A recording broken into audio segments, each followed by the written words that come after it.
Some time has passed since the incident of Fortress of Merpeed. Oh. Now for a little rest after breakfast. This is the life. Wait a sec. Isn't something important supposed to happen today? Oh, today's our big day! We're supposed to leave the Fortress of Merpeed! Come on, we've got to go complete the release procedures now! Let's go. Raid of the Guilty. Talk to the receptionist. Time to go.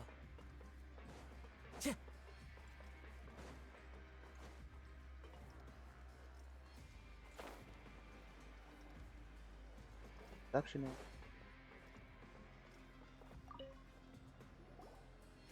Please, sign here. This document will be effective immediately upon signing, and you two may exit the Fortress of Merpeed via the regular channels. It's been so long since we've been to the surface. Let's hurry up and... Oh god. What's happening? Are you okay? I'm fine, thanks. But I wonder what that tremor was just now. Yeah, same. Let's go ask the Duke. Go ask Ryo Thessley. Ryo. Or Risley. Risley just doesn't sound right. Sorry. Your Grace? Ah, good to see you two. Is there something you wish to see me about? Yeah, what was with that earthquake just now? Ah, that. The tremor didn't originate from the seafloor. In fact, it seems it came from the surface. Over the years of serving as the warden here, I have developed a sense for distinguishing between what occurs on the surface and what occurs underwater. Okay. Besides, the seal that Monsieur Neuvillette set in place won't fail so easily. So the fortress is okay? If you recall our last incident, if there really were a problem, there would be crowds of inmates in a panic right now. Huh, you've got a point. Okay, seems we need to get back up to the surface and ask about what happened. By the way, do you know what day it is today? I believe today is this month's pipe cleaning day. Wait, seriously? Actually, today is the day we say goodbye to the fortress. Ah, yes. Have you completed your release papers? I did. Yep. It's you two. Are you leaving now? Yep. That's right. Today is our last day in prison. But now that Paimon says that, it doesn't feel like we were confined here. It's actually been pretty nice. A lot of people helped us out. Oh yeah, Paimon feels fond of this place now. Then be sure to come back and visit. I'll miss you. If you've signed the release papers, then you're free to go.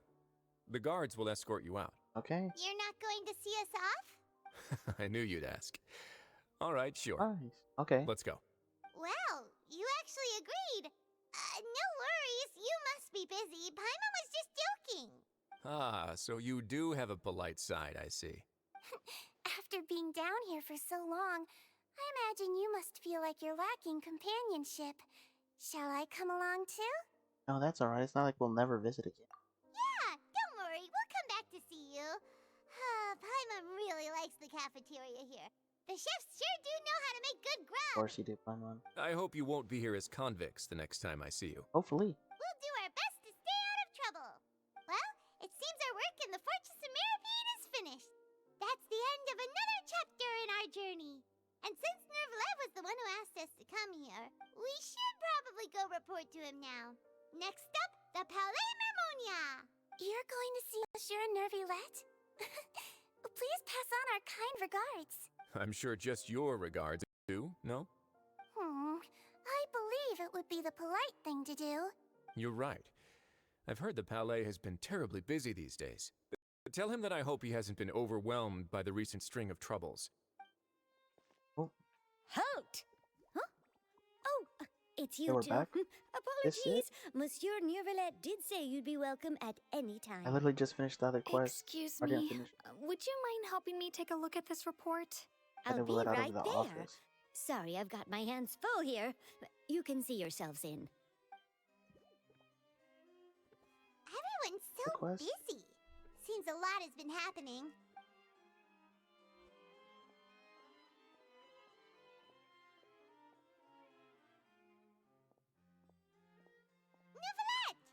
Hello. You've come at the right time, but you'll have to wait for just a moment, as there are some urgent matters I must tend to first. In the meantime, please, have a seat. If you'd like to have something to drink, let the Melusine outside know. That's all right. We just ate. Very well, then. Let's take a break over there while we wait for him to finish his work. Alright.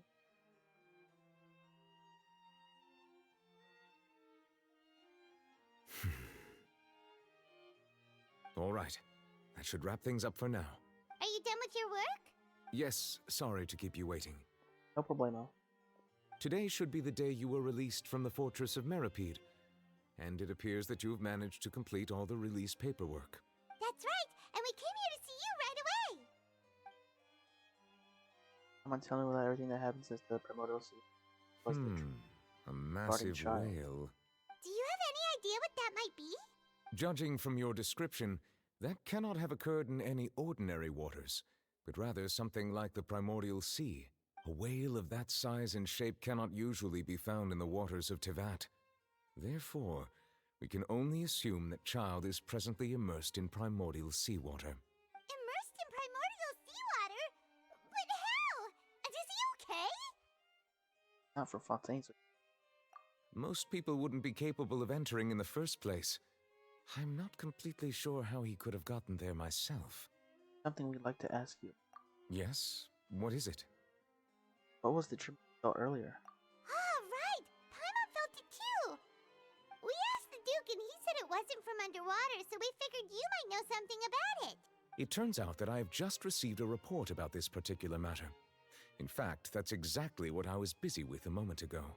The source of the tremor was here on the surface near Poisson. After the shaking stopped, the water levels in the Poisson area rose at an alarming rate. The water levels rose? Oh no!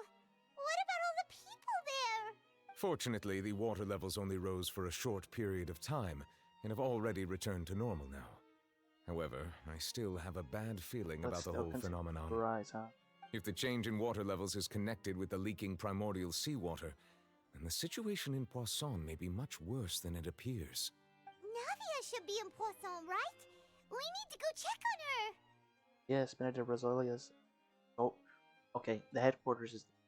I would also like to go there as soon as possible, but I'm afraid I can't leave just yet. We must immediately formulate disaster prevention plans for the surrounding coastal areas to avoid potential catastrophes. I'll have to ask you two to go to Poisson first. I'll meet you there to check on the situation once I've finished things here. Sounds like a plan. There's no time to lose! Let's get going! Go. Please be careful. Still on the relate.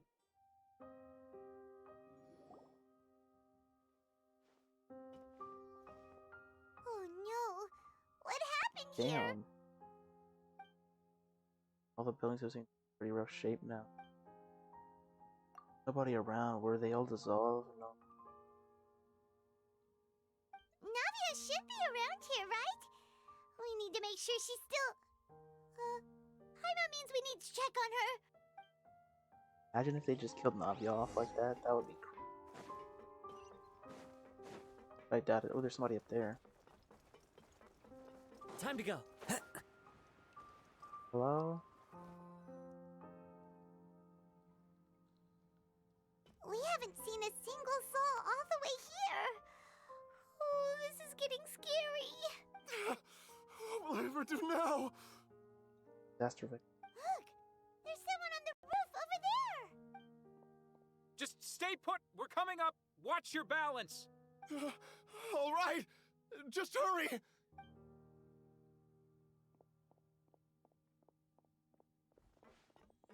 Navia, where are you? I'm not young anymore. How will I survive on my own? My Desiree! Oh, he looks pretty sad. My leg! My leg! How could this have happened? It hurts! Just hang in there. Help is on the way. You can hold my hand if it makes you feel better.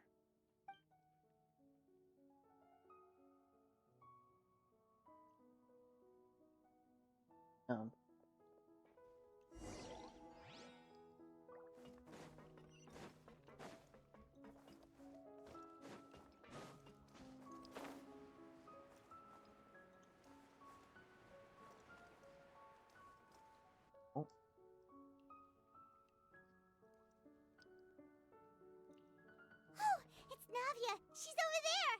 Hey, Navia! Are you okay?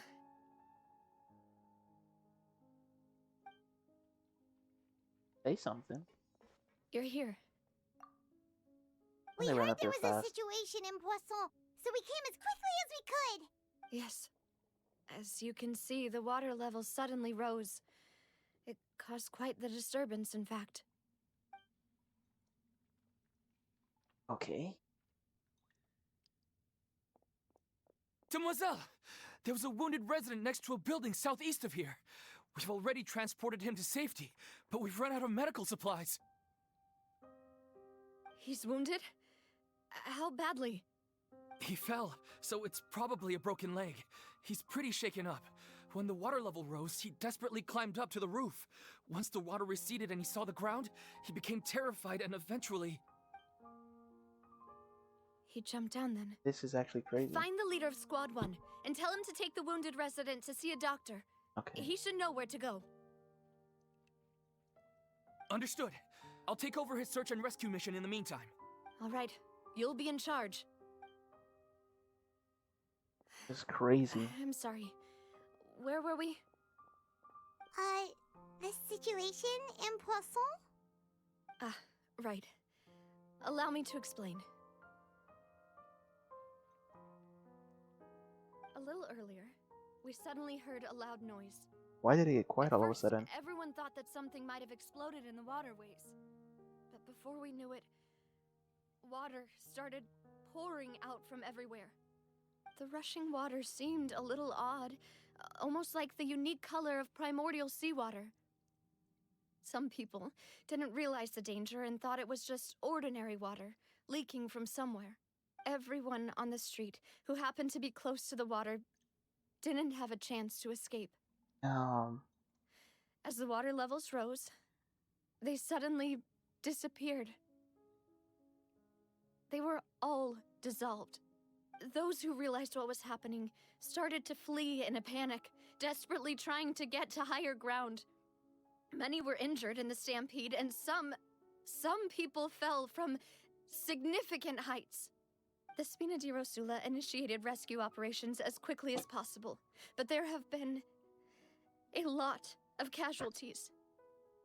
Fortunately, the water began to recede after some time, and the chaos came to an end. The water that flooded the area contained primordial seawater, so the lower levels of Poisson are still hazardous. To ensure everyone's safety, I've asked the people there to leave as soon as possible. No one knows if this could happen again. All we can do for now is try our best to help evacuate the residents. We still haven't completed the head count, but we'll have some numbers soon. How awful. And all This is this crazy, just came man. out of nowhere. Right? It was quite frightening indeed. I only wish that everything that just happened was a bad dream. Is there any way we can help, Navia? Yeah, we're here to help. Thank you for being so willing to help in a moment of crisis like this. You don't know how much it means to me. I really can't express how grateful I am. Wait, we're missing some people, aren't we? Don't say that, Navia. That's what friends are for. Yeah, are they dead? Or Melis and Silver? Demoiselle! We've got a situation here! Yeah, they're gone. I'll be right there.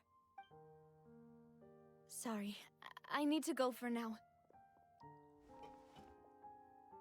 And off she goes. Seems it might be a while before she can take a break. Navia walks around talking to the many people organized. Okay, the wounded are being tended to, and we finished a preliminary head count. More support has just arrived, so I suppose I finally have a moment to focus on my own matters. Of course, we should remain ready for anything, and continue doing our best to rescue others. I'll be sure to have everyone at the Spina di Rosula ready to render assistance. Traveler, Paimon, would you two accompany me to my father's grave for a moment? Huh? Sure. Right now? I understand. Thank you. Oh, we're here. Okay. Not a lot of people here, huh? And there was just a moment ago. Given the time of day and the whole situation in Poisson, Paimon doesn't think there'd be a ton of people here visiting graves. Right. That's how things are now. The living are so exhausted that they've no strength to spare any words for the dead. Navia? You don't need to push yourself so hard.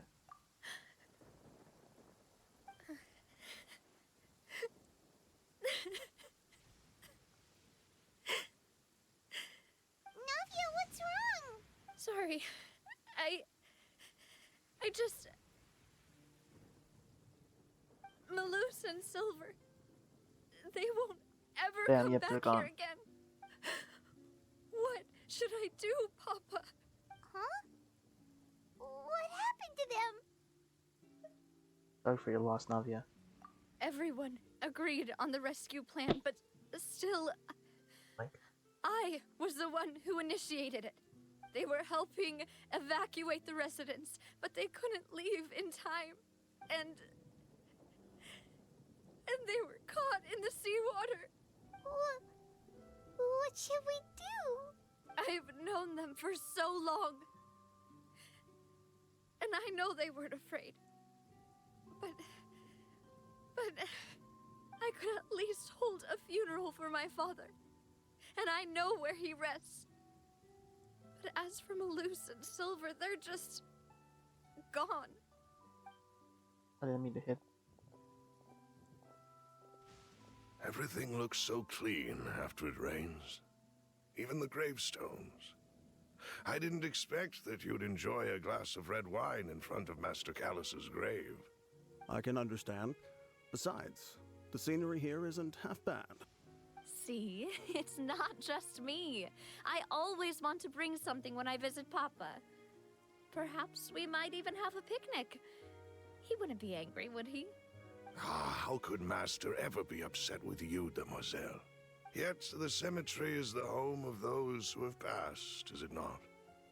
Everyone ends up here sooner or later, no matter who you are. Buying yourself a plot in advance, are you? No need yet. But when I do, I hope you'll let me be buried beside Master Callus, demoiselle. Hey, stop joking around. I'm quite serious. That way, it'll save us both the trip to see each other whenever you visit your father's grave. That makes sense. In that case, could I be buried on his other side? Yeah. After all, besides you, demoiselle, the two of us could certainly be considered Master's closest companions, no? Personally, I believe we fill those shoes just fine. Why are you bringing this up all of a sudden? Seriously. All right. I'll remember your requests.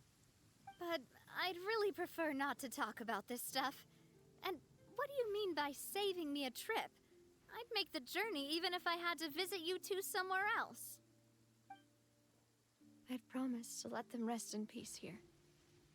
But here I am breaking that promise.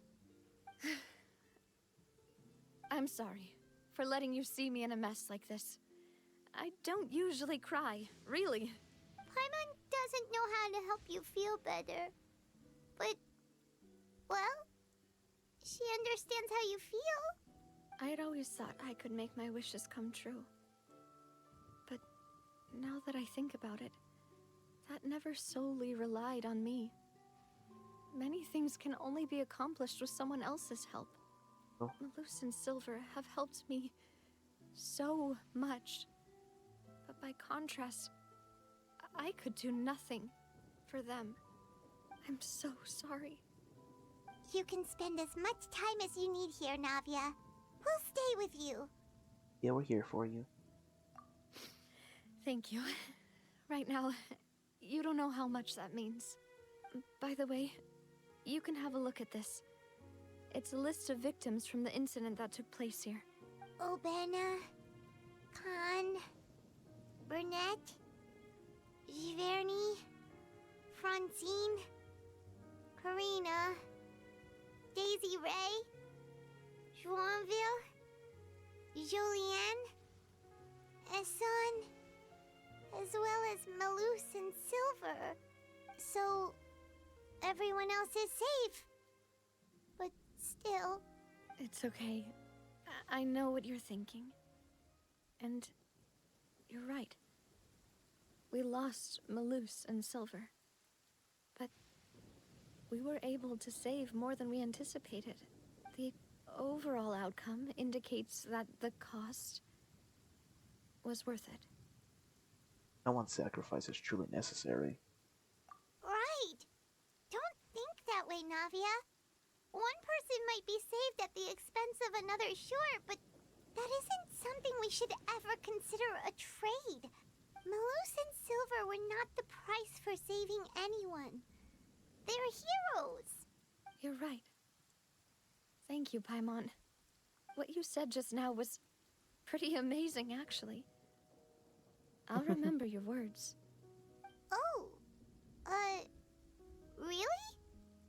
Seems you've become more eloquent in the time since we last met. Ugh, what are you doing here? The knave? What are you doing here? Gotta ruin the moment. Is everything going well on your Oh, side? never mind, is she helping? Yes, my people are carrying out the mission according to your request. Oh yeah, I All forgot the she wants to residents of help. Poisson have been evacuated, and we're preparing to relocate them to higher ground. I can't believe I forgot. I just think Fatui and think evil, evil, evil. I forgot she's from Fontaine and she wants to help. As for these supplies, we have everything taken care of. There is no need to worry. Thank you very much. Wait, do you two know each other? We just met recently. Right, Miss Navia? Usually, I would call this a coincidental encounter, but that doesn't quite fit this time. Besides, it never even crossed my mind that a Fatui Harbinger would come looking for me. Thanks to the Knave, Spina di Rosula received generous support from the Fatui, which allowed us to complete the rescue and evacuation work so quickly. Mutual aid is essential to fostering positive developments. We were already in the area, in any case, so it was nothing. That said, I must say that you're a lot sharper than you let on. I'm sure you understand what I mean. I apologize for all the ways in which I tested you previously. We've never worked with a Fatui before, and it's extremely important for us to know who we're working with. My subordinates have reported that Fatui soldiers have been observing water levels and taking head counts in various locations. I hear that they've also prepared a large amount of emergency supplies. I'm quite surprised. Nice. This is nothing to brag about, nor do I intend to. It is simply the way of powerful organizations to act forcefully, whether they are doing good or ill. You've witnessed that firsthand, in any case. As I've told this traveler before, I know of the prophecy, and I intend to prevent the Yeah, I kind of impending forgot you disaster. said that. Lending your organization a hand was a natural first step in accomplishing that. As such, do not be troubled by this token of our sincerity. Perhaps one day, you'll also be able to help me in the same way.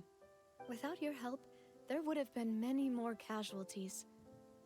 I won't forget your kindness. Furthermore, I sincerely regret what happened to Malus and Silver. I only wish that my people could have arrived a little earlier to prevent this from happening. Don't say that. You and your subordinates did everything you could. As Paimon said, Malus and Silver didn't choose to sacrifice themselves for any specific person.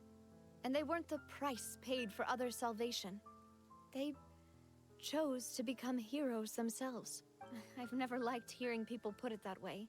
It's like trying to relieve pain by saying some noble-sounding words. But right now, there's nothing more suitable.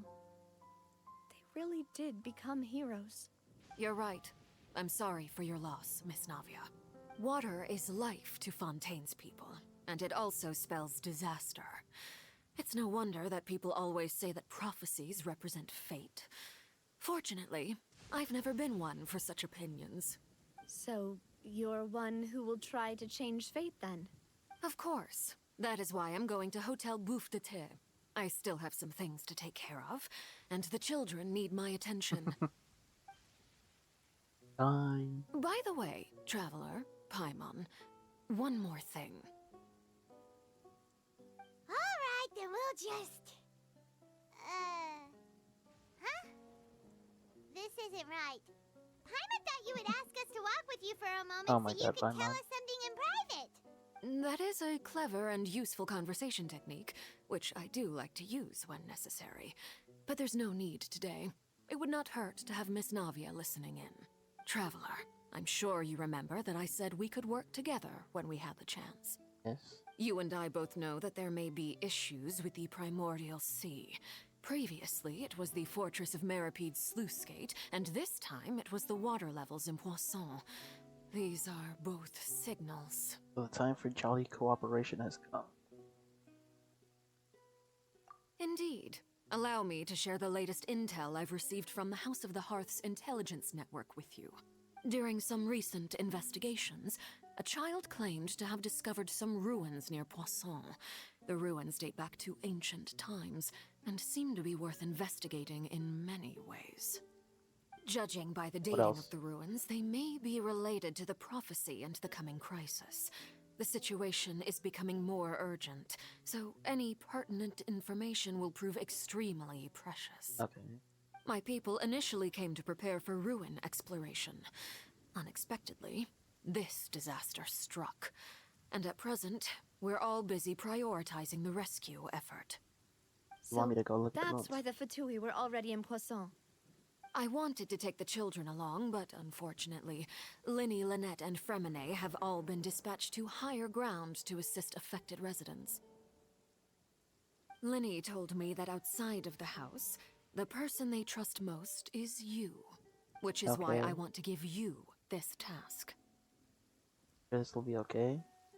The House of the Hearth's members see each other as family, but Linny, Lynette, and Fremine said that they also see you as such, even though you are not from the house. I'm sure you already understand how earnest they consider their friendship with you to be. Oh, that somehow makes Paimon feel kinda happy. The intel I just shared about the ruins could fetch a high price. But since the children consider you family, it's only natural that I freely share it with you. Okay. Got it! So all we gotta do is go to some ruins, right? We can handle that. Excuse me, but may I tag along? You wish to join, Miss Navia?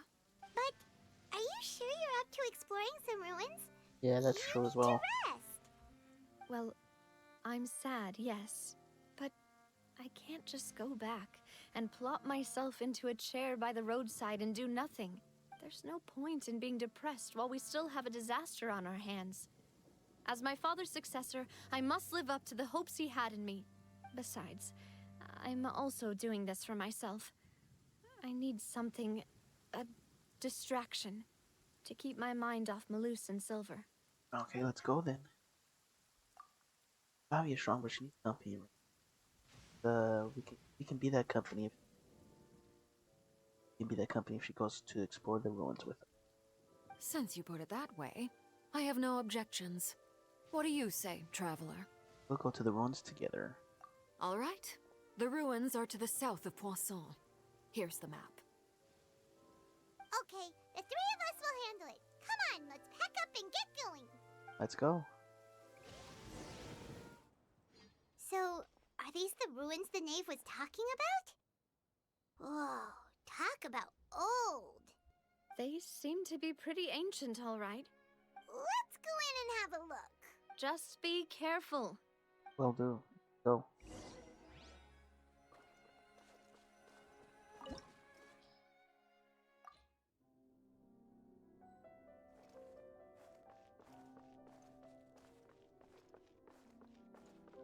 I thought that was a chest for.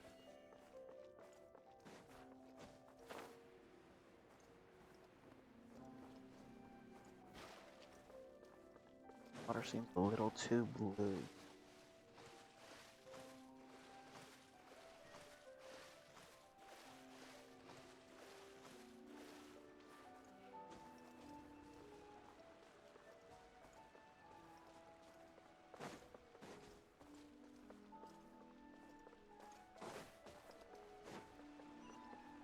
Time to go.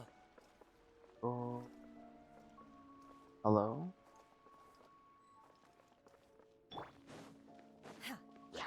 fast. As one with wind and cloud, into the wind. I'm going in. Let's light it. By ordinance divine. Transfig.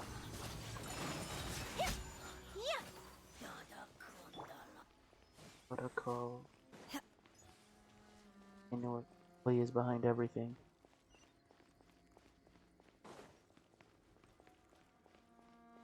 Floor's gonna break. Watch it! The floor here isn't safe! Take flight! Oh, I almost fucking didn't see this.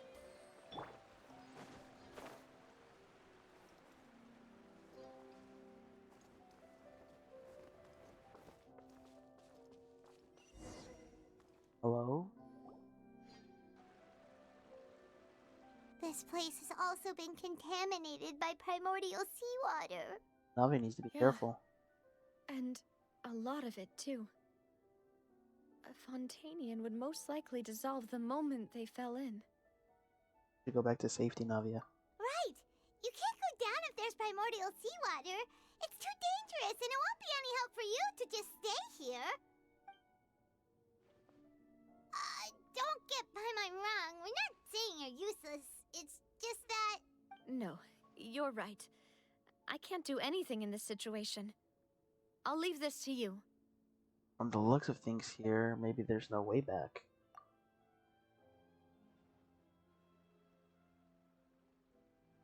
That complicates things. Maybe the only way left is forward. In that case, do you want to wait for us here? The water levels here are unstable, and there's a chance the water will rise. So staying here wouldn't be safe either. True, very I'll go true. together with you. Perhaps we'll find the exit just up ahead. Seems like there isn't any option. All right. Come with us for now then, but please be careful. Yeah, Navi, I don't want you to touch that water. Get Thanos snapped into water. Oh no, it's a dead end. Let's try climbing over from the side.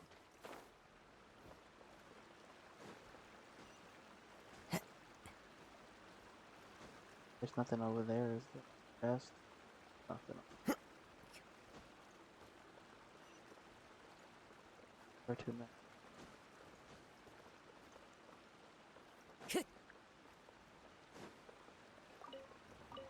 Oh, there's just like a 5,000-year-old cabbage sitting in. I was just gonna pick up and eat, huh? Or however old this ruin is. Open sesame. Whoa. Oh, cool. This kind of reminds me of the area from, what is the area called? The chasm area where you had to turn on the thing to make it light and stuff. Make it night or daytime. But why did my FOV change so much? Wait, there's something wrong with this bridge! Run for it!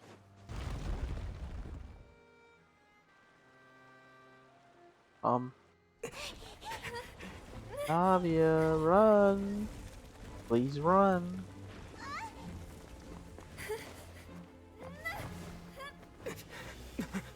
Got this.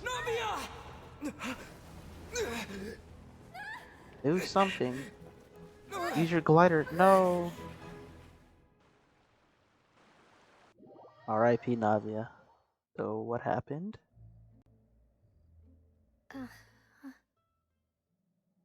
Whoa. Demoiselle?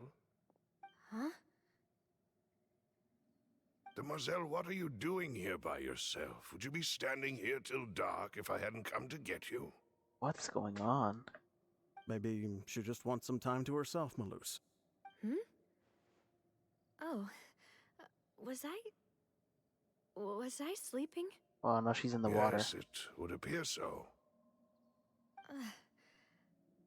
I must be tired. That's quite possible. However, you were the one that suggested we go out for a walk. Oh, right. I nearly forgot. It must have slipped my mind when I dozed off. I haven't had a nap today yet. Have I? This is a familiar feeling, yet something's a little strange. Is something the matter, Demoiselle? Oh, no. No, I'm fine. I was just trying to recall why we came out for a walk. Do you remember Mr. Giverny? He'd requested our help before with foreign merchants who had a debt dispute with him, and we'd resolved the matter not long ago. Okay. I'm confused right now. We were headed to see how things were going with him at the moment. Ah, right. Yes. I remember now. Oh, Miss Navia. Ah, Mr. Malus. And Mr. Silver, too. It's good to see all of you. How have you been? I've been great. Thanks to your help, those bothersome merchants finally realized that I wasn't the one they were looking for. Why, I wasn't even the guarantor for that person. They were knocking at my door day and night. Even my neighbor Obina was getting fed up with them. Sometimes force is required to calm someone down and get them to listen to what you have to say. That's right. Oh, by the way, Burnett, what was it that you wanted to give to Miss Navia again? Oh, yes. One moment, I have it right here. Miss Navia, these are some flower seeds that I prepared. Please take them. They're a very good variety, and they'll become very big and beautiful once they bloom. I don't know what we would have done without your help, so this is a little token of our appreciation. I hope you won't refuse. Ah, did you cultivate them yourself? Thank you so much. I'll certainly take them. Malus, we do still have some empty flower pots at home, right? Why, we can have as many pots as you'd like, demoiselle. Perfect. In that case, we'll swap out some of the decorative plants for some of Mrs. Burnett's flowers. Very well. Wait. Something seems to be off here. Come on, wake up. Excuse me, madam. If I'm not mistaken, your name is Burnett, correct? That's right. Is something wrong? No, it's nothing. This is the first time we've ever met, but your name seemed familiar to me. I must have heard it when I was discussing things with your husband previously. I've heard this name before. Sometime recently, I'm sure of it. Yeah, she's one of the dead people. And why are there so few people around here? Where did everyone go? Come on, pick up on we it, must mind Navia. the time, demoiselle. We still have important things to attend to today. Huh? We do? Like what? Well, now, did you forget? Miss Navia, here you are. I've been looking for you. Please, come to the Opera House. Your trial is about to begin. My trial? Wait, why would I need to go to the Opera House? Yes, she's right, demoiselle. It's just about time now, so we should get going. Oh? All right then. What the hell is going on? Look, it's Navia! She's here! And her two attendants are with her. Goodness, everyone's finally here. What's going on, man? I'm so confused. There sure are a lot of people here to see the trial. And they all seem to be oddly excited about something. I even know some of these people. Are these all people that got dissolved? Yep. Desiree, Joyville, Jolien, Essen. Why are so many people here? And why do I have no recollection of this case? And these are all as the for people that got... Huh? Where's Monsieur Neuvillette? Please sit in the defendant's seat. Don't worry, Silver and I shall accompany you. All right. But are you sure you can stand behind me? Typically, it wouldn't be allowed, but today is an exception.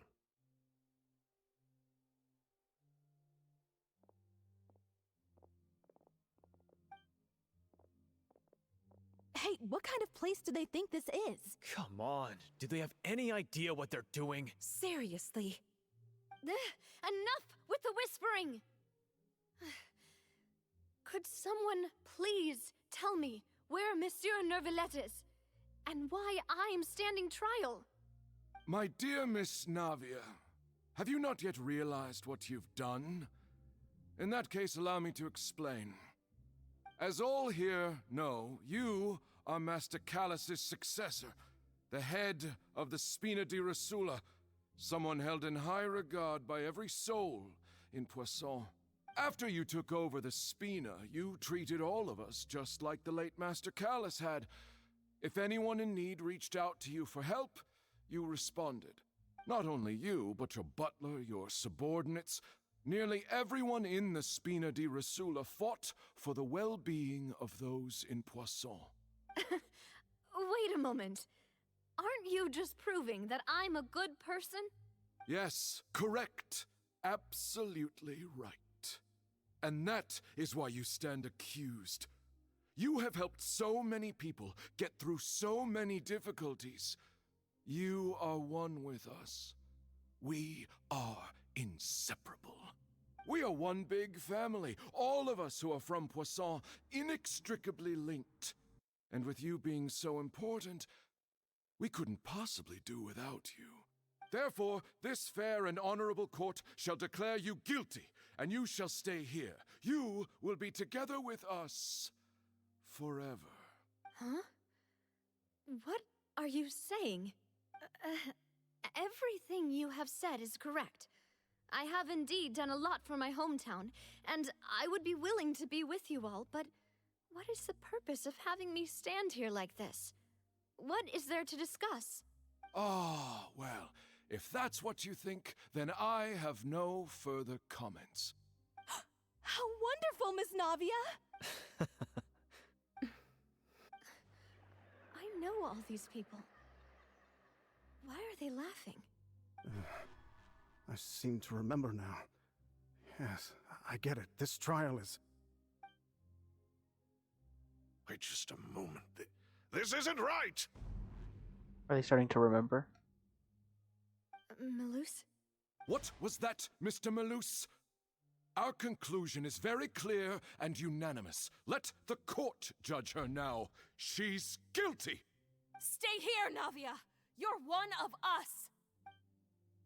Demoiselle, don't admit guilt. This trial means to keep you here forever. I wish to exercise my right to defend Our Lady. Mr. Joinville, you only know of Navia's goodness, but nothing of her utterly independent mind. She was born a free and independent spirit. She has never been tied down by anything. Indeed, even the death of Master Callus couldn't stop her. Her actions cannot serve as proof that she identifies herself as part of any group. She merely acted as an individual, extending her hand to help others. Please do not mistake her actions as being otherwise. Really? As an individual, you say?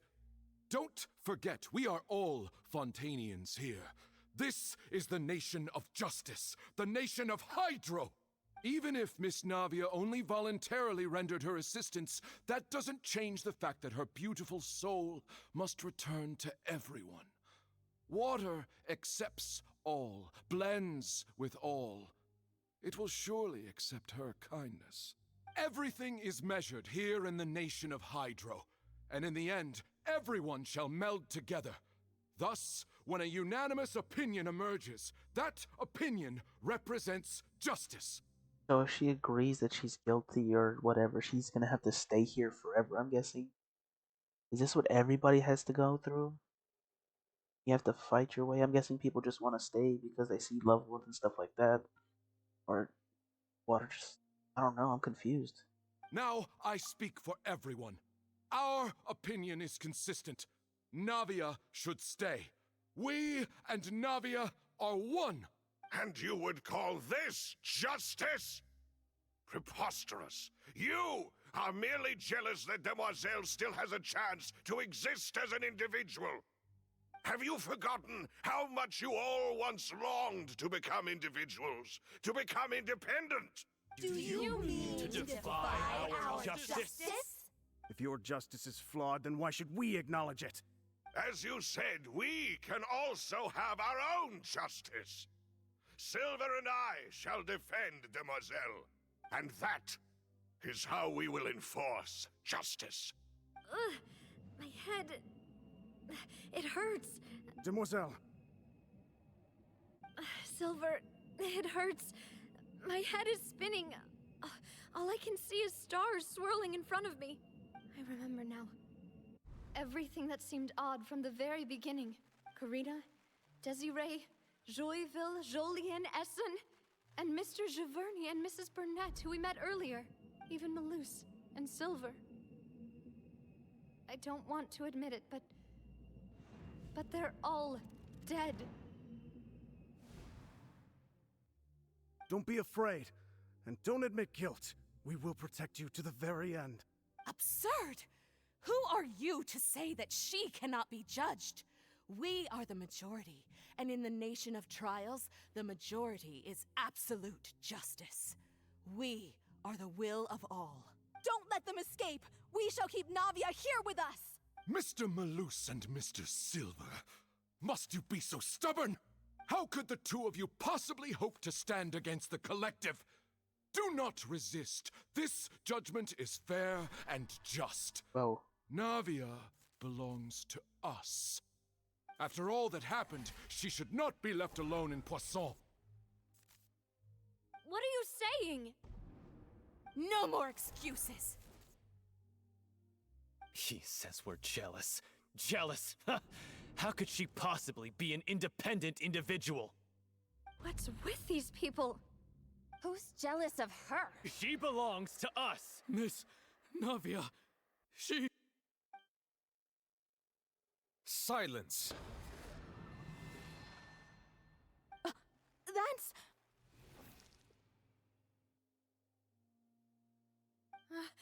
Monsieur Neuvillette! Such commotion is prohibited in the court. The accusations you just presented are nonsense and cannot constitute a proper trial. The court will adjourn for the rest of the day. In this, I shall hear no objections from any unauthorized party. Our thanks, Monsieur Neuvillette. Please leave with me, Miss Navia, while there is still time. But... Oh, is he actually here? Go on now, demoiselle. This is your only chance to leave this place. What, can't bear to leave us behind or something? Malus. My apologies. I couldn't resist making one little joke once I realized that this shall be our last goodbye. Malus. Silver. Quickly, you must come now. Goodbye, demoiselle. Farewell. No, wait! Just a second! Navia? You're awake. Good. But he was actually here. I must have been dreaming. Malus and Silver were still alive, and they were defending me at some insane trial. It looks like you're all right. Did all the sad feelings cause you to have a nightmare? Paimon could give you a hug. The ruins you were exploring suffered a cave-in. When I arrived, I found you falling toward the water. You were just about to be dissolved within, but I What is it? I think I saw 2 Oceanids protecting you. It was only for a moment, perhaps even a fraction of a second, but they gave me the chance to retrieve you. Were it not for their intervention, I would not have been able to rescue you before your consciousness dissipated. Wait, did you say Oceanids? You mean like what happened with Vache? The people that are dissolved become oceanids. Perhaps those 2 Oceanids were the people you saw in your dream. I always told them that they didn't have to protect me. To think that they'd keep doing so even after death. Please come with me.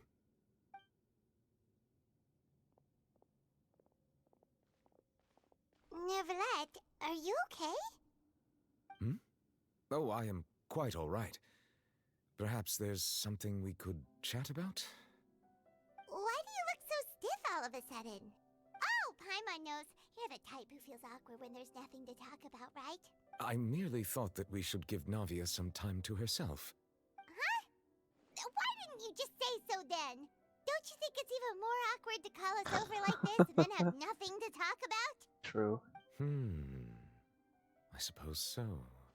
By the way, Sijuin sends her regards. Ah, Sijuin. I hope all is well with her these days. Her work in the Fortress of Meropide has not been too much for her, has it? No way, don't worry. She's doing fine down there. She's an amazing head nurse. I see. Well, that is good. I have always worried that Sijuin would need a lot of time to understand the world of humanity, just as I have. Oh, and the Duke also says hi. Even though Sijuin made him do that. He hopes that you haven't been overwhelmed by all that's happened lately. Thank you. I have indeed been busy lately, and I also hope that everything is going well in the Fortress of Meropide. He still doesn't know what to talk about. Let's chat about something else then. You're the expert here, Paimon. What should we talk about? So, Neverlet, you're probably quite the swimmer, huh? Mm-hmm. Yes, of course. This isn't going anywhere. Let's try something else. How did you find these ruins? Did the knave tell you? Yes, in fact. I had arranged to meet you in Poisson, but when I arrived, I discovered that the Fatui were helping the residents evacuate.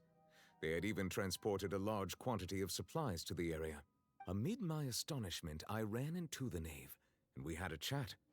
She informed me that she had asked you to investigate the ancient ruins here. Yeah, we originally planned to meet up with you, Ugh. but we thought you might still be busy with all those official documents. We didn't think exploring the ruins would take very long, and who would have thought you'd wrap things up so quickly? Nope, now we can get back on her feet.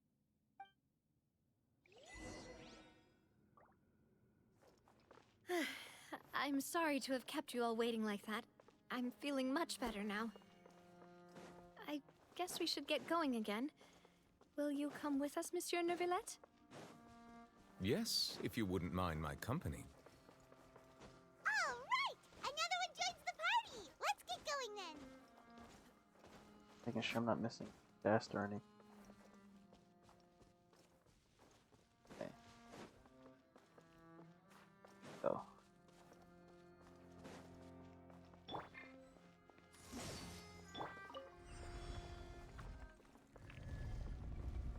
Another one of you guys. Shit! Sakura swirl! Wind Strider. Protocol. Time to go. Oh. FOV change, Remigard. Oh no, another unstable Oh path. god. Watch your step! Oh god.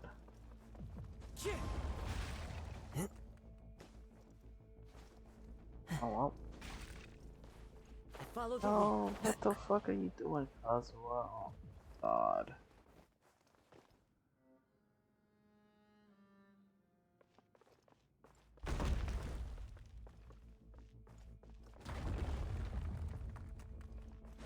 I hate Kazuha.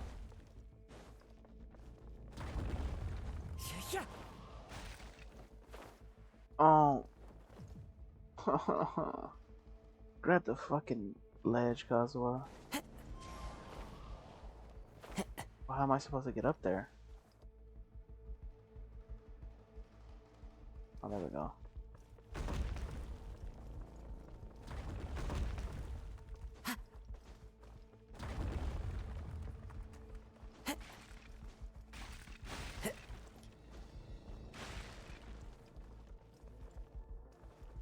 That shit was breaking.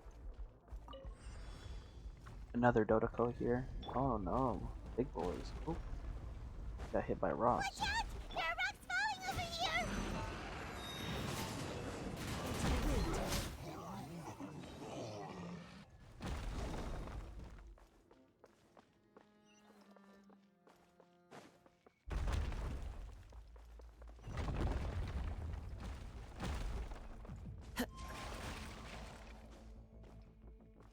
It seems we're almost at the top. Keep it up!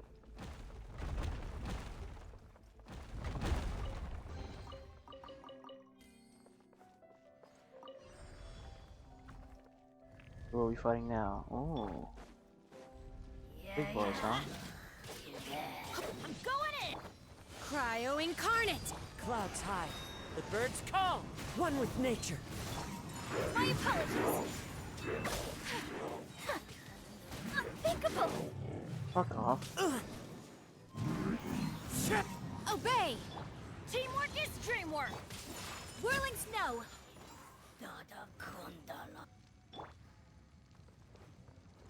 Alright. Alright, let's see what happens.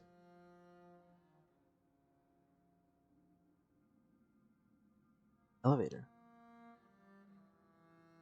I see that portal.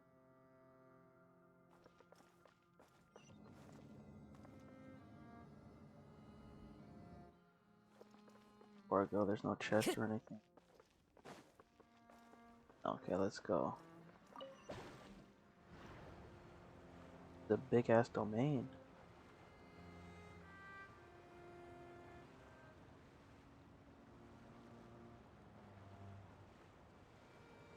More ruins, huh?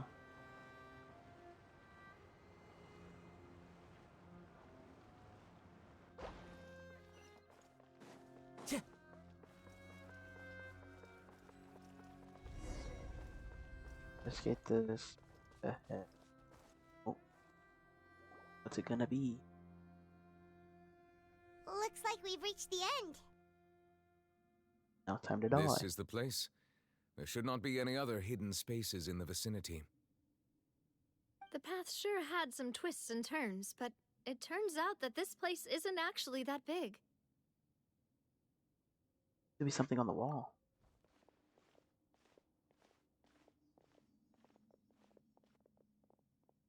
Oh, FURINA. Stone slates. It seems like they were put here as an offering. Could we take them down and have a look? Perhaps we should just leave them be for now.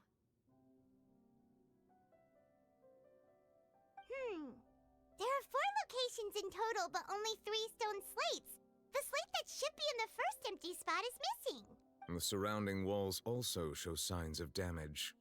There's something written below. Let Paimon see. Reason dictates that this nation be destroyed. I shall record the history of its future here in its past. Say what?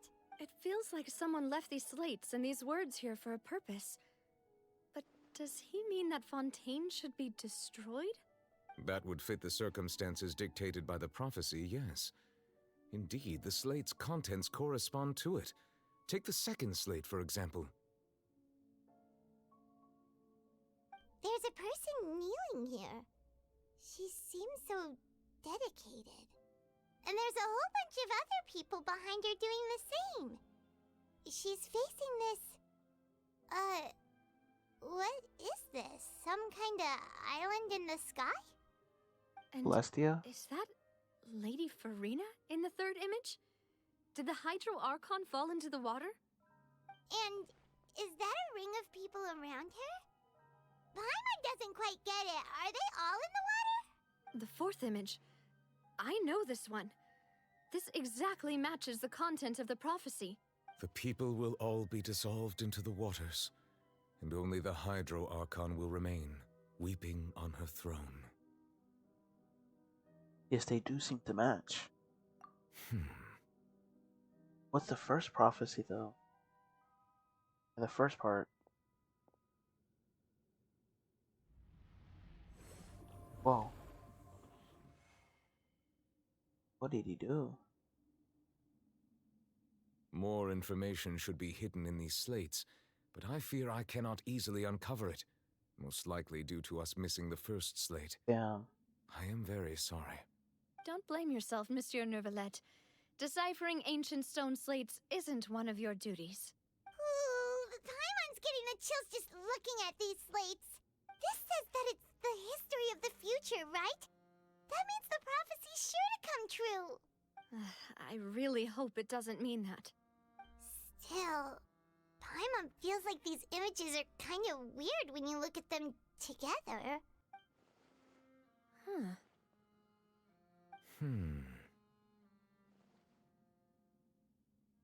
I get what you mean, Paimon. The issue is the order of the third and fourth images, right? That's right! If the images are in chronological order, shouldn't the fourth, the waters drowning Fontaine, come before the third, where the Hydro Archon herself falls into the water? And yet the order is reversed here.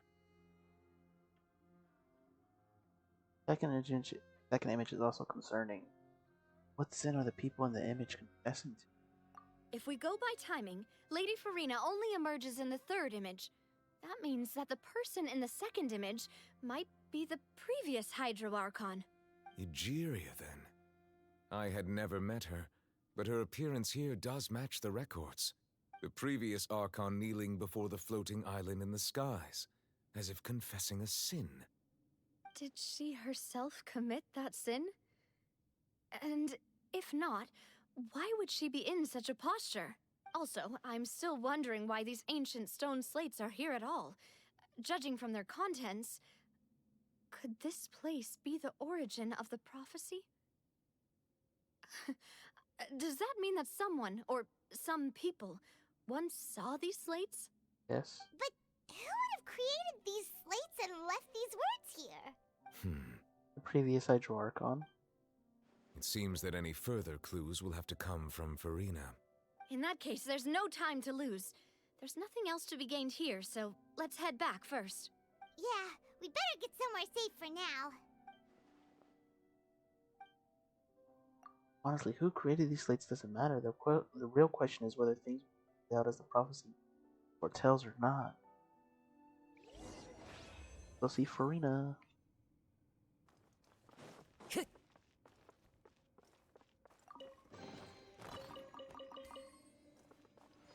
So, leave domain. Let's split up here. I'm going to check on what's happening with the Spina. You know how it is. There's some things you just need to be there for yourself. Understood. You still have energy for that, Navia? Paimon's already beat. Just head back to the Fleuve Cendre and have a rest then. Thanks for keeping me company all this time. No problem. I'll depart as well. Thanks for your hard work today. Rest well, everyone. Traveler, I will go talk to FURINA tomorrow morning to ask about the stone slates. I'm sure that you're concerned about this matter as well. If you have time, drop by my office. I will share the results of our discussion with you. Alright, see you tomorrow. Are you really gonna talk to her about this directly? Will that be a problem? Paimon's getting a little scared now that it's come to this. She has long been harboring secrets and will not give them up easily, which makes it all the more my duty to ensure that she understands the present situation. Alright, we'll leave it in your hands then. You're probably the best person to talk to her anyway. True, very true. I will be carefully considering my words tonight. Good. Traveler, Paimon, our safe house at the Fleuve Cendre is always open to you as ever. So please don't think you're an imposition. Understood, Navia. Hope. Alright. Honestly, I hope you feel better. I'll be on my way then.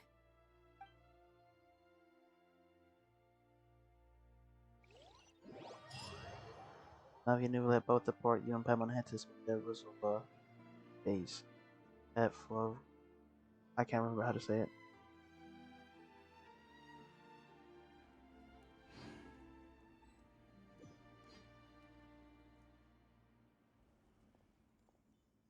We're finally back. Welcome back. We've got a special menu prepared for you two tonight. Yay! And there's good food too!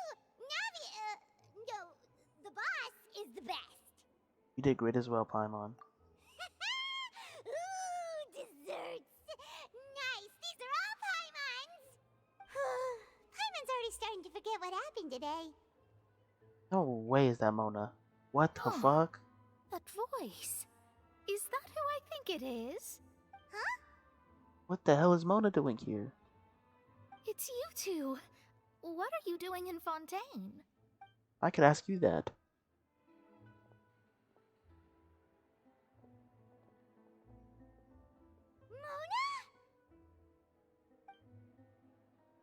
Lady Magistus, did the stars not tell you that we might be here? Seriously, nobody just uses a scry glass whenever they've got time to just see who they'll meet on the road. Why not? Still, we didn't expect to see you here. Wait, you're not a Fontainian, are you, Mona? Well, I have some business to attend to here, so I booked a hotel in the city. I was just out for a stroll when I bumped into you. Quite unexpectedly, if I might add. Why did you think I was from Fontaine, though? Is that because Magistus doesn't sound much like a Mondstadter surname? He kinda. Yeah, let's go with that. Well, I used to have my own surname, which was, well, some other thing. Either way, the old hag told me when she took me as her disciple that the first step to being a great astrologist's pupil was to change that name. Wonder what her There was last name nothing used to for be. it, really. She really is amazing at astrology, so I changed my name to what it is now according to her wishes. To my surprise, however, Magistus is not the name of some ancient house or clan. It isn't? Nope. Although it is used by us in place of surnames, it generally just means great. Wow! Imagine including a boast in your name. Wait, are you gonna have to put that into your genealogy as well? I reckon so. In any case, I'd give my disciple a name like this as well, if I were to take one. And may I ask what your master's name is? Astromancer Barbeloth Trismegistus. Damn. Whoa, that's a long one. Does it also mean great or something? That means My amazing. name means Mona the Great Astrologist. Ah, okay. As for the old hag, hers is, in plain speech, the thrice as great scholar of the stars. Just take my it as a title God. specific to astrologists. Thrice as great? That's so petty. I know, right? That's just how she is. She used to call herself Magistus, actually, but when she took me in, she changed her name to Trismegistus. That is super petty. Magistus is thus the calling card of our school, so to speak, which makes it about the same as a surname. It's all right if you don't get it. You can look into it further should you need to study astrology more deeply. How about triple? How about triple strength traveler or triple appetite Paimon? Terrible! But anyway, you're not Fontanian, are you, Mona? You're from Mondstadt, right? Well, I was born in Mondstadt, yes. My parents migrated to Dornman Port, and I traveled with the old hag for a while, after which I settled down in Mondstadt City. Oh, that's a good thing then. At least we know you won't be dissolved by Fontaine's waters. Speaking of that, I'm sure you're aware that a bunch of things have happened here in Fontaine, right? I know you're not a local, but I'd avoid getting too close to any water that looks strange all the same. Yeah. There's something ominous about it. Well, the water, I mean. Did you come to Fontaine because of the prophecy? That was the main reason, yes. Just a while back, the Steambird invited me to take part in a panel and speak about the circulation of the prophecy as an astrologist. The invitation was sent quite early on. I don't think anyone expected Fontaine to be in this much trouble. What do you make of that prophecy, Mona? Just tell us what you think as an astrologist. Your word would go a long way to make things more certain and less scary. What I can tell you is that I'm an astrologist, and that this prophecy concerns the fate of Fontaine, even that of Altivat. Ascertaining this is akin to reading the fortune of the whole world. I'm afraid that this is not something that just anyone can do. If I could do it, you would no longer call me an astrologist, but a visionary. But on the flip side, the prophecy is so huge and powerful that it must surely come from a powerful visionary. Its contents involve the fate of the world. Disregarding it would be a mistake. A visionary? Sounds really powerful and all, but does such a person really exist? Of course. The old hag could do it, and I'd bet there are others amongst those Hexenzirkel colleagues of hers who could do something similar. Need to ascertain the accuracy of the prophecy. You help me get in touch with your master? Huh? Are you sure? All right, I'll help you. It isn't often that I see you with such a serious look on your face. I'll tell you once I hear back from her. Okay. Thanks, Mona. You're amazing as always. I hope we actually get to meet her. Oh, well, this is something only I can do after all. So yes, your praises are quite welcome. That's the greatest of astrologists for you! Of all the people we know, you know the star's the best. Indeed. That's the spirit. Oh, sorry. I came to see what all the commotion was about. If there's anything you need, do not hesitate to inform the Spina di Rosula. Oh, whoops. Guess we were getting a little too carried away there. Well, I'll go tend to my own business now. If I receive don't any leave, news, I'll be sure to Mama. come find you two again. Yeah, I guess this is bye. And there she goes, quick as rushing water. And here we are with the Spina guy giving us suspicious looks. Well, we were making a ruckus. Try to keep it down next time, Paimon. If Paimon hadn't spoken for you, it'd be you getting all the weird looks. The things Paimon does for you. Alright, thanks, Paimon, I guess. That's more like it. Let's eat. After the conversation, you decide to get a good night's sleep. Punish your energy. Good morning. To be honest, I'm still feeling kind of sleepy. Same. But it's time to get up, traveler. We agreed to go see Neuvillette, so let's pack it up and get going. Alright, let's go. We gotta go to his office, I believe. They go to Mr. Neuvillette's office. FURINA. You're here! Finally! Oh god, what happened? Is something wrong? Monsieur Neuvillette and Lady FURINA, they seem to have gotten into a dispute. Please go see for yourself. Oh god. You walk in there, Neuvillette's dead. Could you imagine? Like I said, I've already explained everything. And yet the problem has not been properly solved. There is little space for excuses between us. It is not my intention to offend you, but please, tell me where you stand. You are the Hydro Archon Focalor, are you not? Look at this. This is a list of the victims from the recent Poisson incident.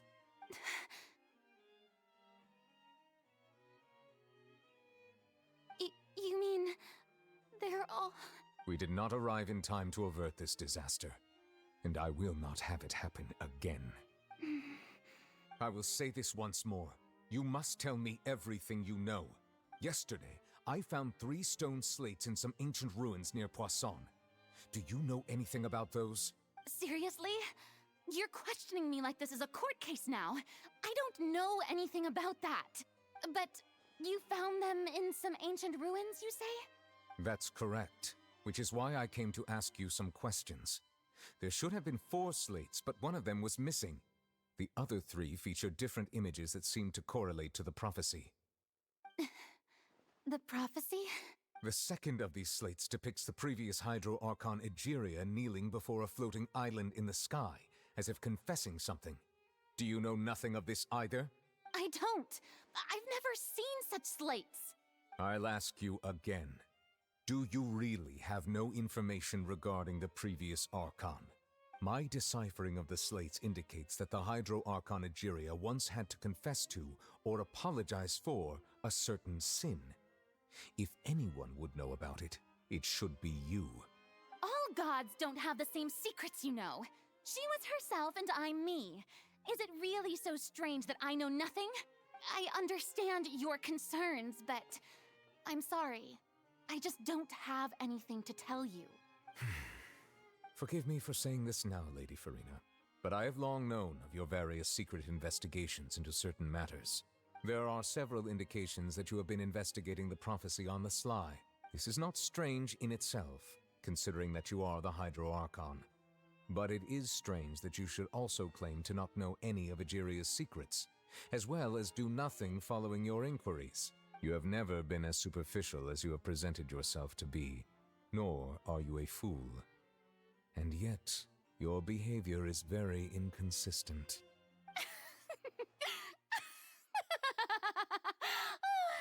So you've been watching me all this time, have you? I didn't think you were that type. You... Well, since you know about my secret investigations, then you should know I'm actually working to take care of it. There's no point questioning or suspecting me. You're the Eudix, but you're still my subordinate. You should be following my lead. Just trust in me. You're Archon, and do as I say. Never mind whether you can truly convince yourself to or not. It'll all turn out fine. That's all I have to say. We do not discuss this matter again. Oh, the opera's about to start. Toodles! That's it.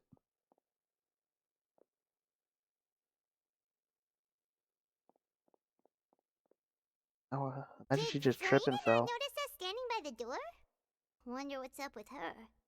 She was smiling. She didn't seem in the mood to care if we were listening in or not. Deeply troubled, she seems to deliberately hiding something. I assume you've been outside for a while now?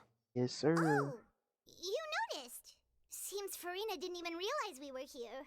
She was in a great panic, though I cannot discern the reason. Our discussion reached impasses time and again, a state of affairs that we cannot allow to continue. Still, I do not understand. Dialogue is the basis for understanding, so why did she keep refusing to engage? I'm afraid questions alone might not suffice. We need to make her understand how dire the situation actually is. Everyone in her inner circle has noticed that she is hiding some secret. The issue is her attitude. I fear that she will not reveal anything unless absolutely forced to. We may have to create a situation in which she will have no choice but to speak. Oh? Like what? Normally, people will only reveal the truth when standing trial. Perhaps we must have the Hydro Archon experience just such a scenario. But FURINA's seen so many trials, and she's really good at dodging questions. How do we make sure that she won't just slip away at the first chance she gets? We will need to consider this thoroughly, join forces with various parties, and then do what we can. If at all possible, I would prefer to recuse myself from this affair, but we must prevent the prophecy from coming to pass. This may be cruel to her, but all Fontaine is in crisis. The information a god possesses is too precious, and so we must take a chance on this. In that case, we'll need help. But who will lend us their aid to do such a thing? Oh, I think I know who to call. A few days later, on a boat somewhere in quiet Poisson. Well, that's everyone, huh? Speaking of which, it was pretty smart of you to think of hiding here. Poisson was just involved in a disaster, so it's presently devoid of people. That naturally makes it the best choice. And here you are drinking tea like it's the most natural thing in the world, huh? That's what family should do. Sit and enjoy a leisurely time together. It's nice to enjoy tea here, you know? Care for a cup? Lend me your ears, everyone. Or perhaps one of you might like to start us off. How about you, friend? Me? No, I don't think I can. Still can't believe I don't have him. Then, how about you, good sir? I fear that I will cause the mood on this boat to become as somber as it is in court. Well then, I guess we're lucky we've got a local like me to organize things. Wonderful, the spotlight at last. I guess I'll be facilitating things from here. That was a little long-winded, don't you think? Oh, you might be right. Anyway, to cut to the chase, our friend here, the Traveler, has brought us together to discuss something. As for what that is, well, let's start by saying that we'll be pooling our efforts together to create a series of traps. Oh, how intriguing. Well, it's just an expression, really. One that I just learned from Chlorand, and used on the spot. So, let's invite her to explain in detail. A round of applause, please. Huh? Didn't you say that you would be facilitating this? Oh, come now. Your work doesn't involve much public speaking, right? This is a good chance to practice. You might even pick up some fancy oratory tricks to impress your boss with in the future. I see. And what does my boss say? He is glad that you consider him your boss. Do go on.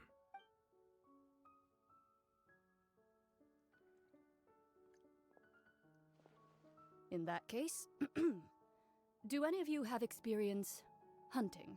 Not that I recall. Fremine and I once used a wooden stick in a basket to catch wild rabbits when we were younger. As for Lynette, Oh, right. You were sick that day, weren't you? I've also gone diving to catch some fish before. Does that count? I'm afraid not. You may or may not have heard, but Fontaine once played host to a group known as the Marechaussee Hunters. Though that was their name, they did not hunt animals, but rather various monsters left behind by the ancient dynasty of King Remus. Today, Fontaine's monster population has already thinned greatly, so the hunters have blended back into society, taking up arms in other lines of work. They even left a unique methodology of hunting in their wake. A trap comprises of the following components: bait, a trigger, and a containment device. Sometimes a lethal implement will also be necessary to deal with the prey. So, if we were to build a trap together, right now, what would you choose to build it with? For me, I would prefer something basket-shaped. Pigeons and rabbits will see the bait and naturally enter the snare. Our line of work requires a deft hand, and we're some of the best in the industry, so you can count on our techniques. You used some of those techniques while moving the people of Poisson, didn't you? My subordinates mentioned that you even performed some magic for the bawling children. Yes, and I even managed to gather some intelligence in the meantime. I'm quite the multitasker if I do say so myself. I'm afraid I can't claim that as my strong suit. I prefer more stable methods, like placing bait in the water and waiting for the fish to come within reach. That's the kind of method I would count on. Calm and steady. Exactly the kind of person who would catch loads of fish. And I can be their assistant. With discretion, I'm sure. I'd probably use some sort of mechanical animal. Papa once bought me some small clockwork squirrels, mice, and such. When placed in the forest, they can attract others of their kind. I remember that you liked those too, didn't you? I did. And that would be a good way to go about it. If they're realistic enough, animals of the same kind will follow them all the way to the trap. What about you, Monsieur Neuvillette? I fear I do not have any related experience. That makes sense. You usually solve problems directly, without the use of any such tricks. But I do have one more question for you, Monsieur. If we were to create a trap now, how would you design it? I would like for it to be effective, but bring no harm to the prey. A more gentle trap would be ideal. Kind, as always. However, our intention doesn't necessarily change the containment device and the type of implement we need. If we wanted to kill the prey in one strike, we would need a powerful implement. However, that also goes for prey that must be captured and safely contained. Wait, why's that? Only a hunter who's a true expert at subduing their prey can snare it without harming it. The line that divides life and death is often exceedingly thin. So are we going hunting together? We hadn't thought of seeing ourselves as hunters. It kinda works, but maybe it's still not the best metaphor. If our means of capturing and dealing with our prey is to put them on trial, then the hunting metaphor is actually quite accurate. But we shall require much more courage than any hunter to judge a god, a being whose seat is an exalted throne. Right. Oh, so that's what's going on. Sounds very interesting. Ryan's hunting metaphor was just that, a metaphor. You call this a hunt because not what you should do at present, nor has the relationship with Furia reached such a dire stage. What you need is simply the secret she is keeping. Attempting to take her secrets is an act of sacrilegious disrespect, but must be done to prevent Fontaine from seeing waters, as foretold in the prophecy. It is neither hunter nor prey, but there must be a trap. That is what you will need.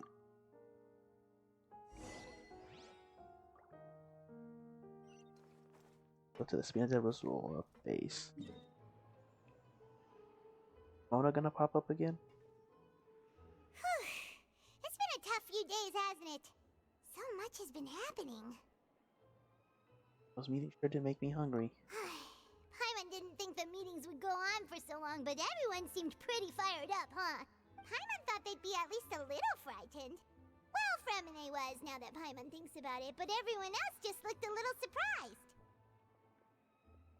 Do you feel more confident after the meeting's Paimon? Well, it's hard to say. Paimon doesn't have any experience with this sort of thing. But with you around, Paimon sure will do great. After all, you're the most reliable person in the world, aren't you? Huh? Is something wrong? Did you just pour some tea? Paimon didn't notice you doing that at all. No, I didn't. Then what's that? Paimon's never seen that cup before. Don't be frightened. I'm just joining you two for tea. I merely refrained from saying anything Oh, is this till Mona's now. master? Who's that voice? But there's no one here. Ah, have you forgotten me already? Wait, you are familiar. You're the voice we heard from the sky in Sumeru. Oh. The voice from the sky, I fear that description is wrong. Though, not completely wrong. You're feeling lost now, just as you were feeling previously. I sensed that confusion and thus came to you. Guiding people is an irresistible hobby of mine, after all. Who are you and what do you want with us? Consider me a passerby, just accepting a commission from my friend's disciple on a whim. Oh, so you're another witch. Friend's disciple, so this is one of friends of Mona's master. The enigmatic end of the exit circle. Allow me to ask you, will Fontaine's prophecy come true? The prophecy. Yes, what has been prophesied will be fulfilled. You may view such things as the history of the future. What? Then is there any way we can stop it? I believe you have witnessed a failed attempt with your own eyes. Can everything in Tevat so easily be changed? There it is again, fate. There really be no exceptions? Ah, so you've caught on. Just as prophecies are usually only the future as seen from the perspectives of the gods, could things be happening in hidden corners where the gods' gaze does not fall? Are the things that you shall see different from the fate that the gods perceive? What is she talking about? It all sounds really impressive and important and stuff, but it also sounds kind of scary. It's just about gone as well. I believe that you understand, right? Some things are insignificant, but others you must reach out to change. Ultimately, fate shall serve as your only guide, no matter what will happen in Tevat's future. All you need to do is to play your part.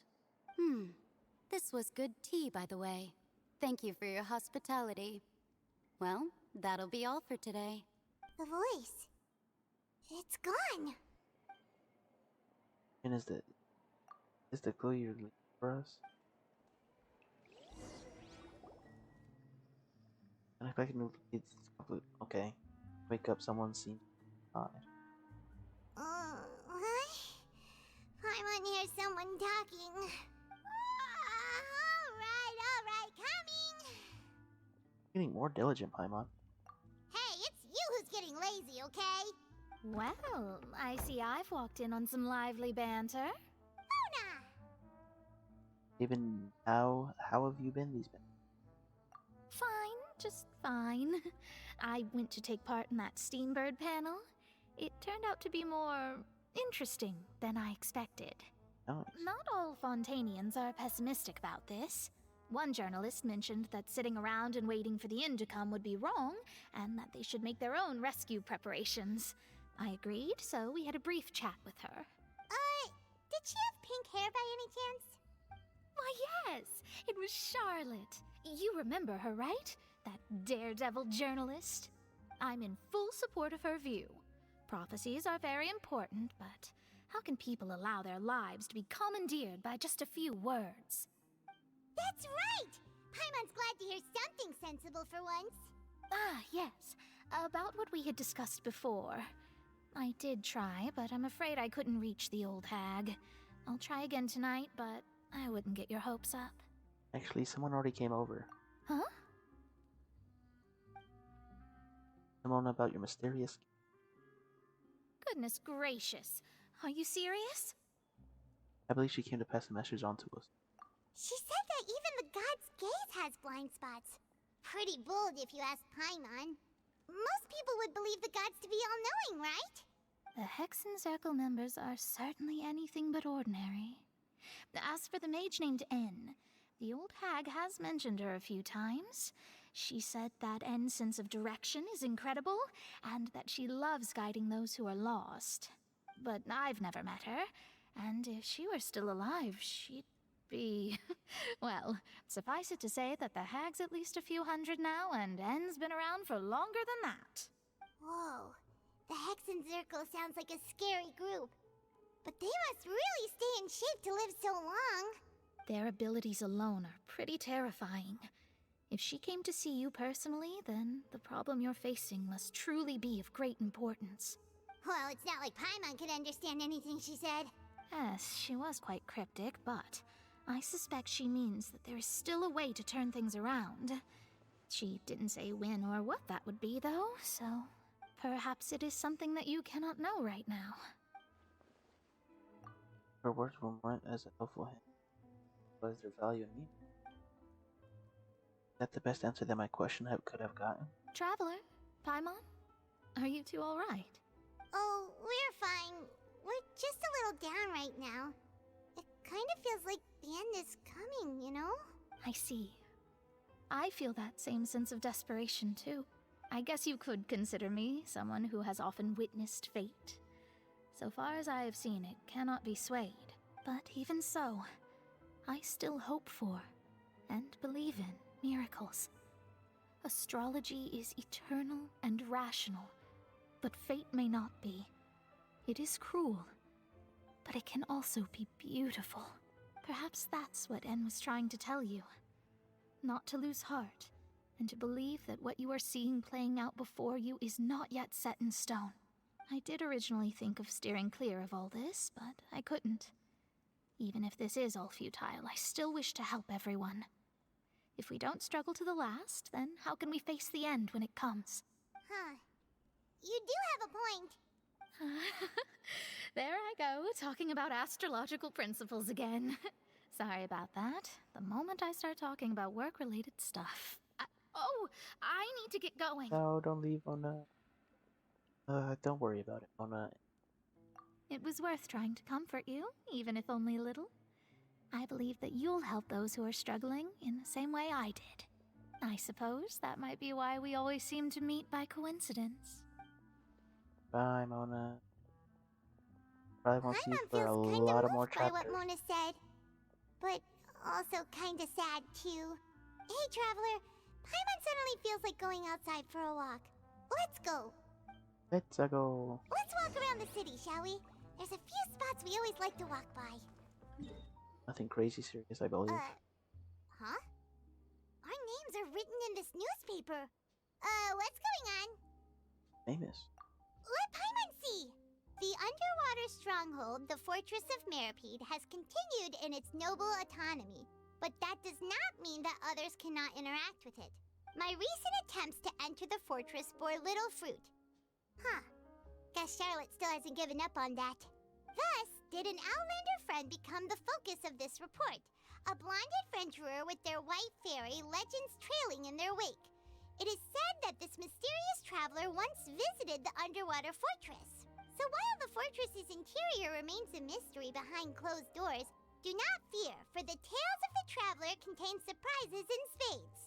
Journalist Charlotte's biggest scoop yet, the Traveler's Trail, World Walker. Huh. Charlotte took so many awesome photos of us and we never even noticed her. She hasn't been able to get a hold of anything at the fortress, so since we're easier to find, she's using us as the subject matter instead? That sure seems to be the case. Ugh, seriously? Well, fine. Those headlines and photos do look cool, so Paimon will forgive her this time. Oh my god. I'll be back again. Okay, here's quest again. We're here! Paimon's hungry. Should we go in and get something to eat? Hey, quick! edition, only 16 slices a day cake! Hasn't already sold out for the day? It was so delicious the last time we tried it. Despite the tense situation we were in, let's give it another go. I'm sure it'll be great. Can't let anyone get ahead of us. 1 slice of cake, please. Someone showed up after all. Oh, wait, you're the one from the Palais Mermonia. Oh, are you here to buy cake too? It seems Monsieur Nervalette was right. You really can eat. Wait, did he really say something like that? That's right.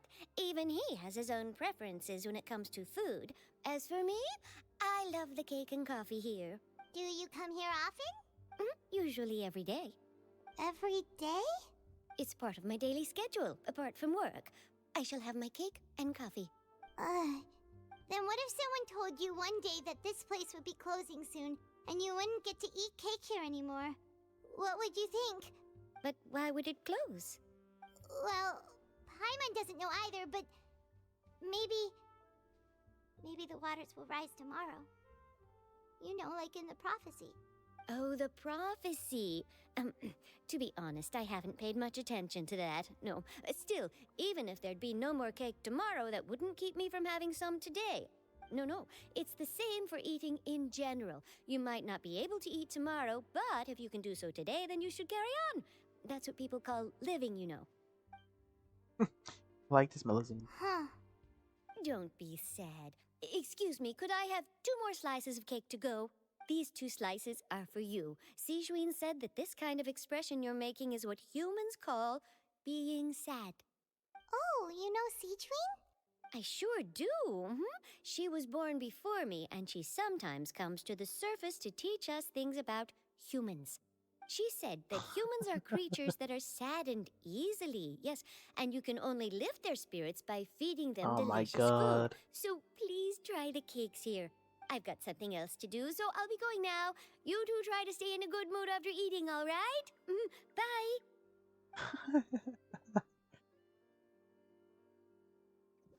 And skip away. And there she goes. All right, let's dig in. Paimon's sure this cake will be delicious. Share a glance with Paimon and snarf down the cake. It's more delicious than last time, and the flavor gets even better with a sip of tea. It sure would be nice if we could come again tomorrow. Sure would be nice if we could always eat delicious food here. We're near the Steamboat office. Let's go and have a chat. There's Charlotte right now. Coming. Wow! If it isn't the Traveler and Paimon!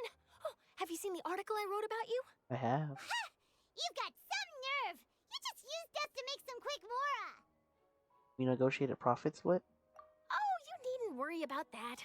I heard that you were in Poisson some time back, so I sent you a letter to discuss just that. It appears you didn't receive it, though. Dang. It's all right, though. I've set aside the amount intended for you.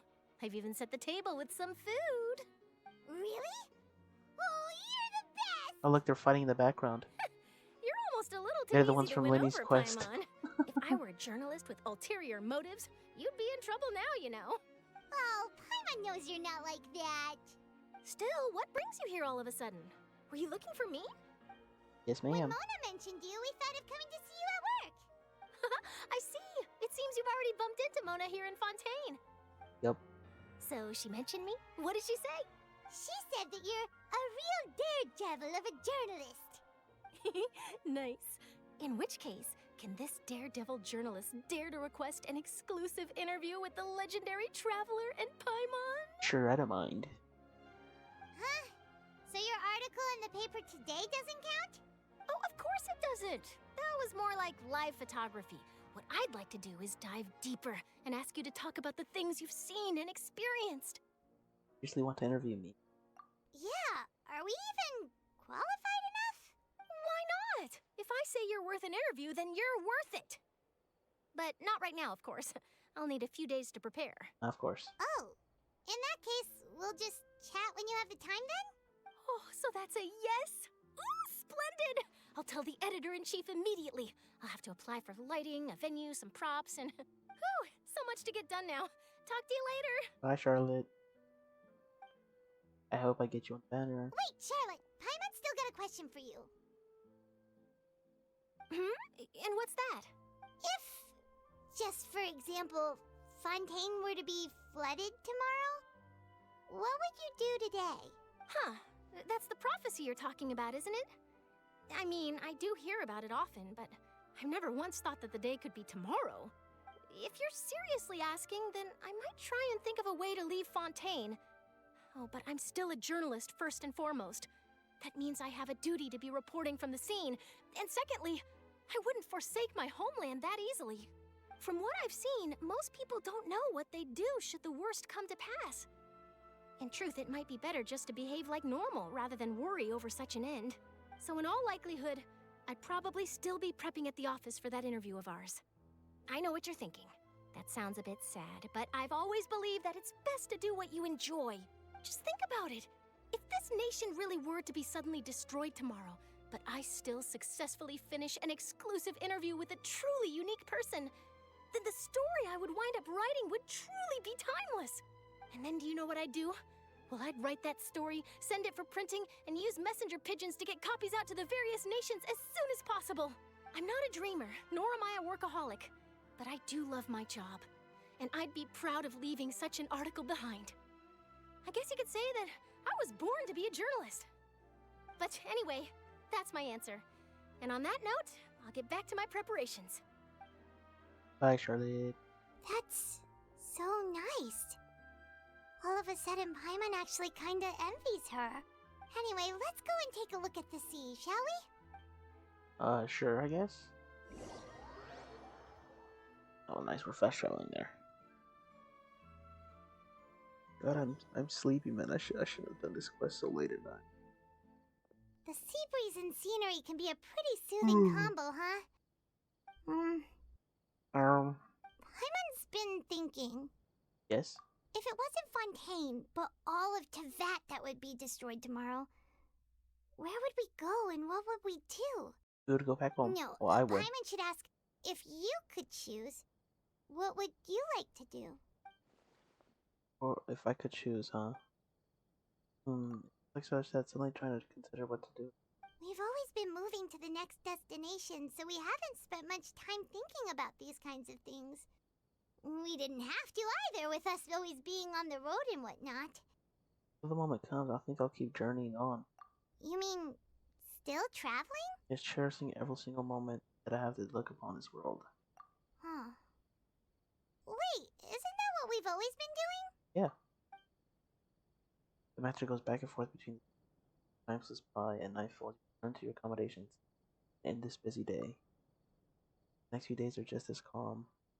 Charlotte comes to find you and conducts the interview. Yeah. Navia, having finished her business, and drops by to take a photo with the two of you. All goes well.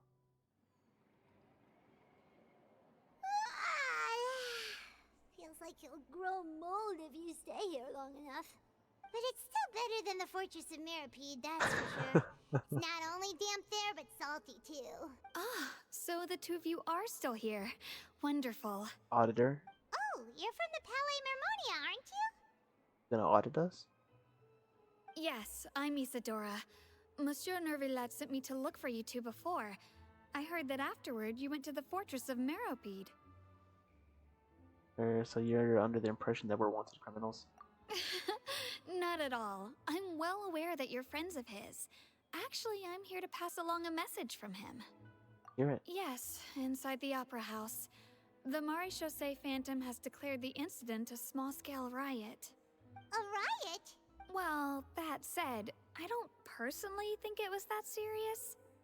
Lady FURINA was watching a performance at the Opera House, and while she was resting during an intermission, some other audience members suddenly started harassing her, loudly accusing her of doing nothing about the prophecy crisis. And before she could respond, others started to join in. The crowd continued to grow, and protests against the Hydro Archon started to break out. So people have started to put the blame on FURINA. Guess they finally found an outlet for the pressure they've been under due to the prophecy. I agree. People will naturally rely on gods, as is customary. But the moment people feel threatened, gods are also the first to be blamed. So what happened after that? Is FURINA okay? Seeing that the situation was spiraling out of control and that further argument was pointless, she claimed that she'd gotten tired of this and left in a hurry. The Marechaussee Phantom had their hands full maintaining order and did not catch where Lady FURINA had gone. Only when things had stabilized did we realize that she had gone missing. So, you mean she's still missing? That's right. The Marechaussee has dispatched many people to search for her, but we don't have any leads yet. That said, I don't think there's much to worry about. She is a god after all. Even if she were to fall into the hands of rioters, what could ordinary people do to her? I understand the situation. Good. Monsieur Nervillette sent me to tell you about the situation, but he didn't say anything else. Don't worry, this is more than enough to go on. Thanks for keeping us informed. Ah, is that so? Well, all right then. In that case, you two take care. I'll be heading back to the Palais now. Well, sounds like we should hurry over to Poisson then. You're catch on quickly. If we know Caught on FURINA, quickly. she won't try to fix things in this situation. Instead, she'll look for a place to wait out the heat. And, as we also know, she may be loud and dramatic, but she doesn't have a heart of stone.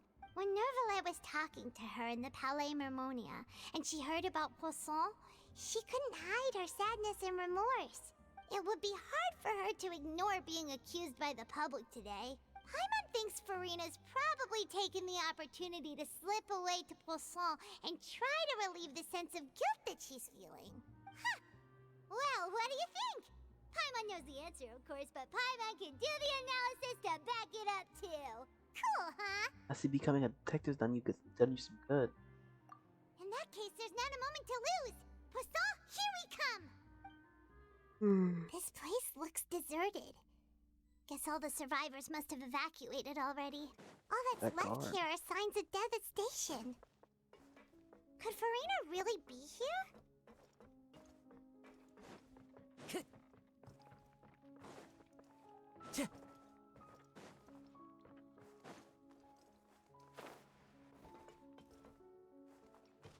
If she is here.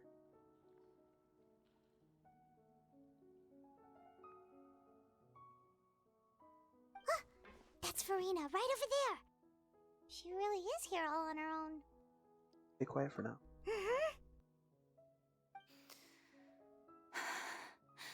Should I just give up? This is all meaningless. What was meant to happen did happen after all. Everyone's dead. I'm sorry. I am so sorry. Give up, FURINA. There's no point in holding out. I'm sorry, but what can I even do other than to repeat meaningless apologies over and over? FURINA. Who's that? Don't worry, FURINA, it's just us. So it is you, blonde traveler from another land. Why, I almost thought you were someone from that mob of my ignorant subjects, come to kneel and beg for my forgiveness. FURINA, you were crying just now, weren't you? Oh, did not mean to skip that. What do you mean, tear stains? I remember. The show at the Opera House earlier this morning was so moving. I'm still trying to process it. Who did that uncivilized rabble think they were, disturbing my enjoyment of the arts? They even dare to tout their Archon. I must teach them a lesson. I can just imagine their twisted and frustrated faces once they realize that I'm nowhere to be found. Oh, and I'm sure Neuvillette and those people from the Marechaussee Phantom are freaking out right next to them, too. I'm trying to act tough, FURINA. You're actually pretty You're actually beyond devastated right now, aren't you? Of course not. Hey, there she is! The Hydro Archon's over there! Quick, after her! What the fuck? FURINA, those people seem to be after you. They are? They're just some rabid fans who want to cut the line because they haven't been able to meet me in person, aren't they? That's against the rules. I can't let them get their way. And she just runs away. Furina just ran off! Quick, we have to catch up with her!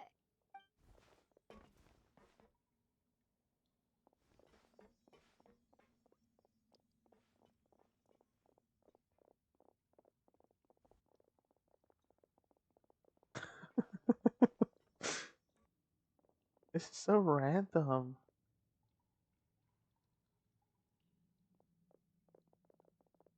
No way they didn't see him, with Paimon's big ass head sticking out. This should be the place, right? Hey, Furina! There's a good hiding spot over here! Quick, come to Paimon before the rest of them catch up to you!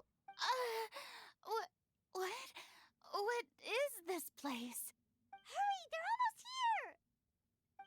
Fine. I suppose haste is warranted. Lead the way.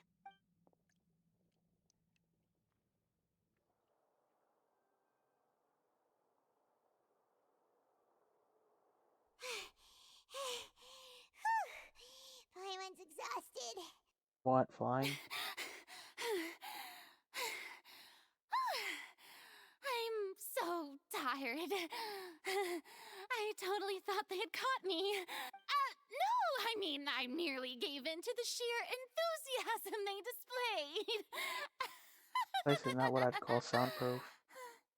Might want to lower your voice to get in. You're right. Yep, that's a good girl.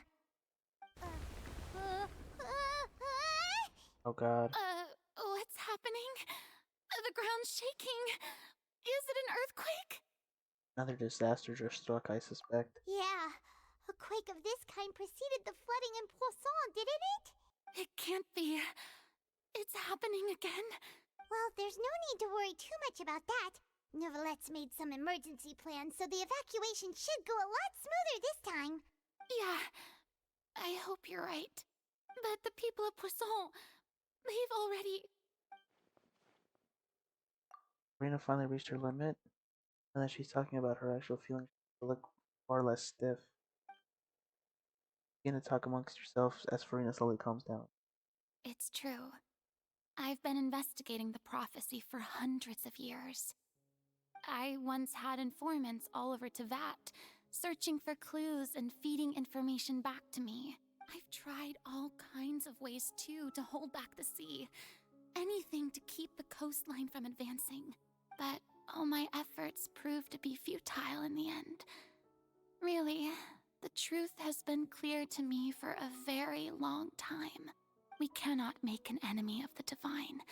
No matter what we do, the will of the heavenly principles will have its way, and the prophecy shall be fulfilled. But even then, you still haven't given up, right?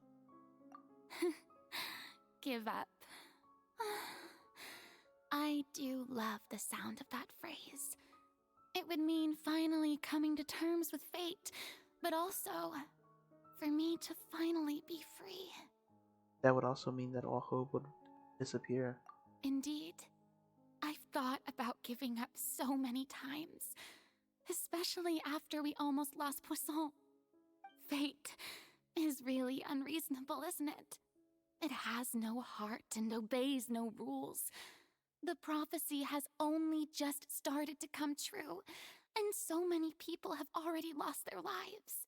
But just now, it all became clear to me. I still don't have the right to come to terms with fate on behalf of everyone else. As long as the final moment hasn't come, it's still not too late. Don't worry. I will keep hope alive for everyone until the very end. Well, that's enough for now.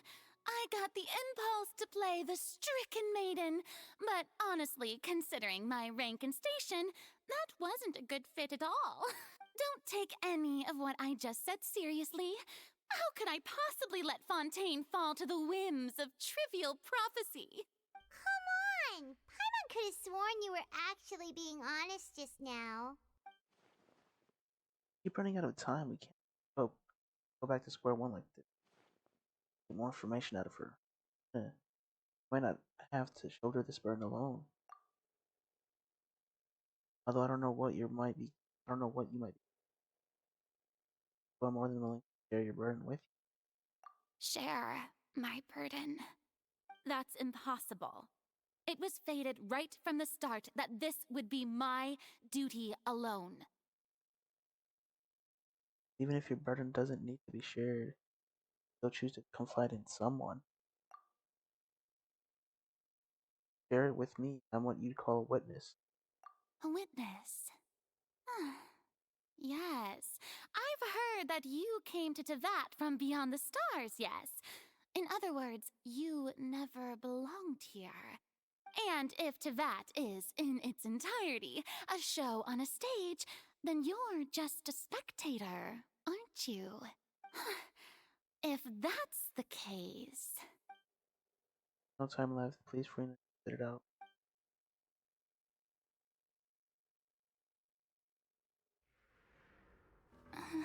Oh god.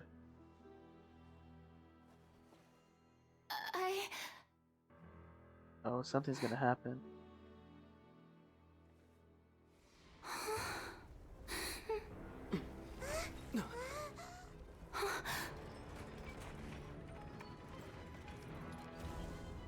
Oh shit.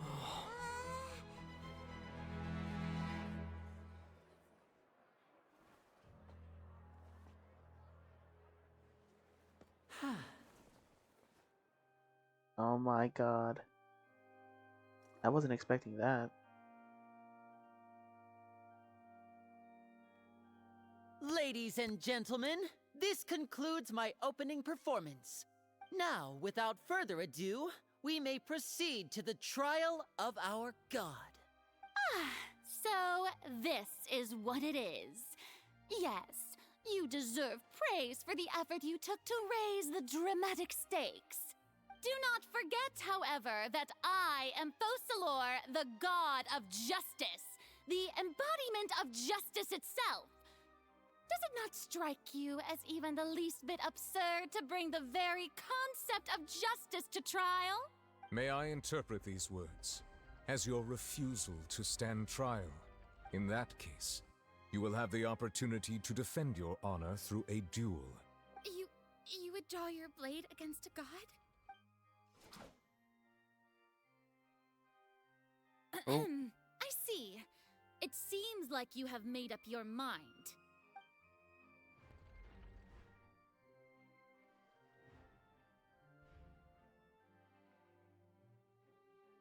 Paimon can't believe it. She just surrendered. What the heck is going on? Did I just see an Archon surrender to a human? Wow, how utterly humiliating. Lady FURINA, what is the meaning of this? Shh! It would seem that there has been a misunderstanding. To be clear, the raising of both hands is not always an indication of surrender. Looking for excuses again, huh? I raised my hands just now to indicate my acceptance of the trial. No duel shall be necessary. I will admit that I've been running away for a long time. I'm sorry, everyone. I was unable to protect the people of Poisson. It is my duty to stand trial for my crimes. You are not the only ones to be disappointed in me. I, too, am exceedingly disappointed in myself. But now, it is time for the Hydro Archon to show you her courage and resolve. I, FURINA, will use this trial to show the world the true meaning of justice! This time, I will protect you. Applaud and rejoice! One of the most outrageous and fantastical arcs known to the opera epiclese is now unfolding before your eyes. Mark my words, this shall be one of the most exhilarating and brilliant shows ever to grace the stage of Fontaine! The trial of the Hydro Archon, Focalor, will now begin! Woohoo! Oh, now we're making history! Why does it feel like FURINA just took over the whole thing? Like, come on! Didn't she just get forced to stand trial for her crimes? Also, even though she's still acting super dramatic, she is taking this seriously this time, right? Seems like it. All right, then. Who will be my opponent in this trial? The court asks the prosecutor to please take the stand. Thank you, Your Honor. Is that so? Very well. Then please speak, witness of Tivat, my accuser and fated opponent. So close to getting her to tell us the truth. Not like it'll turn out like this. Okay, though, as long as we can defeat FURINA, well, we will still have a chance to figure out everything.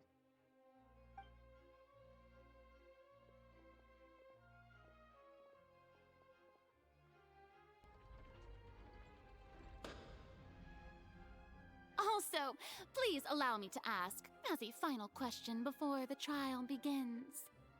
Just how much work did you do to force me onto this stage? Well, we did do a lot of prep after the meeting that day. I can go over the tasks assigned to the Spina di Rosula, since they were rather straightforward and easy. Navia, the president of the Spina di Rosula. Most of the people who participated in the disturbance this morning were my subordinates. They changed into plain clothes and came to the Opera House as regular audience members, waiting for the perfect opportunity to incite insurrection against you. The people's resentment against their Archon has been building as more and more of the prophecy is fulfilled. A spark was all we needed to turn smoldering anger into a flame.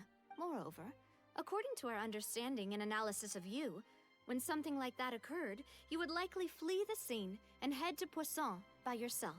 So, we arranged for a second group to lie in wait there. So, you mean, the ones who scoured the settlement for me were also from the Spina? And their goal was to force you to step into the giant magic box so you may personally participate in the greatest magic performance in all of Fontanian history. That's right. That house was a magic box, rather than someone's residence. As the super ultimate version of the setup that I used when I first performed at the Opera Epiclese, the volume of the box was increased by a whole order of magnitude, and the distance it traversed was the entire gap between Poisson and Areneas. Its cargo, of course, was an Archon instead of a human. My thanks, FURINA. Without your help, we could never have pulled off such an extraordinary performance. You're welcome? Of course, this performance was only made possible with Father's support. The House of the Hearth spent a massive amount of labor in Mora to pull this off. We had to select a location, construct the giant magic box, dig a tunnel, and open up a path through the water. It was a lot of work for all of us. So, in other words, the earthquake that we felt within the giant magic box was just a normal tremor from the transportation of the whole house? That's right. It wasn't a sign of another disaster to come. Sorry about that, we deceived you back there. Then, I can guess Nervilette and Cloran's parts. You gathered a crowd, prepared a stage, and made sure that the champion duelist would be immediately ready for a fight. Also that as soon as I appeared on the stage, the trial may commence without a hitch. Am I right? Yes, that is correct. Well, Clorand, I must commend you for your courage. Only the most outstanding champion duelist in all of Fontaine would accept a duel with an Archon without flinching. Thank you. As for you, Traveler, I suppose your role was to keep me distracted with conversation once you found me in Poisson. You'd make sure that I didn't notice anything amiss before revealing yourself as my prosecutor once we'd arrived onto the stage. No, you guessed wrong. Oh? Mission was to give you one last chance. Hope that you'd share your secret with for the magic box arrived onto this. I mean, she was. You guys didn't give her time. What the fuck? Is that so? Then I suppose I must have missed my final chance. It's fine. It matters not. What's done is done. That's kind of fucked up, though. The stage is already set, so there's no reason to disappoint the audience. Let's see this trial through to the very end. The only thing we can do now is judge the hydro. I can't help but be a little bothered by the conversation earlier. What did Farina say? What did Farina want to say right before we arrived on the stage? Sir Prosecutor, please allow me to pass this along. This is a document that Miss Charlotte applied for and received permission to share with you during the trial. According to her, it should speed up the proceedings. Huh? Charlotte wanted to give us something? Oh, so she's here too! Hey, Charlotte! Oh, let Paimon see. Oh, I did not mean to skip that. Isn't this the exclusive interview that she did with us before? So she's already finished it, huh? Wait, then that means this document is a perfect timeline of everything that's happened ever since we stepped foot in Fontaine! So in other words, we can refer to this anthology of evidence every time we want to use something from our journey as evidence for an argument! It's a super practical gift. I never would have thought of using. Let's quickly confirm the information in it. Just think of it as a refresher, alright? You defeated the Hydro Archon in the very first duels you took part in at the Opera House. That's one for the history books, all right. I didn't think that you'd wind up getting to the bottom of the case I'd been following all this time. I guess you could also see this as a happy coincidence. This is the first time Monsieur Nervillette had a difference of opinion with the Oratrice. Even the Hydro Archon can't figure it out. A Fatui Harbinger. She's an extraordinary person. Her instinct must mean something. The fortress of Meripede was almost destroyed in a single day. That I didn't witness that scene personally will always be a source of professional regret, I think. According to Monsieur Nervillette, both Child and that whale should have been in the primordial sea at that time. I nearly lost my awesome friend Navia. To be honest, that still gives me shivers. The words of someone as extraordinary as a witch can probably only be truly understood when something surreal happens to you. Okay, let the trial begin. The prosecution and the defense are both in position. The trial shall now begin. Oh, come on, Nervillette. There's no need to repeat all the unimportant legalese. Just fast forward to the part where the prosecution lays out my offenses. As the defendant and the lead actress of this performance, I still haven't even been informed of my supposed guilt in all of this. Of course, it is only natural for humans to struggle to understand the actions of a god. However, you will need more than that to convict me of a crime. That's true, but my charge here is unrelated to your conduct as an Archon. Instead, I would like to charge you as a fraud who's never been the Archon in the first place. Wait, what was that? Lady Furina's a fraud? Hey, I came here thinking that we were going to try the Hydro Archon for forsaking her duty, but did I hear that right? She's not our Archon at all? Charge accepted. Damn. Lady Furina, do you plead guilty to the charge? Lady Furina. I plead not guilty. How can I be guilty? There is no way that I, Focalor, otherwise known as Furina de Fontaine, a member of the Seven and the Regina of all waters, kindreds, peoples, and laws of Fontaine, could be anything other than your true Archon. Yeah, even though Lady Furina can be rather eccentric, isn't it going too far to doubt her very identity? Yeah, I've never questioned her identity either. Sure, Lady Furina can be super irresponsible, but what grounds does that prosecutor have to make such a huge claim? I have cause to believe that common sense will prevail in this case. Many of the members of the audience have known me as the Hydro Archon ever since they were born. There would be no fooling their memory. See? Even the Oratrice has decided to show me its favor.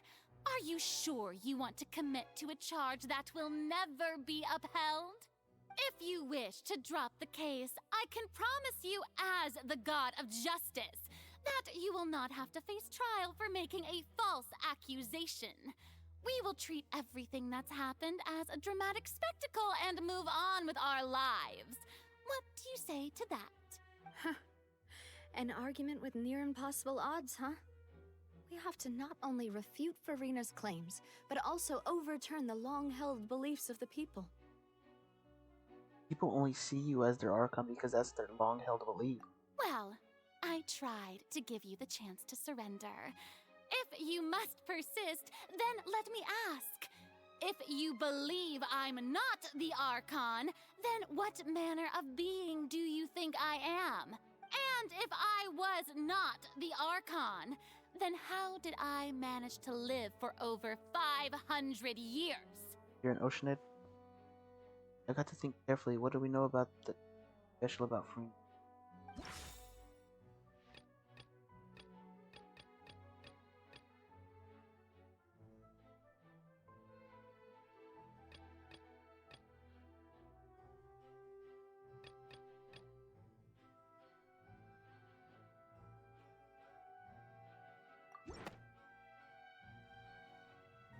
First of all, you may be a member of another long-lived race, which would allow you to naturally possess an extended lifespan. Oh.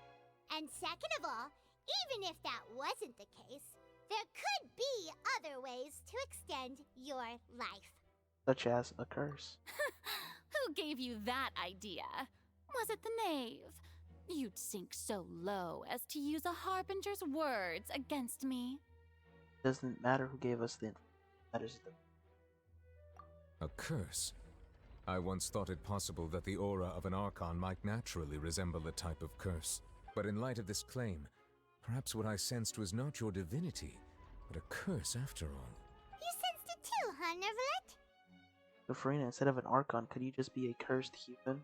Lady FURINA is actually a human? Well, it is true that it's extremely difficult to tell humans and gods apart just by looking at them. It's not impossible.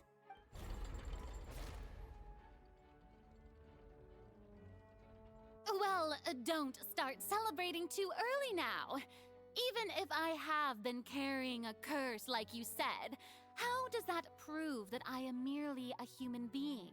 Besides, everyone knows that the main difference between a human and a god is the possession of authority. Gods can do what humans cannot. That's why they're worshipped as gods. For centuries, manifestations of my authority have served the nation of Fontaine. One need only to turn their eyes towards the Oratrice Mécanique d'Analyse Cardinal in this very opera house, or consider the indemnitium that is used in every aspect of life. The one trial proved the opposite. FURINA actually has no control over the Oraclease at all.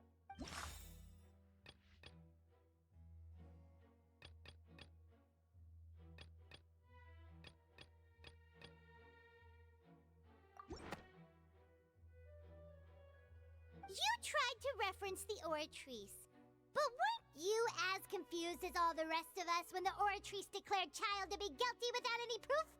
Otherwise, you should have come up with a good explanation for that by now. Yeah, FURINA. Didn't I make myself clear at the time? The decisions of the gods are naturally difficult for humans to comprehend. There is no need to provide an explanation. Lady FURINA, I believe a reminder of your current circumstances is in order. While the court is in session, the principles of justice and the law must come before all else. While you are an Archon, you are also first and foremost the defendant in this trial. You will prove yourself unable to defend against the prosecution's charges if you continue to withhold vital information against the rules of the court. I never thought you'd use that kind of rhetoric against me. That was no trick of rhetoric, Lady FURINA. I've merely reiterated the rules of the court. Rules that all should respect and follow. So, you neither knew why Child was declared guilty, nor did you understand the structure and operations of the Oratrice. Instead of having been created by you, the manifestations of authority you mentioned have been made by the real Hydro Archon, haven't they? The real Hydro Archon? Well, now you're really losing me. It is true that I did not know why the Oratrice gave out a guilty verdict that day. But the Oratrice handed out that verdict unilaterally, and it has been operating independently ever since it was first created. You can't argue that just because a divine creation is flawed, that the god behind it must also be no god at all. She's still throwing out all kinds of excuses. Seems like she's confident that we won't be able to produce proof that she has no power over the Oratrice. Sure, we can put the Oratrice aside for now, but then Miss FURINA, can you give us a brief demonstration of your power as an Archon? My power as an Archon? There are many ordinary citizens in the audience. How can I just carelessly demonstrate the formidable power of an Archon?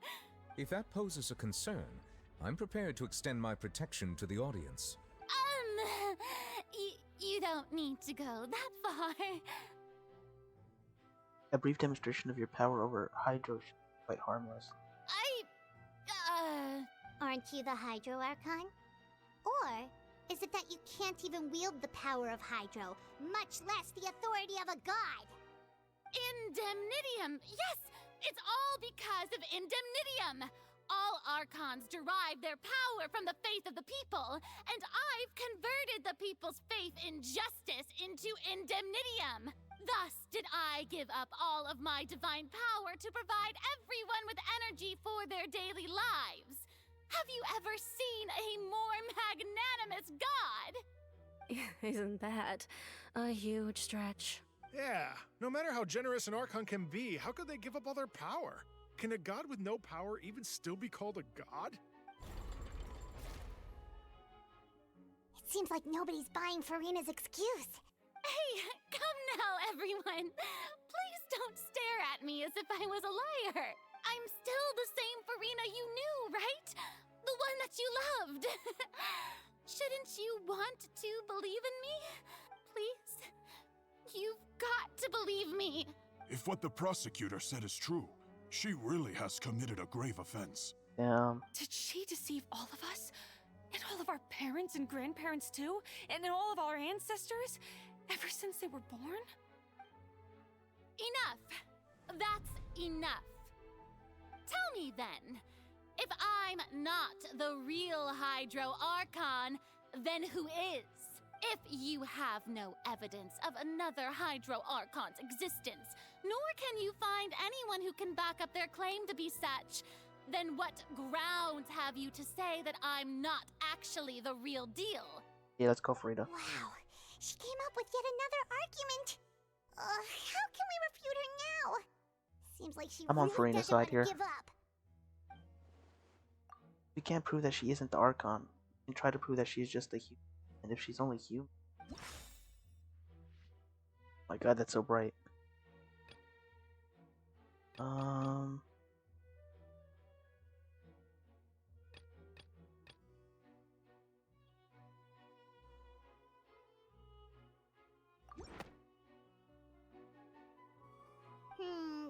doesn't sound right. Paimon doesn't... I thought that might have been it.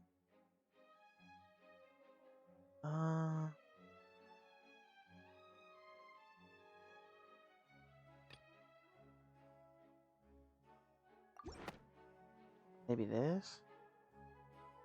It has been There it is. established that all Fontanians can dissolve in water from the primordial sea.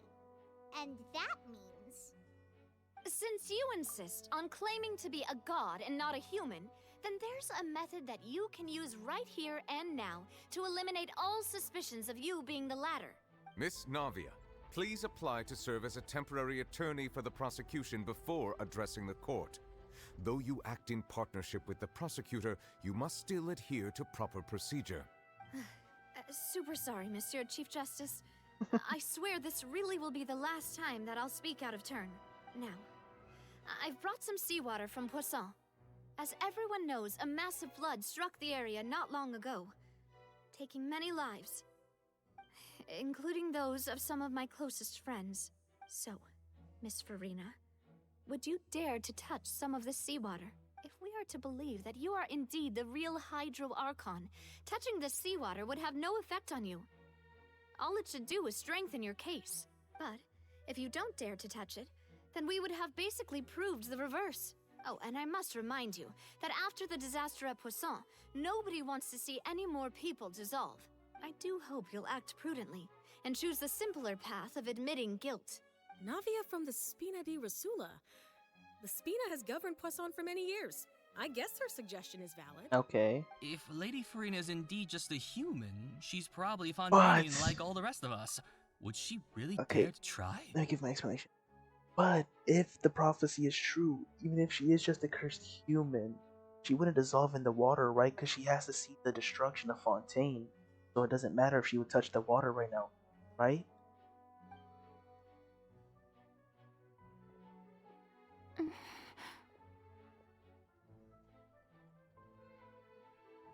FURINA? Lady FURINA, this test has been unilaterally proposed by the prosecution. As it falls outside the realm of standard court proceedings, you possess the right to decline participation. Well, of course he had to tell her that. But refusing to participate is basically the same as a confession of guilt. She's just staring at the water without saying a single word. It really does seem like she's quite terrified of it. That could only mean... What's going on? Is she really planning to... that's not what we thought she would... Due to the inherent risk of the test, Lady FURINA, you may... Hey! You actually did it.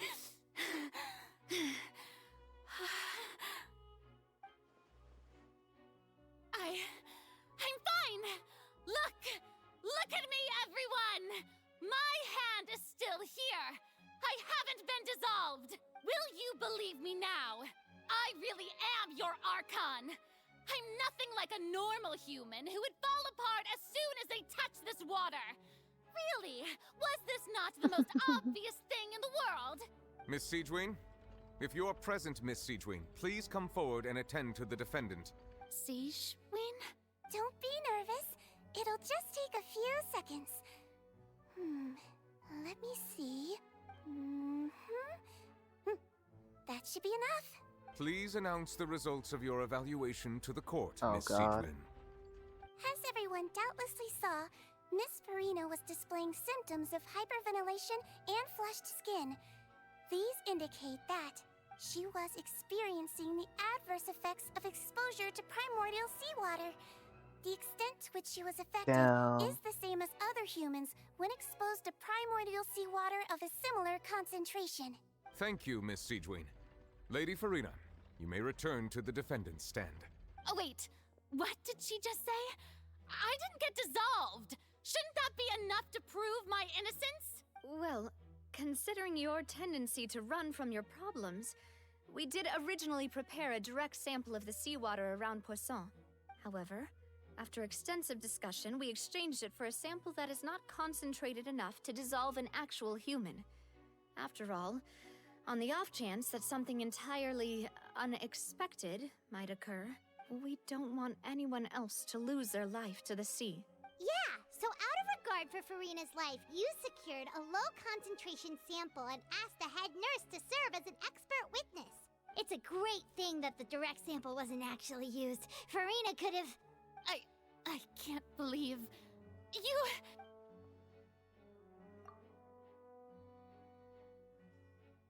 What's really going on? FURINA couldn't have known the consequences of that water as a human. This is too unlike how she usually acts, unless it's actually more of a facade than to save her own life.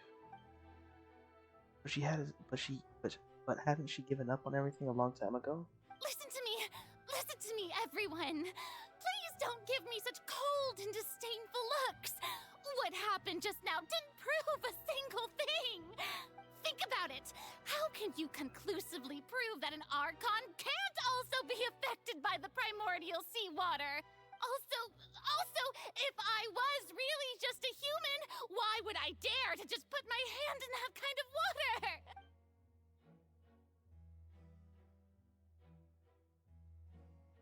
And she makes kind of sense. Anyone, just listen to me! I swear, I really am your Archon!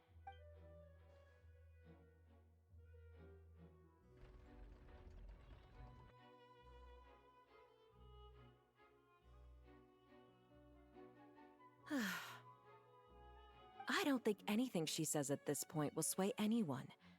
The odds are just too stacked against her now. With all the things that have been said, Paimon doesn't think there's any way left for FURINA to win. I believe the time for arguments and presentation of evidence has come to an end. If there are no objections, we will move on to the final judgment.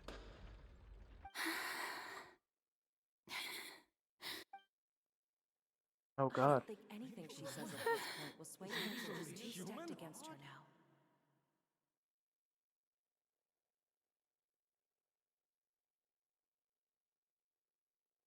What's happening? In my capacity as Chief Justice, I shall now render judgment on FURINA's misrepresentation of herself as the Archon of Fontaine. As a human who knowingly deceived her fellow citizens, FURINA is guilty.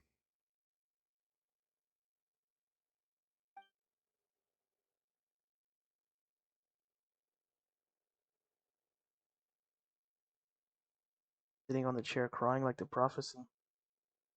We shall now turn to the Oratrice Mécanique d'Analyse Cardinale to render the final verdict on the charges. Gonna say not guilty.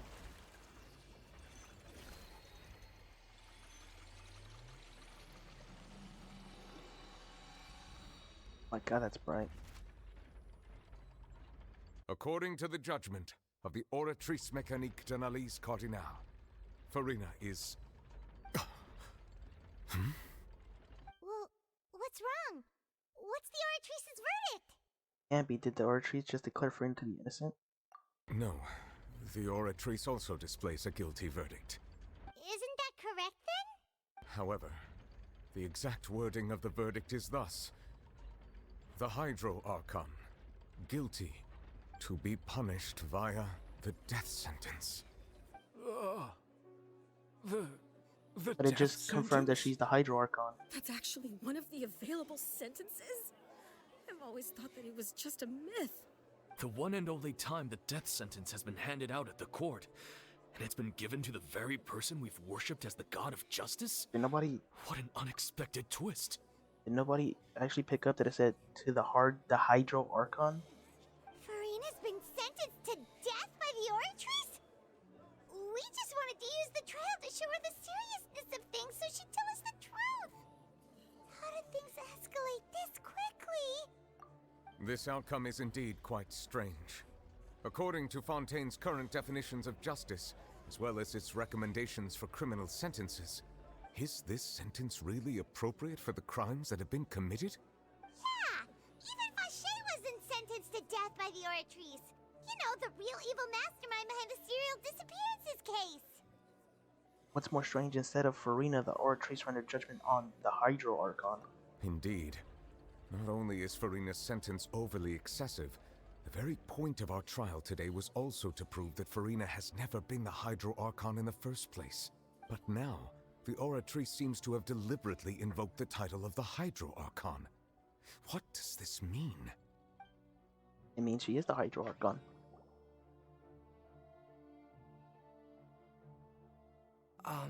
Excuse me, if I may interrupt. Oh God, for a minute. Is the trial still going? Fremine! You finally made it. I assume this means you've completed your mission? Mm-hmm. Any mission Father assigns to me will always be top priority. Okay, so what did you do? With some help from the other Fatui, FURINA brings us... Oh. Is that the first prophecy slate? Huh. So the knave privately arranged for FURINA to try and find the missing slate. I looked everywhere and finally found it at the bottom of the sea. It took me a long time to get around some dangerous stretches of water. But has the trial already concluded? Then doesn't that mean I've come too late? Oh no. Father will be disappointed in me. Don't worry, the mystery hasn't been resolved yet. It's still not too late for you to shine. Thank you for your hard work, Mr. Fremine. Please allow me to review the record left on the slate. Traveler, I believe that you have already seen the other existing slates, and would like you to come here and confirm their contents. Huh? So what do you see? What is it? This looks like previous Hydro Archon releasing her divine power, turning the Oceanids into human beings. I believe I've now made sense of the Hydro Archon's crime. It has to do with Fontaine's lost history. Huh? Isn't the Hydro Archon just guilty of deceiving her people? Oh, wait, no, that's FURINA, and we've already proven that she's not the Hydro Archon. I mean, you haven't proven it though. So when you say Hydro Archon, do you mean the real Hydro Archon we've been kinda talking about? In truth, everything that you've encountered in Fontaine up until this point can be traced back to the contents of these stone slates. However, I'm uncertain as to how much sense they currently make to you. An association between the contents of the slates and the incident. Okay, let's try to recall the contents of the other 3 stone slates. Paimon will do her best to help you remember.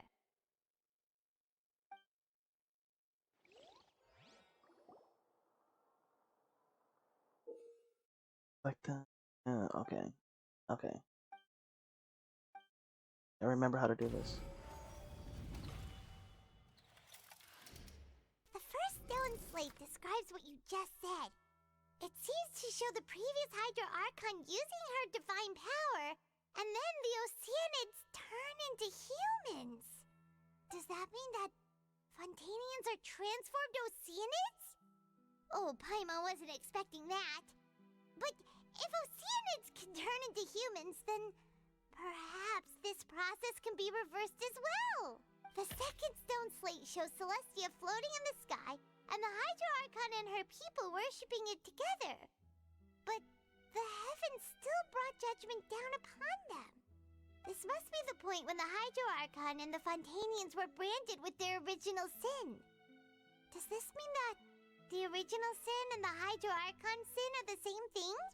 The third slate shows the Hydro Archon sinking into the sea surrounded by many people. That reminds Paimon, didn't we also watch that happen to someone else? Well, the fourth slate is the prophecy the Fontainians have been talking about. People dissolving into the sea, the Hydro Archon crying on her throne, and so on. We didn't believe that such a crazy disaster could happen at first, did we? But after that incident, it was just a question of when and not if.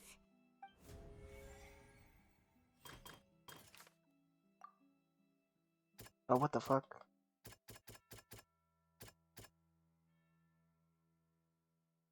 That doesn't sound What? Okay. That doesn't...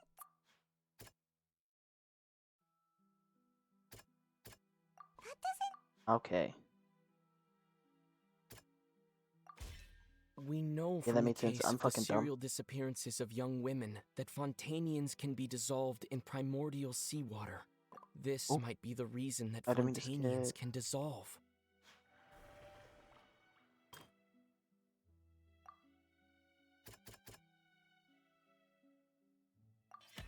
Perhaps what is about to take place has all happened before. The true sin of the Hydro Archon that Nervalette mentioned, and the original sin cast down on the people of Fontaine by Celestia, as recorded on the stone slates.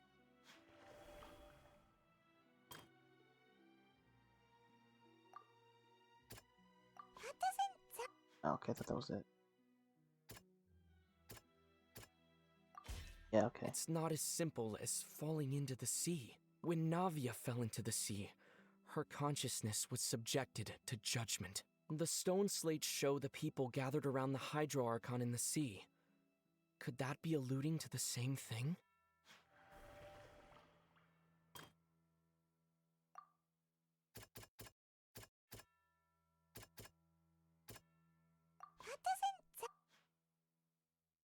Where's this one?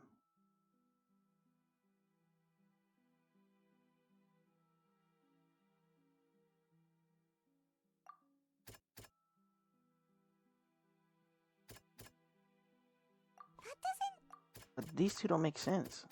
This? What the fuck? The prophecy from the stone slates found its way into society, but not many people believed it at first. If we hadn't dealt with it in time, things could have gone very badly. Skipping by accident, man. They'll dissolve into the primordial sea but won't cease to exist. Their essence will flow in the seawater, converge, and take the form of an oceanid. The Hydro Archon was sentenced to death in court, shocking everyone present.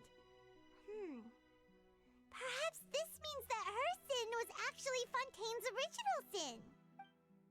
Navia fell into the water inside those ruins, and she nearly dissolved. She was surrounded by the people of Poisson in a court within her consciousness, and was forced to take part in a trial meant to make her stay. The eruption of the primordial sea at the fortress of Meripede was the surest sign that the prophecy was about to come to pass no matter what. The prophecy's contents can all be verified by recent events. If we combine what we know together, loads of truths should come to light.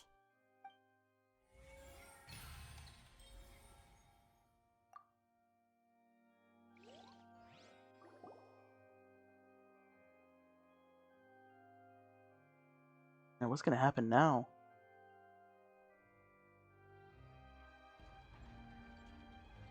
Huh?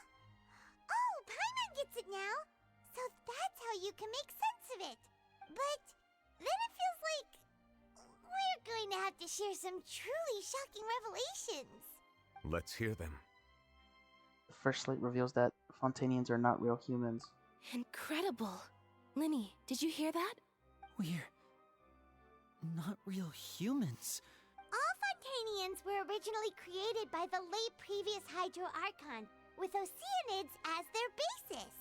The evidence for that can be found in how only Fontainians could dissolve in primordial seawater, and how all the girls Vacher dissolved were also turned into oceanids. Oh, and according to Navia, when she was about to get dissolved, she also saw everyone gathered around for a trial, all of them in the shape of oceanids. Indeed. Second slate reveals that crime of the Hydro Archon was her creation of Fontaine worship from Oceanid. Yeah, and it follows from the content of the first slate that she probably angered Celestia by creating humans without prior permission. That could also explain why the Oratrice judged the Hydro Archon to be guilty. It's to account for that ancient sin.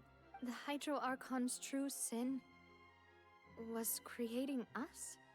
And yet, after many hundreds of years, the Hydro Archon's creations have turned around to try to judge the Archon within the Opera Epiclese. The twists of history are often the most unexpected of all. As for the third slate, I'm still convinced that it should come after the fourth slate. Yeah, isn't the image here just like when Navia fell into the sea? So wouldn't it be trying to show the image of the Hydro Archon also falling into the sea once the prophecy has been fulfilled in the fourth slate? The fourth slate depicts the fulfillment of the prophecy and it's already widely known. In the end, the people will all be dissolved into the waters, and only the Hydro Archon will remain weeping on her throne. Only then will the sins of the people of Fontaine be washed away. Like, that of her weeping on her throne and her sitting up there crying on that chair does not spark anything in people's mind that it might be connected. Like, fuck. Did Paimon get all that right? You've made some keen deductions. I must say, given how much you still don't know, it is impressive that you've already managed to connect so many pieces of the truth. However, while you were able to decode all the information on the slates, they've also been etched with an additional layer of hidden information using a different power source. When we were at the ruins, I tried to decipher the hidden information recorded in the slates. But since we only had 3 slates at the time, I was unable to come to a full conclusion. Now that the slate collection is complete, I shall make another attempt to decipher the narrative recorded within. If everything goes well, we should finally be informed of the unadulterated truth. Alright, let's see. I like how nobody gives a fuck about FURINA up there anymore. Well? Did you get it? I believe I should share this truth not only with you, but with all the people of Fontaine as well. I will try to briefly summarize it for you.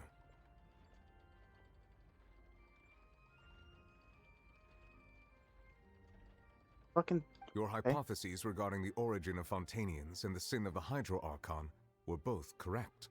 In the Fontaine of old, the previous Hydro Archon sensed the yearning of her Oceanid familiars for life on land.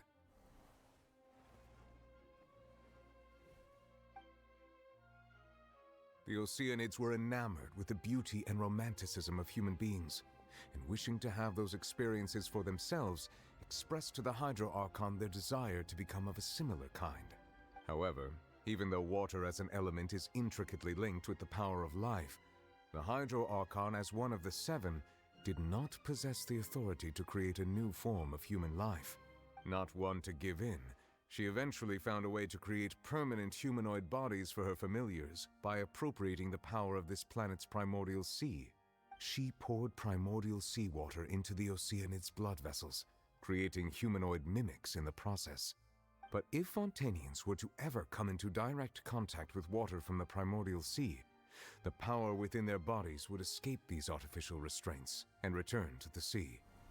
As a result, their forms would collapse, and they would be reverted to their original forms as Oceanids.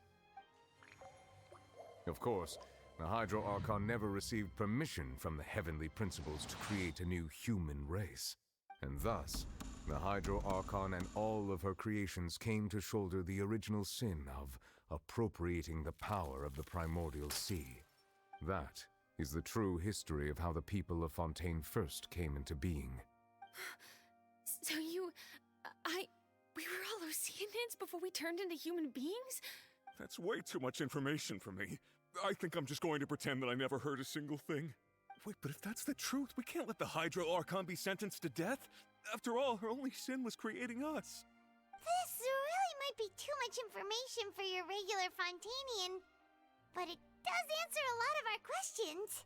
Alas, your hypothesis regarding the third and fourth stone slates was inaccurate. The slates' respective positions are, in fact, correct. They are in the right order? What is the third slate supposed to represent then? A key point of the visual on the third slate is how all the individuals depicted in the water are humans rather than Oceanids. They have not been dissolved, which implies that the water depicted in this slate is not water from the primordial sea. The nation of Fontaine is the nation of Hydro, as well as the nation of Trials and Justice.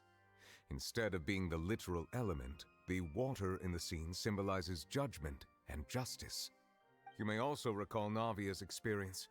When she fell into the sea, her consciousness was surrounded by that of many others who intended to hold a trial to determine her fate. Therefore, the meaning of the third slate is that the people of Fontaine shall try the Hydro Archon at the court of justice. It can't be. Yes, it refers to our present situation. I think I'm following now.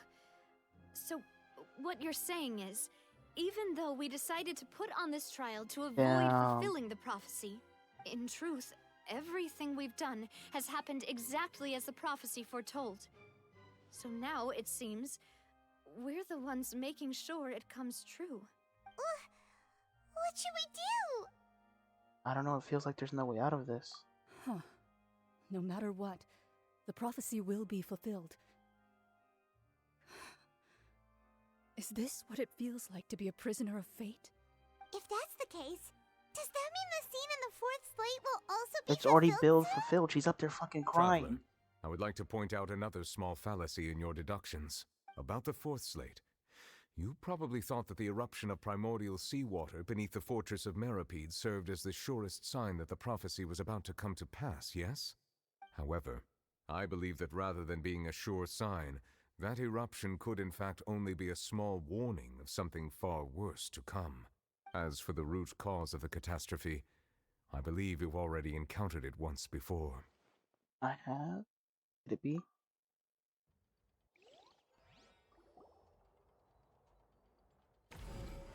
God.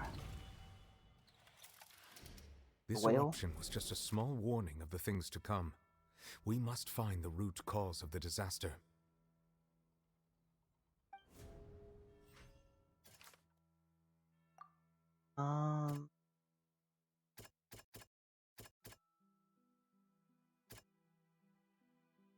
Yep, the whale, I know was it. both dream and reality.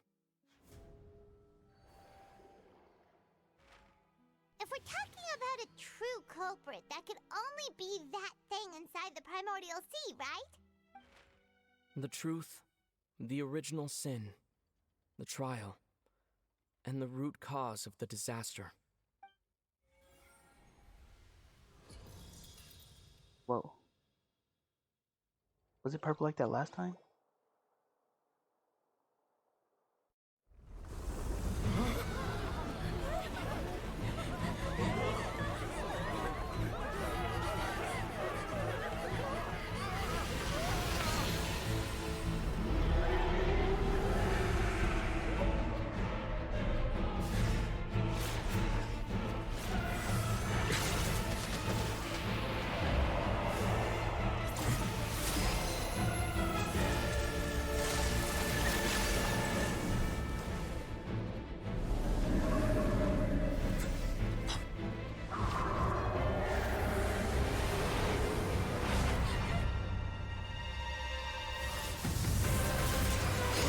Oh, there he goes.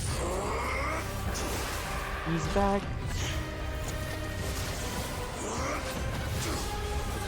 Damn, he's beating the whale's ass.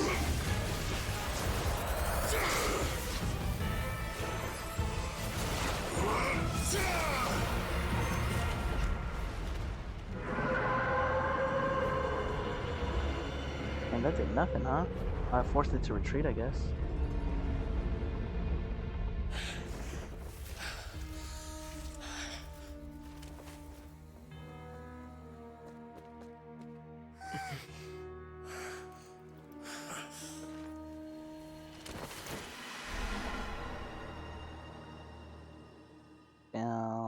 He's gone once again.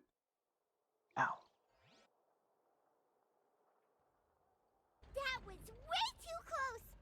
How did that thing just burst into the opera house? Wait, was that the huge whale That's you saw right. in your dream? I heard that's also the one that Child saw when he was young. So we've met it at last. I understand very well why it has chosen to make an appearance here. That whale does not belong to Tevat. It is a monster that has traversed the stars, weeping all the while. It has been greedily consuming the energy from the planet's primordial sea, using it to grow. That is the main cause for the rising sea levels. And once it has finished consuming all of the energy contained within the sea, its next step will be... You said that when the Hydro Archon first created Fontanians out of Oceanids, she filled their blood vessels with primordial seawater. Precisely. That whale finds the blood of Fontanians nigh impossible to resist. Oh, okay. Therefore, when it left the primordial sea, it decided to make its next stop a packed opera house full of food. Food in the form of Fontanians. We just barely managed to push it back, right? In that case, won't it come back to target the people again once it's managed to recover its strength? That is correct. Indeed, it is more accurate to say that we should thank that Harbinger for buying us some time. Without him, the whale would have likely come onto land far sooner. From the way he looked, he must have been fighting the creature for quite a long time. Yeah, he looks hella fucked up. That battle maniac. We've always known that he had a special connection with that whale, but we definitely didn't expect it to help us out like this. Anyway, now that we know that this whale is the actual cause of the disaster recorded in the prophecy, all we need to do to stop the Yeah, prophecy they really don't would give be a to fuck find a way about to FURINA beat it up, anymore, right? huh? It is too late. What do you mean? It had already absorbed too much of the primordial sea's energy before we could notice it. At this point, it has become practically integrated with the sea itself. Yeah. Even if the entirety of Tevat were to be destroyed, it could still survive and swim off towards some other world. That's not not something I will accept. We've already done everything we can, and we even found the true culprit. We've come so far. You can't just tell me that the last hurdle is some impossible foe. That's just not fair. Indeed, that's not how a grand performance should end. I'll fight it to the end, no matter what. So the prophecy will be fulfilled no matter what, huh?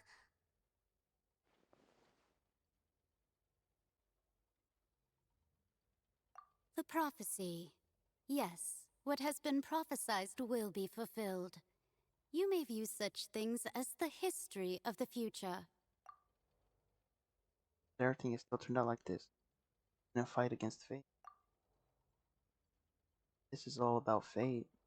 Just as prophecies are usually only the future as seen from the perspectives of the gods, could things be happening in hidden corners where the gods' gaze does not fall? Ultimately, fate shall serve as your only guide, no matter what will happen in Tevat's future. All you need to do is to play your part. Could it be that even if the prophecy were to be fulfilled, there would still be a way to save everyone? Did I miss something? Wait, I forgot about FURINA. What was it that she wanted to say to me at the last moment in the giant magic box?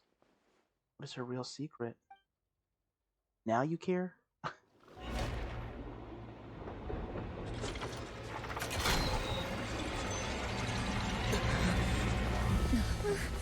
What's happening with the Oratrice?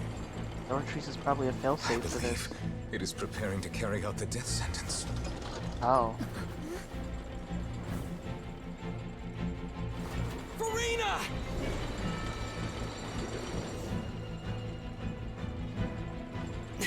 No, I still need answers.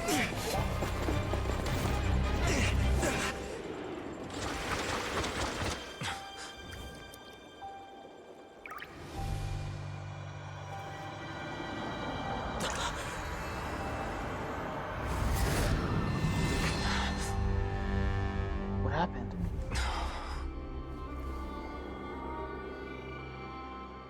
Oh my god.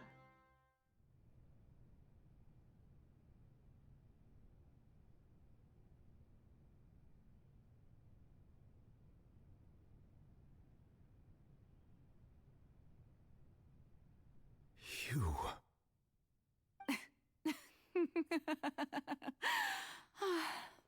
Sorry.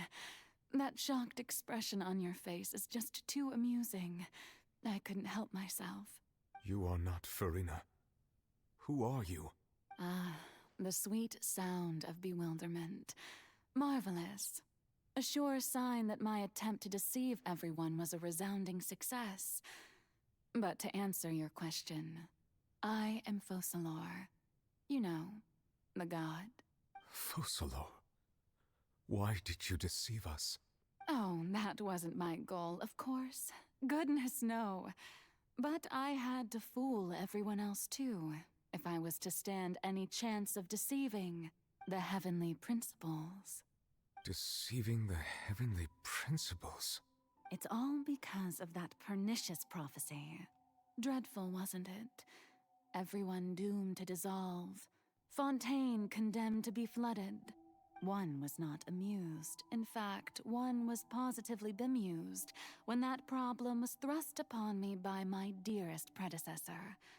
That's the former Hydro Archon Egeria for the uninitiated. It hardly gets more disastrous than a preordained national catastrophe, now does it? She knew full well that the prophecy would surely come to pass.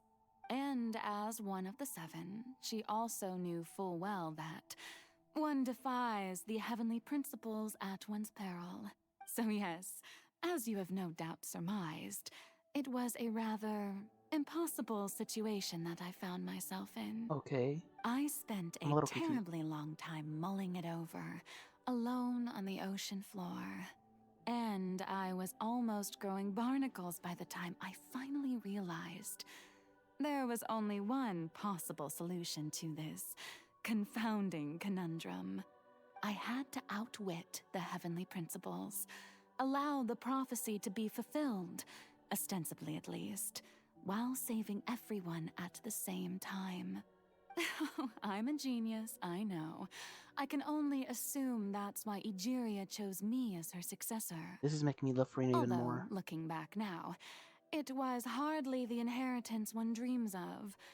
Between the task of saving the nation, the quotidian duties of the Hydro Archon, and not to mention the original sin of creating a new race of humans, I dare say she left me quite a colossal mess to clean up. But one can only play the hand one is dealt. I did not choose this, any more than I chose to be one of her Oceanid familiars. So you were also once one of the Oceanids, transformed into a human by Egeria's hand? Yes, I was. I always dreamed of becoming human. And I still do, even now. That sword looks In my crazy. eyes, to be human is to be part of the greatest opera ever known. After becoming a god, I separated my divinity from my body and spirit, leaving behind only a self that was as naive and bewildered as my past self on her first day as a human being. The me you see before you now is that divinity. And the human counterpart I left behind, I named FURINA. She could feel joy, sorrow, and everything in between. She could be as vain and conceited, or as meek and vulnerable as she wished. Her strengths were of a kind only a human could possess, as were her shortcomings. But in my eyes, FURINA's humanity was what made her perfect. She was perfectly human in every way. The person I always wanted to be. Anyway, so then I cursed her. All part of the plan, of course. The plan to deceive the heavenly principles. Do you still remember the final scene of the prophecy? The Hydra Archon alone, weeping on her throne. In order that the prophecy might appear fulfilled, I invited FURINA to be an actress, to play the part of the Hydro Archon in the prophecy.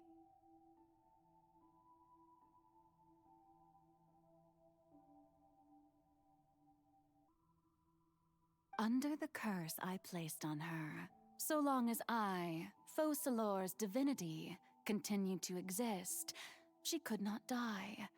But nor was she free to live her life in the pursuit of happiness. Damn, that's kind of fucked up. Instead, she was forced to take the stage in the opera house, to embrace the role of leading lady, to forever play the part of the god from the prophecy, all to create a deceitful appearance of that prophecy coming to pass.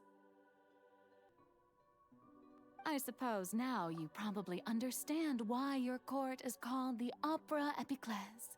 But FURINA is only human, isn't she? Even though she has had a long life, her mind is no stronger than that of any other ordinary human being. Yep. I cannot begin to fathom what she has had to endure. It must have been torture for her. Now you care? It has indeed. And although she is, in a sense, me in human form, I most definitely owe her an apology for it. It's been 500 years, and all along, she's been playing her part in the most unimaginably long, unbearably lonely, and agonizingly painful opera of all time.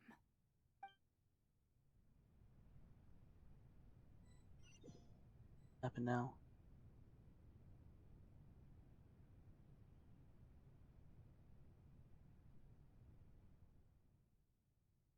Contact the furnace used. If I remember correctly, something strongest the most strong hydros and the most at the fontaine. This be for the world. on stage. Kelly isn't for likely collection of. If I can direct myself, I might be what I wanted to know. Came here for the opportunity by talking to.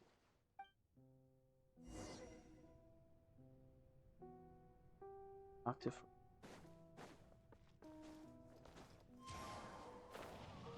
What do I get on? Yeah. Time to go.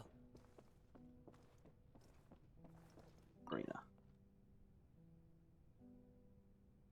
Oh, who permitted you to come onto this stage? Now, I understand your admiration for my august self, but I must ask you to keep to the rules. Come on, it's me. All right. It is not my intent to reprimand Don't look at me. you. Don't look at me. There is no need to state your name. Just be off with you. Do not distract me from my performance. I don't see an audience. Oh, do not jest. Lights Can go you up. not feel it? 1 second. I am Focalor. The eyes That of way I can be countless myself again. Fontanians are upon me. I must, at all times, display the utmost elegance and nobility. Something off. There's no getting there for her heart. She's playing the role of the heart. Love must she have to eat stuff and subconscious. Have to find a way. Turn off the lights.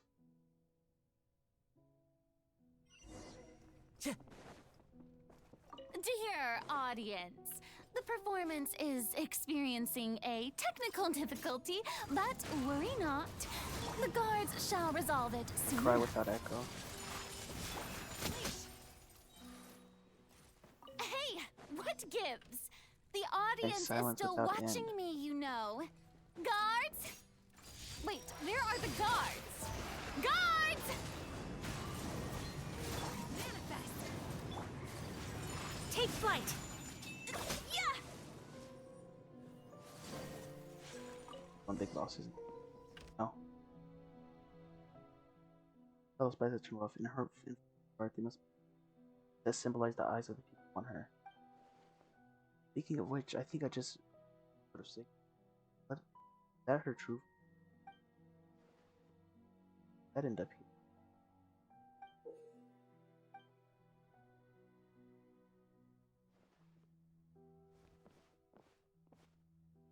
Dude, it looks like this.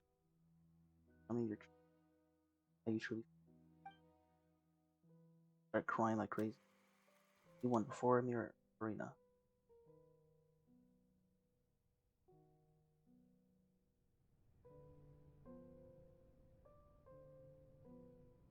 Oh, whoa.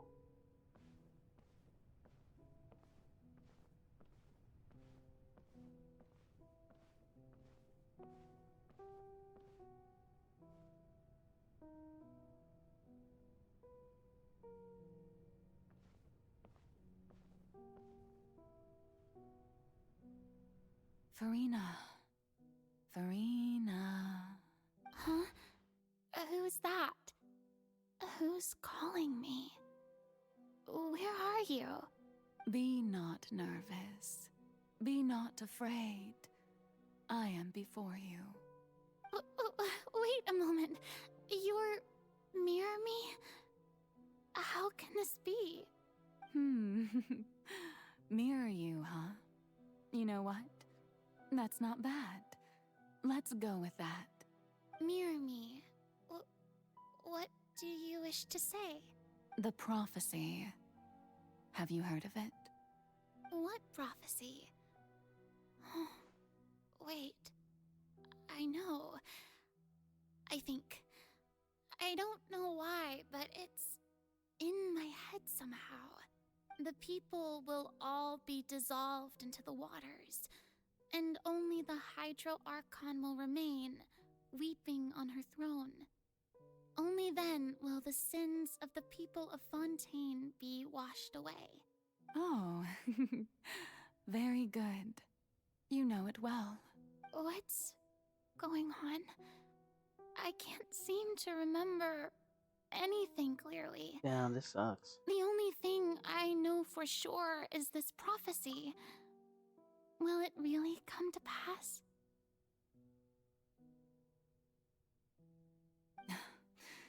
Yes, it will. And that is why I've come to you. Disaster will come to Fontaine sooner or later.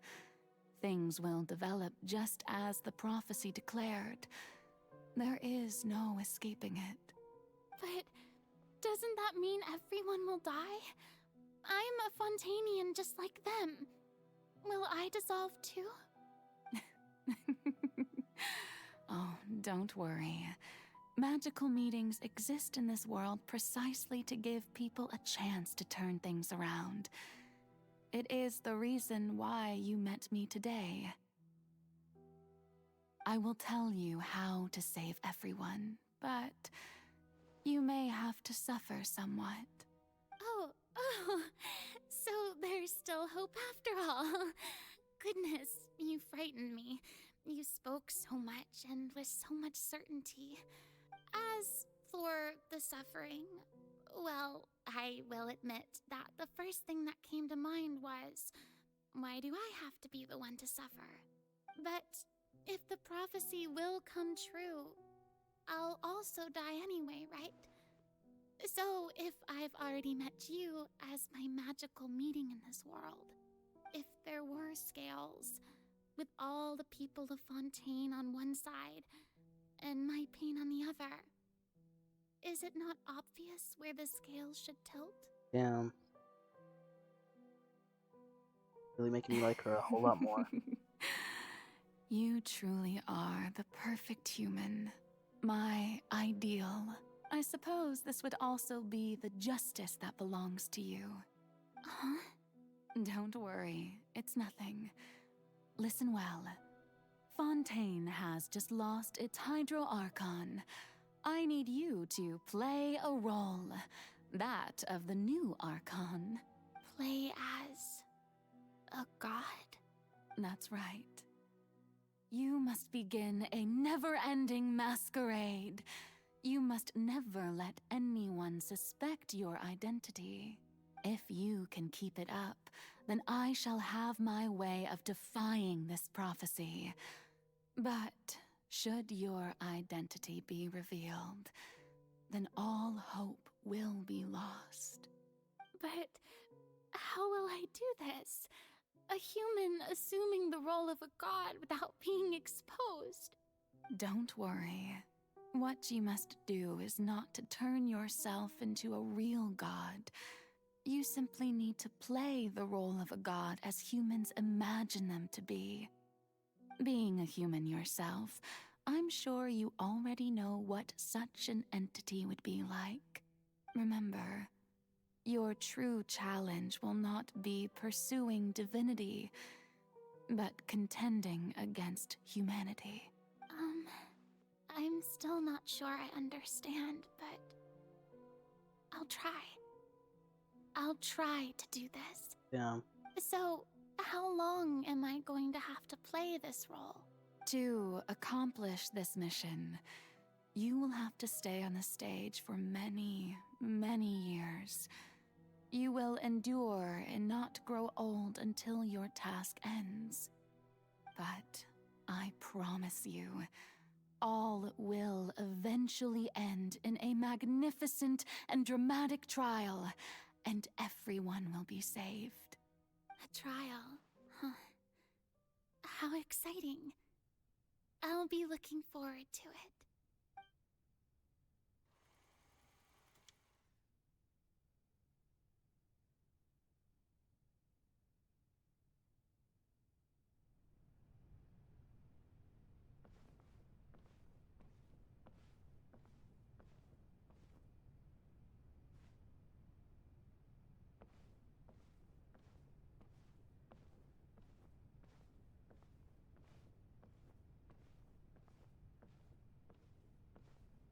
Climb up.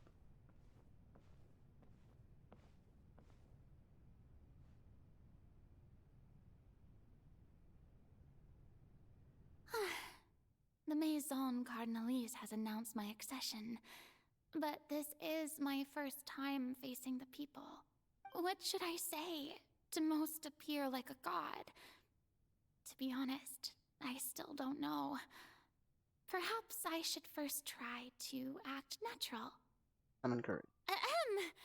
Ladies and gentlemen, good evening, and welcome to the Opera Epiclese.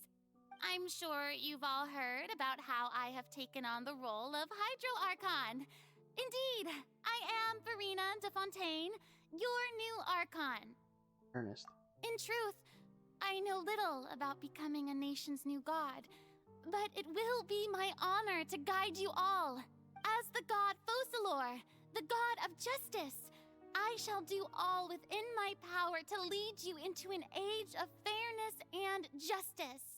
Close politely. Once again, thank you all for coming. If you should have any questions or suggestions, please send them to the Maison Cardinalise. The future of Fontaine will require us to work together, after all. This should do it. I thought I might stammer, but thankfully, I was able to convey my thoughts just fine. Okay, and next. That's the new Hydro Archon. Is this some kind of joke by the Maison? I would have thought that a being that surpasses humanity would be a bit more assertive. Hey, did you hear that? She even told us to send her suggestions there at the end. Shouldn't gods be all-powerful? She's being so modest. What's the difference between her and an ordinary person, then? What the If you fuck? ask me, perhaps the succession didn't actually happen. She might just be a Maison-back puppet. Wait, what's going on? Why is everyone suspecting me of being a fake? Oh, this is bad. If I get exposed here, there'll be no saving the people from the prophecy. Right. Mirmi said that I just need to play the role of a god as humans imagine them to be. Calm down, FURINA. Think. What do the people want? How would they imagine a god to speak and act? Assertive, with a strong sense of presence. One who can dispel all doubt. That is the character I'm fated to play. You got this.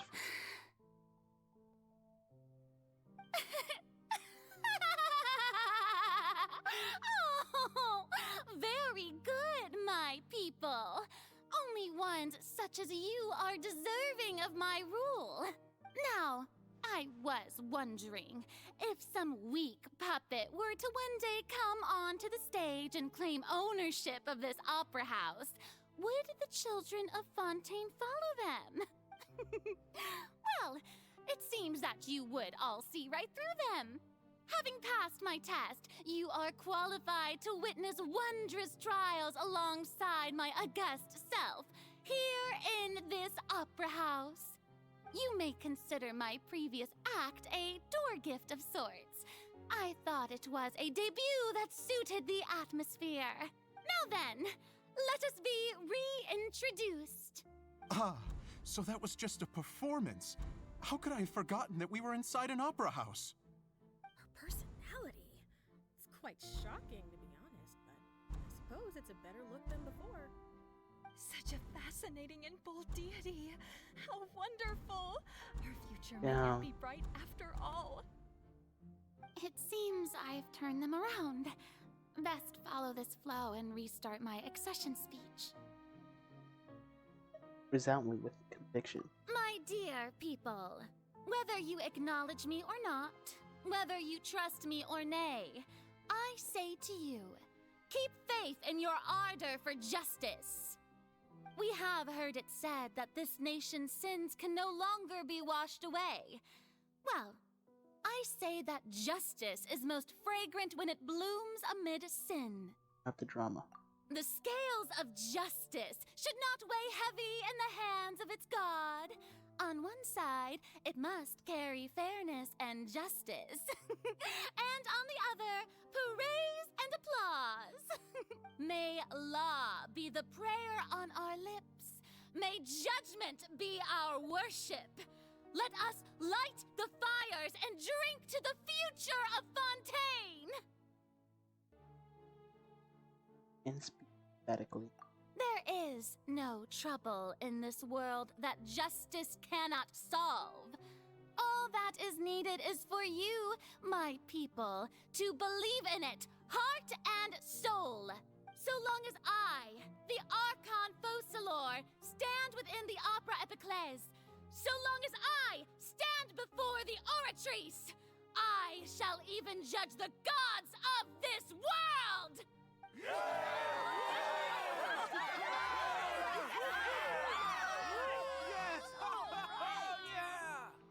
Yeah. Let's go. Yeah. Name 3 opera house for.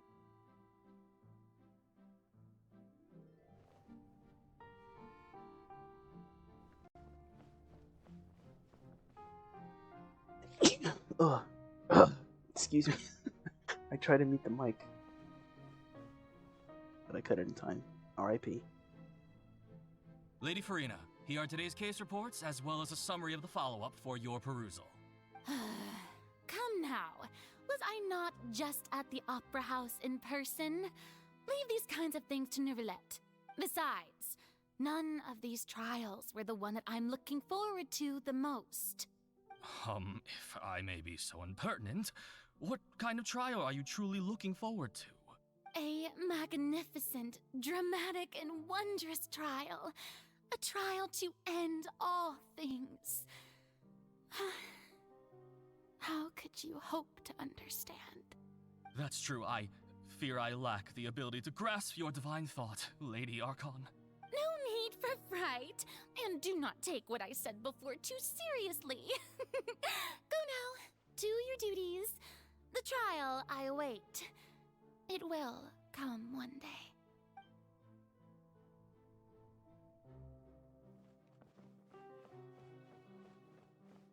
Oh dear. Your life? Lady FURINA, I don't know what to say. Thank you for agreeing to see me. No need to thank me. Or rather, thank your own sense of perseverance instead. Long have you stood in line to meet me, have you not? Oh, I'm afraid that's just an inevitable consequence of my divine charm. All right. Deuteria, is it? How is your son's illness? You remembered me, and you knew of my family, too. He is doing much better now. In fact, he is far more of an ardent believer than I. He was the one who forced me to seek an audience with you, and to bring your words back to him. Oh, good. Very good. If this should happen again in the future, please do not hesitate to come and tell me.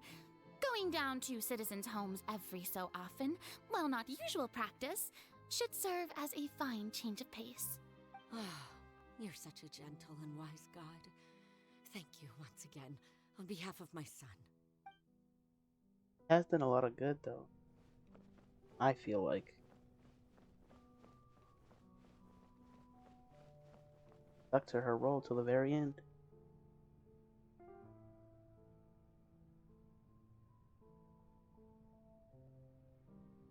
Lady FURINA, here are the latest hydrological reports. As for the specific parameters you asked to take note of, I'm afraid things still don't look good. I see. It's as I thought, then. As your god, I did already expect this, but I wanted to see how far your human wisdom would allow you to analyze it. All manner of signs indicate that the prophecy will still come to pass. Forget it. That's not something you need to worry about right now. Well, as I understand it, the Fontaine Research Institute is also trying to find a way to counter the rising water levels. Really? Have they found anything? I'm afraid that they haven't found any effective solution thus far. Oh, is that so? Well, no wonder. This issue has reached the realm of the gods, after all. Still, their spirit is praiseworthy. Really sucks that she had to go through all of this for 500 by herself without anybody knowing. It's finally over. I haven't had a moment this whole time. But it's good to see that everything's getting on track. There are no longer any voices of suspicion. Maybe this is fine. I just need to keep going, and everyone will be saved. Alright, Furina, don't think too hard about this. You need rest. Tomorrow's a new day.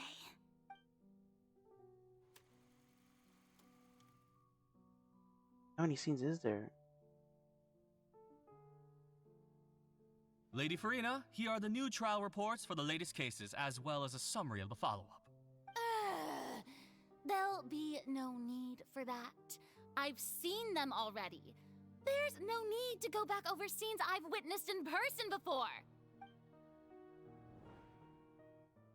Lady Furina, I've waited so long for this chance to see you in this manner. Indeed, my dear, loyal citizen. This joyous moment is an honor for us both. Lady Furina, we're detecting significant hydrological anomalies near Poisson. Understood. Keep monitoring. Keep me informed should anything come up at the Institute.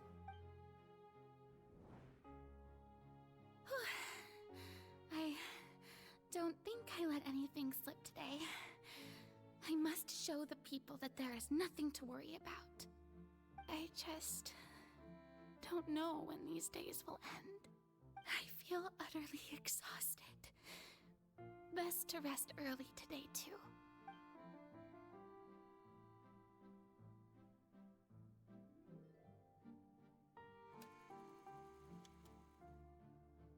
They're just gonna keep repeating over and over and over and over.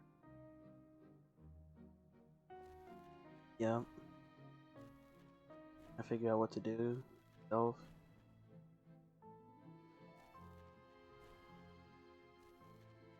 No, she didn't forget.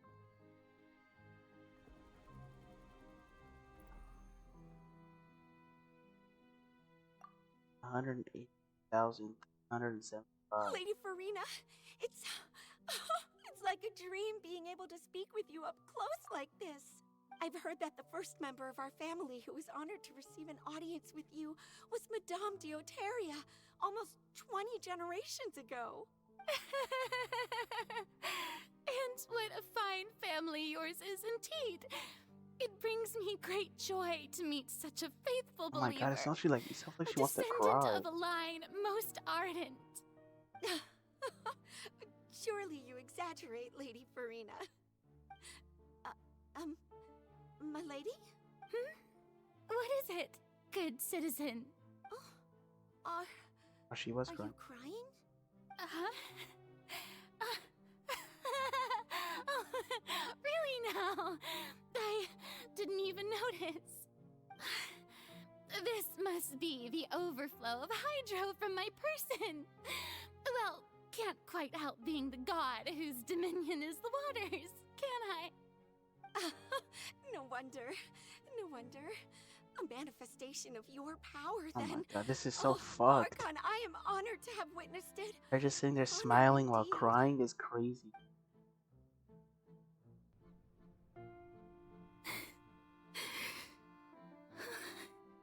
So interminable.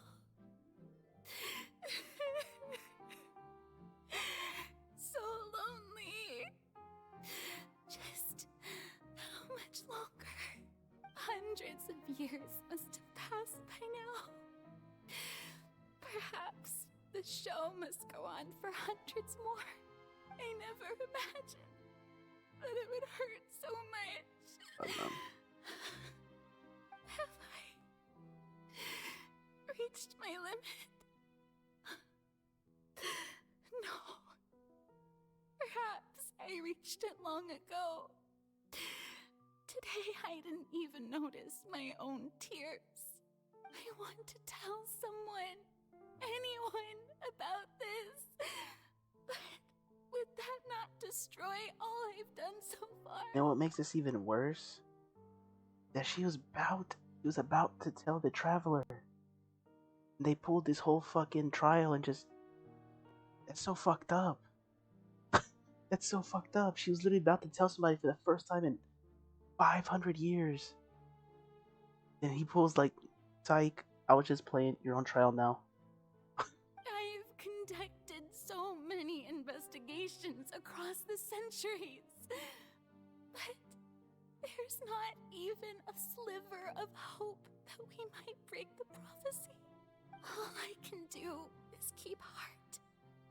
I must maintain this act. It is the only way to save Fontaine.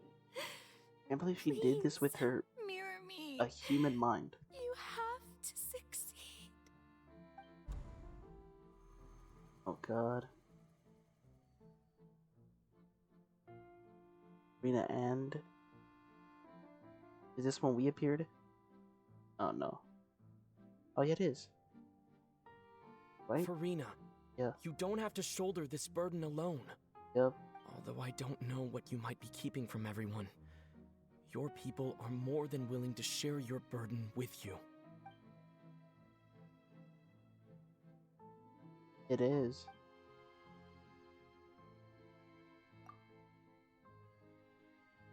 Well, she wanted to tell you what was going on. What the fuck? What else do you need? Have you not been paying attention? Share my burden. That's impossible. It was fated right from the start that this would be my duty alone.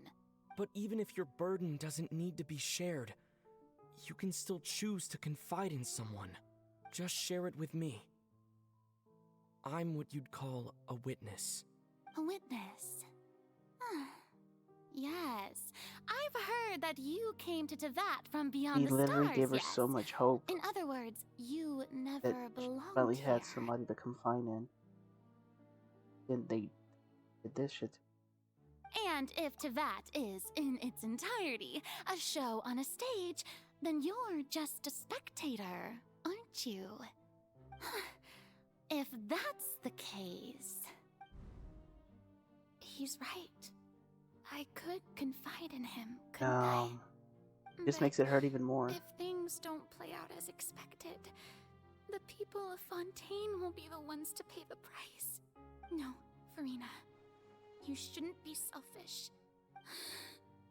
But what if it's really alright? FURINA, you've worked so hard for so long. Surely it would be okay to put yourself first for once. Just this once. Is it such an outrageous thing to do anyway? To find someone in whom you can confide Oh my god, your this sucks. frustrations and sorrows?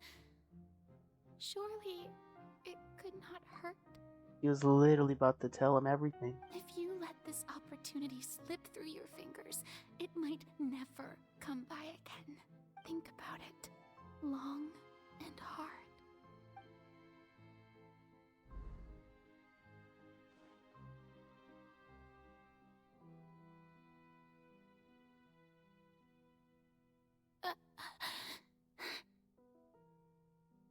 No, I have nothing to say. I am FURINA, the Archon of Fontaine. Everything will surely get better. All you need to do, dear spectator, is to witness my performance until Now, the is curtains this what she was really gonna fall. say? Or what she thought about saying?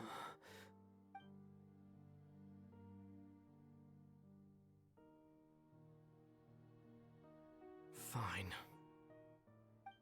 Fine. Night Traveler.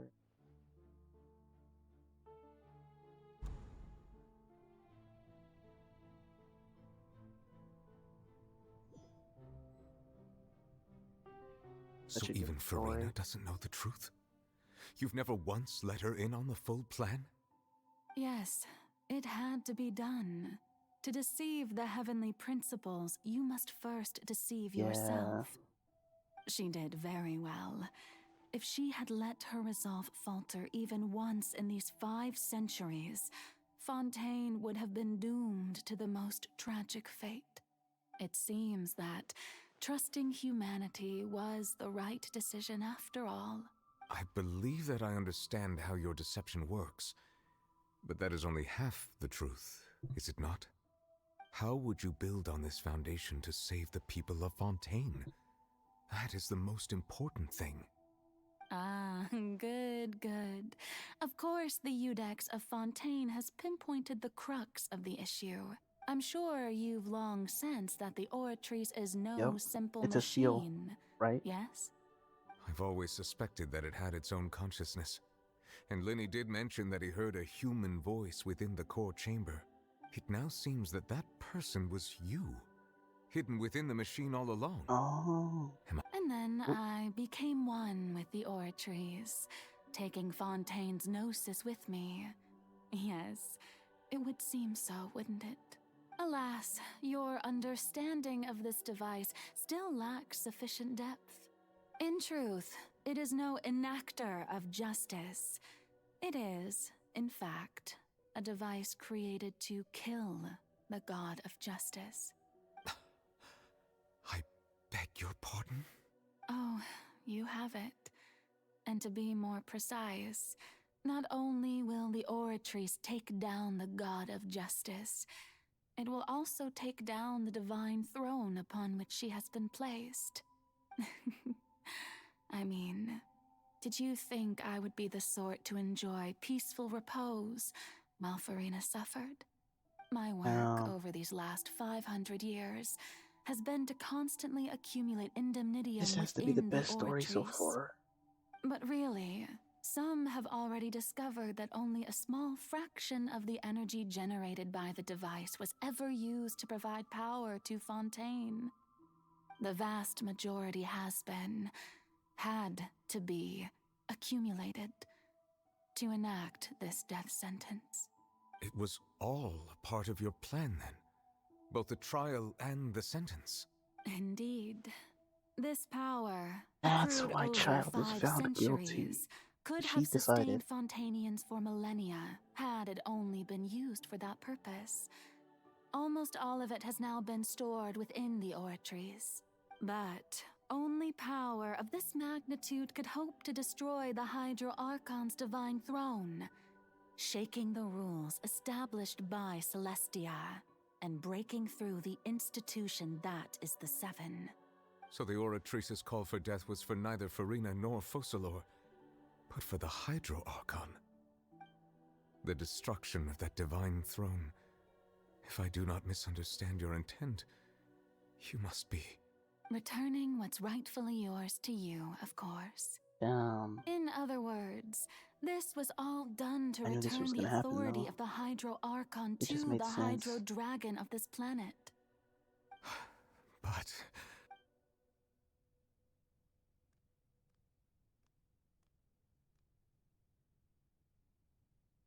Oh, what? Getting sad again, are we? The authority of the ancient dragons shall soon be yours once more, O Hydro Dragon Sovereign. And this is the face you make. All you've done throughout the years is just so you can sacrifice yourself at the very end. Crazy. I've never quite seen it that way, you know. Even now, I'm quite pleased at how well my deception worked.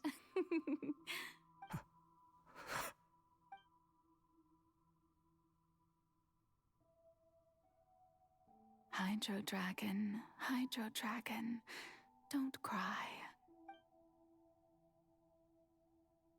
I must say, had it been within my rights, I would have loved to judge the heavenly principles themselves.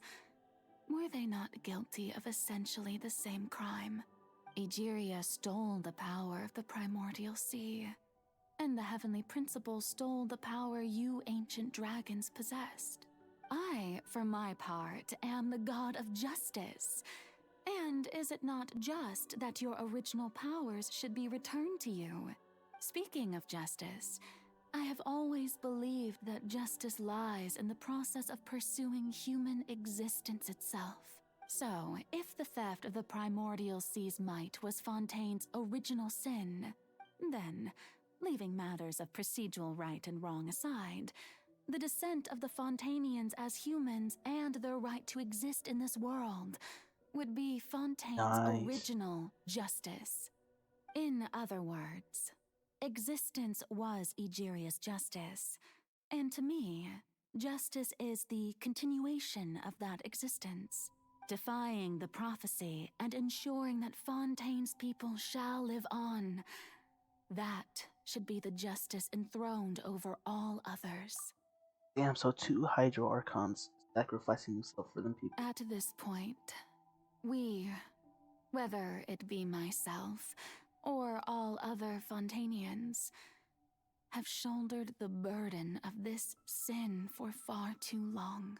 Iudex Nervilette, the highest judge in our land, when you regain your full power as an elemental sovereign, what verdict shall you pass upon us?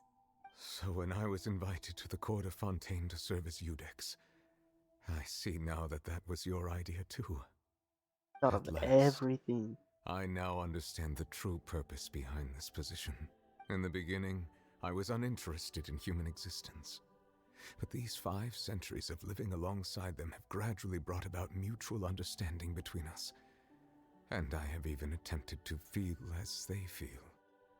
You are a devious one, Focalors. Things being as they are. Surely you know that I could never declare them to be guilty. Oh. Here we go. The sacrifice. The hour of my execution is almost here. For the sinner, the curtain call has come. I know I may not sound it, but faced with death, I find myself a little afraid. Perhaps this is one thing both gods and humans have in common.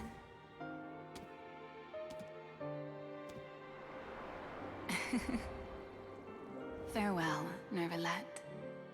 I hope you've enjoyed the part you played these 500 years.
Thank you, FURINA, for all you've done.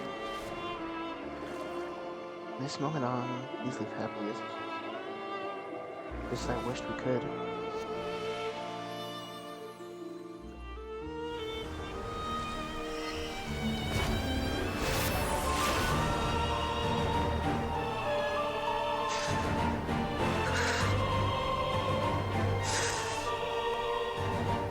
This is amazing. I, Iudex Nervilette, hereby declare, people of Fontaine, your sins are forgiven.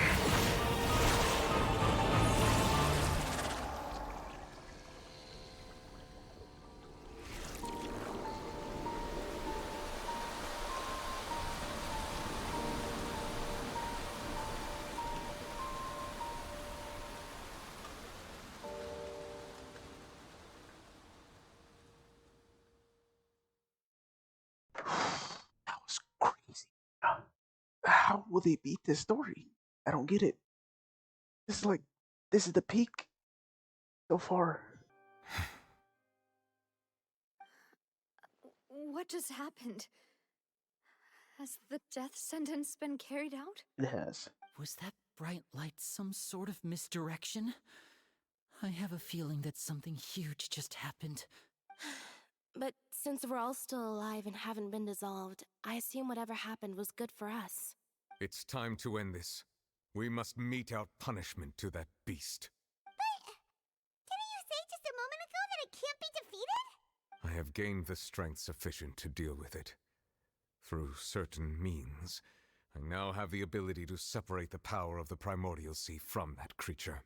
We should seize the opportunity to pursue our quarry. You obtained power just now? Traveler, now that the oratories can no longer function, I require an executor to help me mete out justice. You mean me? The root of the calamities befalling Fontaine, the beast that enacts the prophecy. Its name is the all-devouring narwhal. Come with me, traveler. The hour of execution has come. Let's go kill it. Kill it. Here we go. Crazy.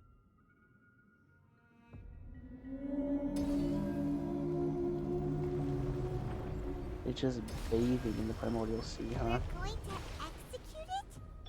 But how are we going to do that? It's huge! My wrist is hurting. I've already done my best to separate the power of the Primordial Sea from the whale. Considering the size of the beast, I cannot reach the power source. Unless we can find a way to attack it from within. I shall share a part of the ancient dragon's power with you. We shall look for an opening together.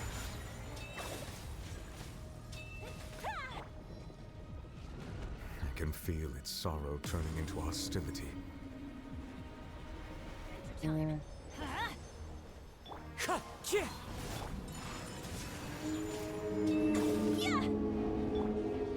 Time to go. Oh my god, I thought I was... Unleash! Sakura swirl! Clouds high. The all-devouring narwhal cannot resist its instinct to devour. Continue to trigger its hostility, and a chance will present itself. There's a chance, I assume. Run!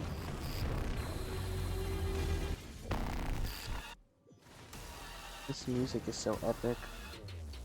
Why is there a hole-looking thingy over there? It looks really scary. Going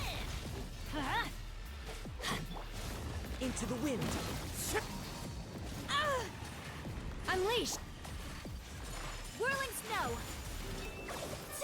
I have granted you my protection. Do not fear. Seize the moment and use my power to suppress its root from within. Let's light it up! Everybody stand! Wind strike. Fallen leaves. Adorn my nut. Take flight! Embrace the ice! I already. By ordinance divine! Of course. Teamwork is... Clouds high. The birds call. I didn't notice it was close to death. Yeah, die. Kill it. Kill it.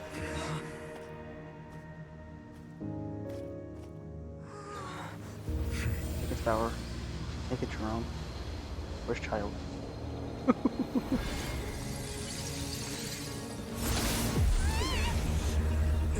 Oh, second phase? Oh no, what is going on? Whoa. Oh, yeah, that's his master, right? See you later, child.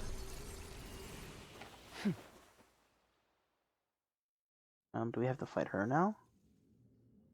What the Thanks for helping with the cleanup. It should have been my job, but... oh well. It was just supposed to be a short private training session for me. I didn't think that my disciple and my master's pet would start brawling in the meantime. Well, actually, I had a feeling that it would happen at some point, but they bumped into one another earlier than I thought. What a blunder.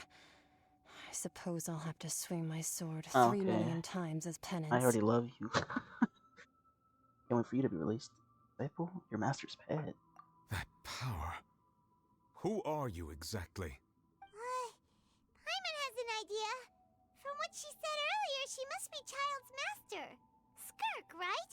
It's just that he has the impression that she was the less talkative person. I simply did not have anything to say to the weak. But you, on the other hand, managed to defeat the all-devouring narwhal Why does she without look so using giant power right from there? beyond this world. So you may speak to me as equals. What sort of person would take the all-devouring narwhal as a pet? I have to agree. It's a strange use of a planet's primordial waters just to raise an all-devouring narwhal. That kind of power is wasted on it. It's not cooperative. It eats too much. And I have more important things to do with my time than pet sitting. The only thing that creature has going for it is its looks. All in all, it fails as a pet. Miss Skirk? I think you might have missed the point. The point being? Well, being that this pet almost destroyed an entire nation. So what sort of person is your master? Well, Child's master's master. Wait, is that right? Oh, right. So you don't know him. Sorry, I assumed you did. His name is Sertologi. Hmm. I am unfamiliar with that name. Huh. So Master isn't sufficiently famous. How should I describe him then? Have you heard of the name The Fowl? The Fowl? Still nothing? Well... Oh, the Visionary. How about the Visionary? Vetterfalnir then? Or Gold Rhindaughter? Ooh, that one we've heard. Rhindaughter's part of the Hexen Circle. She's Albedo's mom, right? Oh, so you do know that name. To be honest, I also heard all of those names and titles from my master. I don't actually know them either. But I suppose you understand now, yes? My master is likely a similar sort to Rhindaughter. They are both pursuing some form of perfection. Wait, didn't you also mention a visionary person? Paimon didn't quite catch their name. Actually, never mind that. I believe it expedient to inform you that the all-devouring narwhal used up nearly all its strength fighting you. Such roiling hydro energies will prove difficult for the planet's deep seas to digest. As such, the Fontaine back on the surface has most likely been thrown into They're chaos. doing these angles on purpose. They make it look like she's looking down on you. Make it look like she's giant. In other words, the prophecy that you've been fretting over should now be in full swing. What? No, that's little. It's a little. There's little to be surprised about, Paimon. It is natural after all the prophecy which lay come should we accepted it. However, Not to worry. Focalor has already managed to deceive the heavenly principles. In the end, the people will all be dissolved into the waters, and only FURINA will remain, weeping on her throne.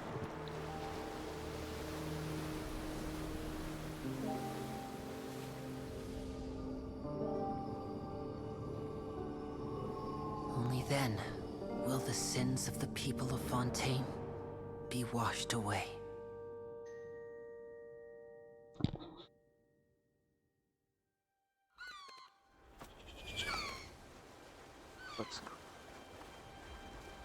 what is going on?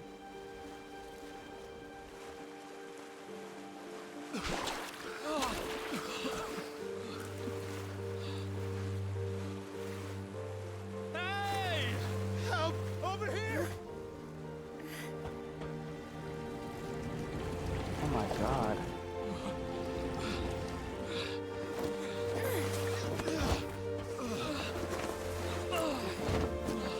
I'm guessing Uvalet's gonna absorb the water. Yeah, Fontaine's just gone. Never mind. Oh.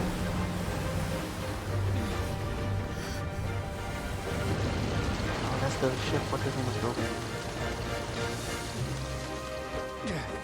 Yep, there All it is. hands, initiate emergency rescue!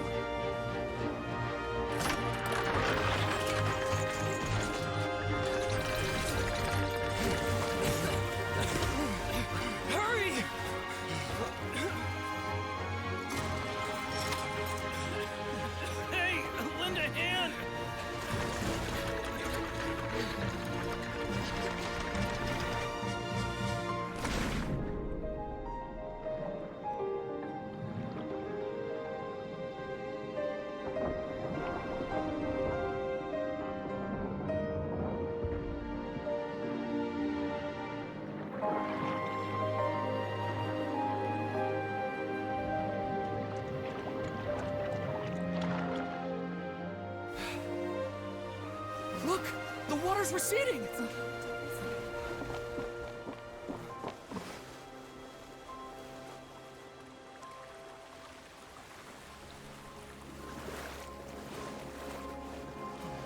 It's a miracle! Water's receding. We didn't dissolve. The prophecy was wrong. The prophecy was wrong.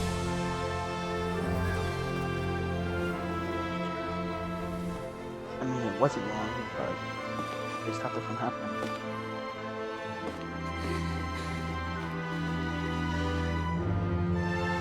Worked. Are you alright?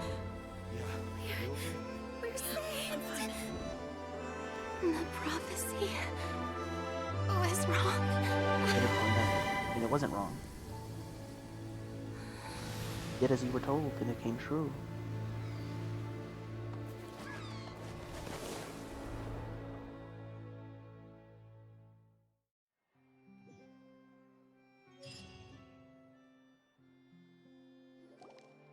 Nice. The soul renewed. The Spina di Rosula tax post-disaster rebuilding. I recently visited Poisson to meet with Miss Navia, spokesperson of the Spina di Rosula, and we spoke about Poisson's present and future. Old soil can still give birth to new bloom, Miss Navia stated. Hope is like seeing a small cookie when you're starving late at night. You just need a little of it. Skyship Winglet, booner brain of the Fontaine Research Institute.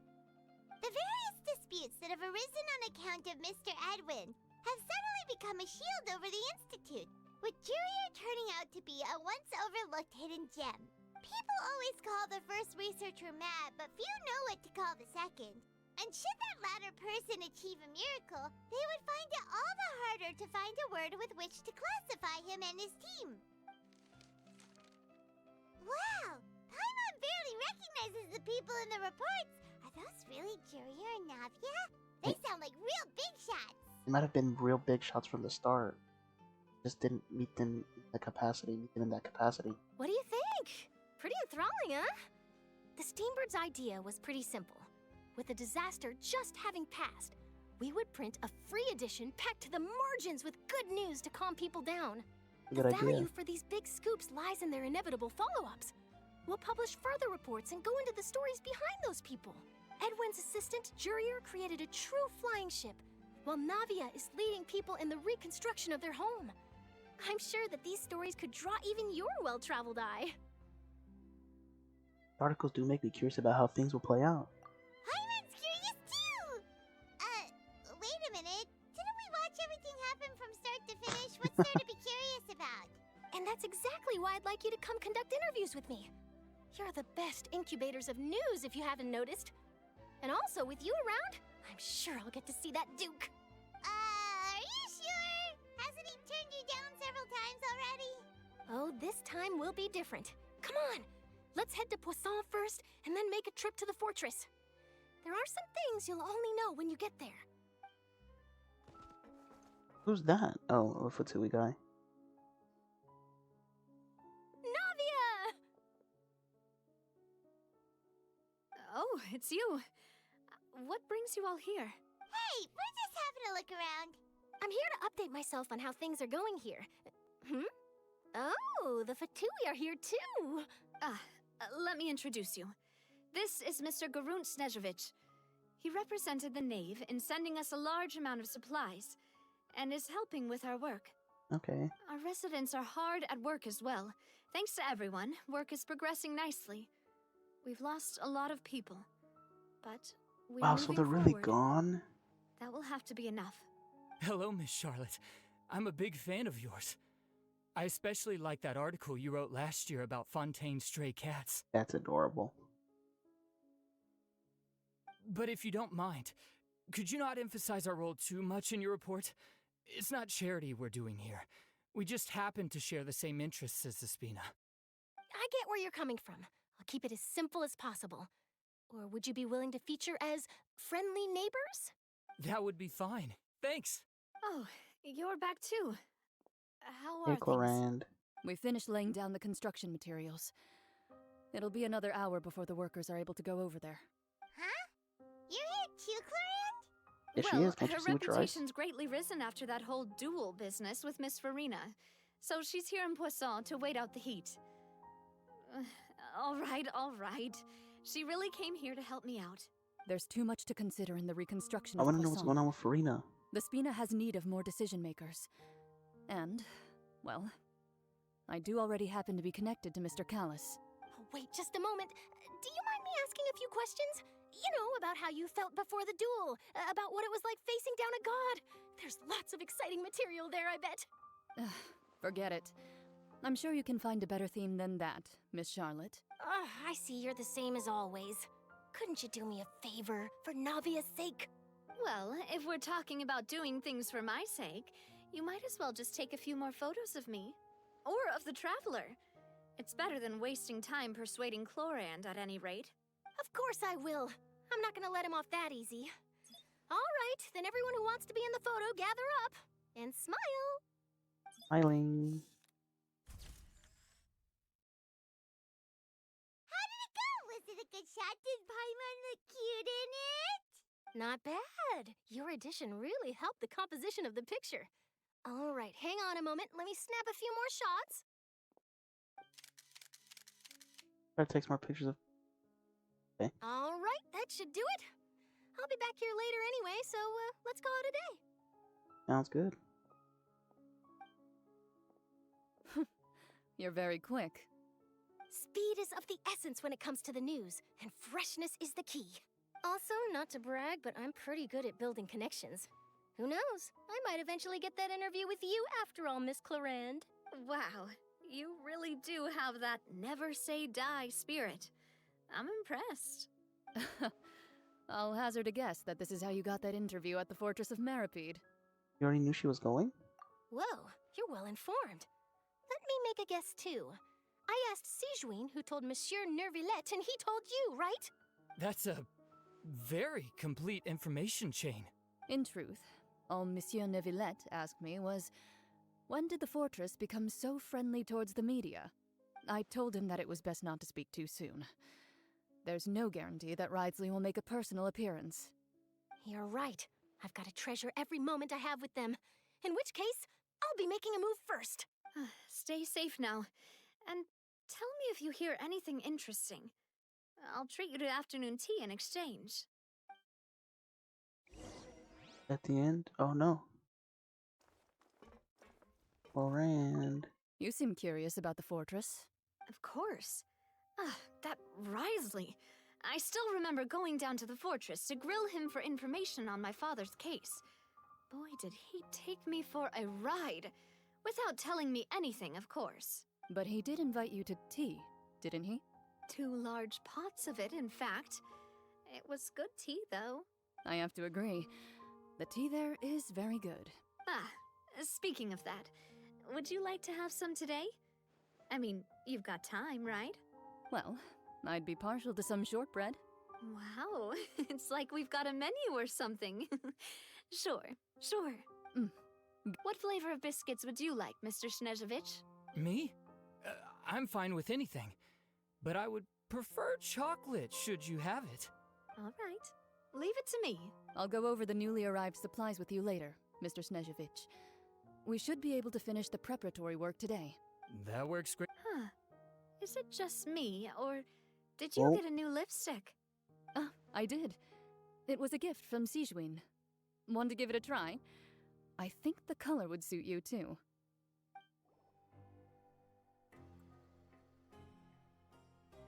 Wow, guess we're here again, huh? There's a real nostalgic feeling to this place. Looks like you've been missing us. Duke! Did you come all the way to the entrance to greet us? Of course. I'm here to welcome you and our dear Miss Charlotte, whom our good head nurse recommended to me. It's an honor to finally meet the much-rumored Duke. Thank you for consenting to my visit to the fortress, sir. No need to thank me. But that said, I shouldn't be the focus of your interview. I trust you recall our agreement? Of course, of course. All right then, this way.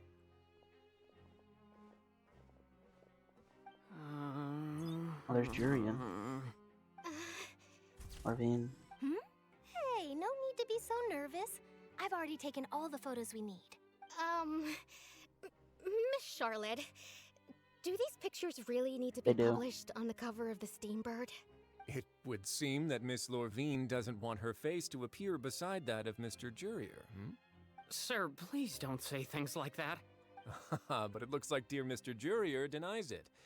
Might this interview be very important to you then? No, I just... This is my first time being interviewed, and I'm very thankful to the Steambird for...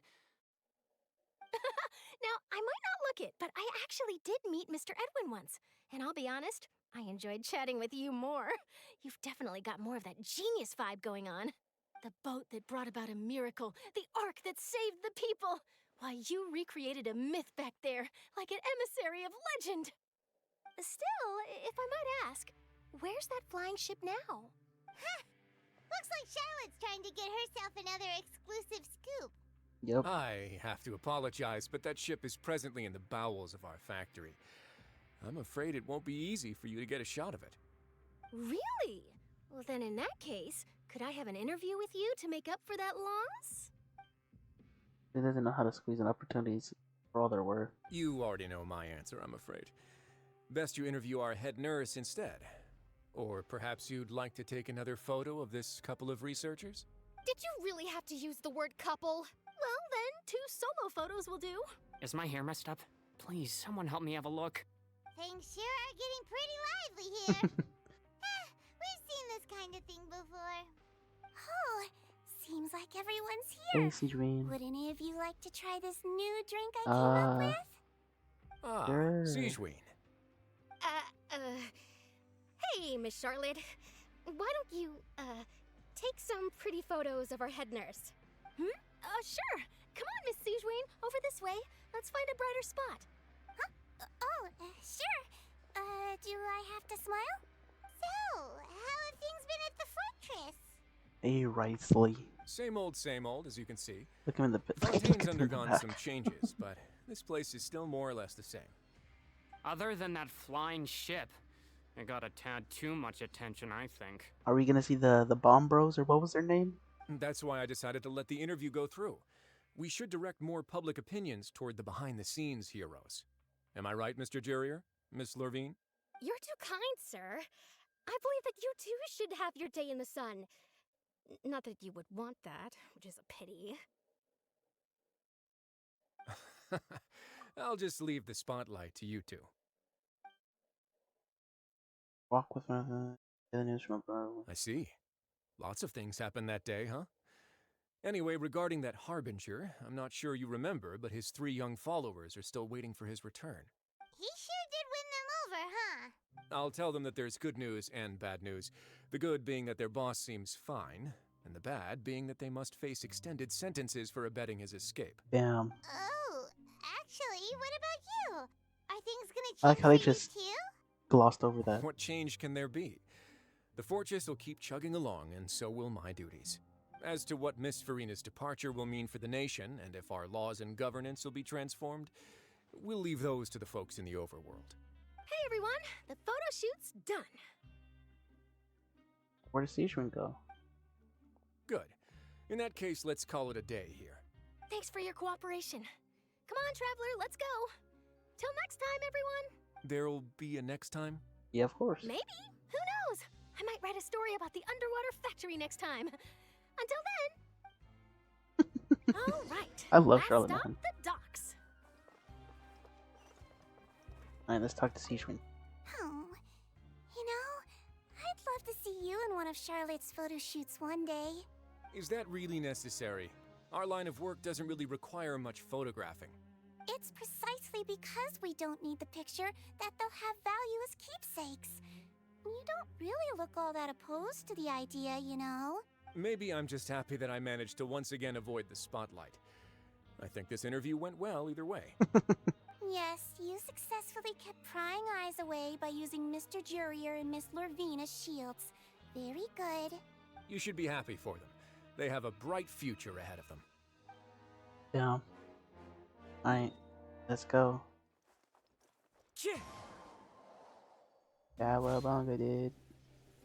Watch out below. Pew. This is Linny, Lynette, and Freminette.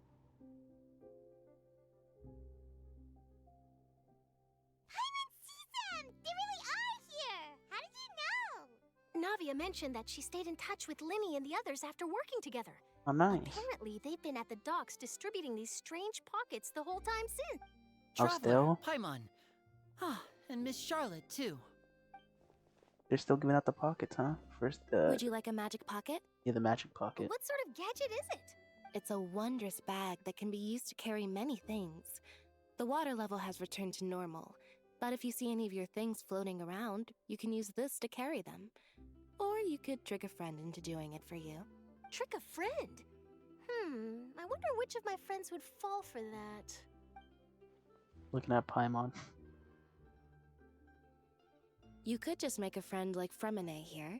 Isn't that right, Fremine? Are you talking about the penguin? Is this what you meant by I'll help you make some more friends? To be honest, that sounds pretty sweet. Could I have your contact, please? Sure. Please, write down my address. You sure are working hard to help Fremine socialize. He was the one who proposed doing this. He even wants to assist in our magic shows. Oh, nice. Sounds like that would suit him. Yes, I was planning to first introduce Pear as an assistant, and later Fremine himself. In the future, I think we can leave underwater escape magic to him too. That said, would anyone want to see a diver escape underwater? Bro. Oh, it'll work out. Every journey begins with the first step. He'll become a part of our show eventually. Nice. Lynette, could you come over? Miss Charlotte says she wants to take a picture of us. Got it. My, that Charlotte is rather perceptive. She got rid of everyone the moment she realized I had something to say to you. So, how have things been, Traveler? I'm doing alright, you know. Just Father relaxing. says that you did a great deal during the latest events. She's very grateful for Where's your Father at? contributions to Fontaine. That's alright. We were more than happy to help. So, what's she doing now? Oh, I guess you haven't heard. Well, after Lady FURINA left, Father and Monsieur Neuvillette opened negotiations, during which he gave Fontaine's gnosis to her as a diplomatic gift. A diplomatic gift? A gnosis? Yes, I was quite surprised at first myself. But when I thought it over, there were actually a number of I mean, things he got his going original for it. power. He got his power back from It could have been done as an apology for the incident with Lord Child, or as thanks for his help in tying the all-devouring narwhal down. Furthermore, Father did also lend significant aid to Fontaine and Poisson. Well, that's true, but this is a gnosis we're talking about. Doesn't this seem a bit irresponsible? I would agree, but I've also heard that it seems that Monsieur Neuvillette has had a significant change of heart regarding the matter. So there's some reason for this that only Neuvillette knows about? I suspect you'll have to ask him about that yourself. Ah, yes, speaking of which, I did see him strolling around the entrance now we gotta to the go all the way Fortress of back there Meripede a again. while back. Isn't he real busy and stuff? Paimon didn't think he'd have the time for that. But back to the topic. The gnosis was given to the knave, right? What about Child? They say that he's returned to Snezhnaya to recover from his wounds. I hear that the recent disaster really did a number on his health. Well, I guess I can now call him one of my war buddies. That's true. When you think about it, we've had loads of run-ins with the Fatui. To think we'd I wonder if that's where we're going next. No. So shocked by such a simple switching of sides? He's back. Father! Well, what do you know? Come to the docks to see how my children are doing and meet the Traveler by chance. Please do not pay my accomplishments in Fontaine too much mind. I would have done them regardless. Are you going to take the gnosis back to Snezhnaya? That is our duty as harbingers, yes. Don't be too preoccupied with sides. The goal of the Fatui concerns not a single place or person, but the entire world. With such a grand goal in mind, I It wonder is what their goal inevitable that we is. must wear many masks. Switching my masks is something I've always done. Will you keep your position? Well, that depends on many things. No one truly knows what the future holds. What good is honesty if you can't rely on it forever? As for you, I very much look forward to our next collaboration. I wonder when that's gonna be. Good things cannot be achieved alone, and you've proved yourselves to be great partners. Yeah, I remembered something. Please, Pat, please help us deliver this. A vision? All right. I'll remember to return it. Thank you for keeping it safe for him this entire time. Nice. Now he has his vision back. Well, he'll have it back. And that's a wrap for me. Huh? You're... Greetings, Miss Journalist. Hello. If I'm not mistaken, there are diplomatic channels I'll need to report to take a photo of you. That is correct. So forgive me, but I will not be able to serve as a subject in your article. However, feel free to write as much as you'd like about our dear magicians and our upcoming rookie talent. I will. The sea breeze is quite pleasant. I shall continue my walk while the weather remains so agreeable. Bye. Farewell, Father. Oh, she has such an intimidating presence. I didn't even dare to take a picture. Thankfully, I've already wrapped up all my pre-scheduled interviews. Thank you all. This'll be more than enough for me to write about, I'm sure. Don't be too nervous. Why don't you take a magic pocket before you go? Here, Traveler, Paimon, you take one too. To move things about? That's right. Funny. I was giving out magic pockets when we first met too.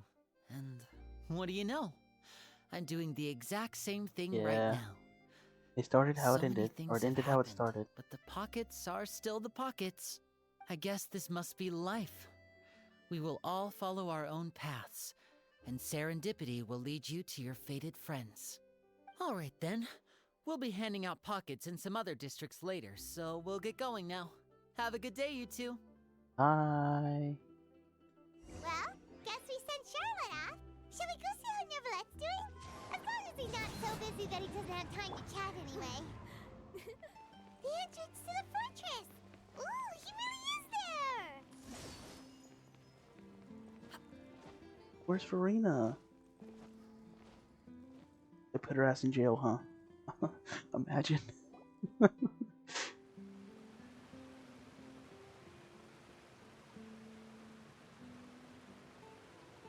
you really are here, Neverlette!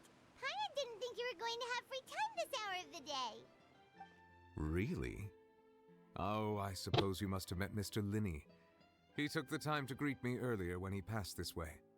In any case, you came at a good time. I was just considering reaching out to you to set up a meeting, so I may explain some things that I haven't had the time to before. Oh. Aw, Paimon's glad that you remembered. Thank you for keeping us on your mind, what with you being busy and all. Alright, let's have it then. How was Fontaine actually saved? The whole business is still quite the mystery to us.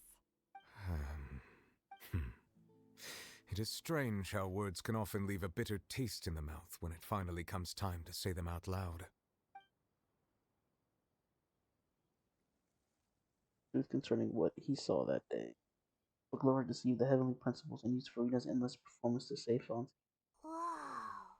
So that's what happened? I only saw FURINA's part myself.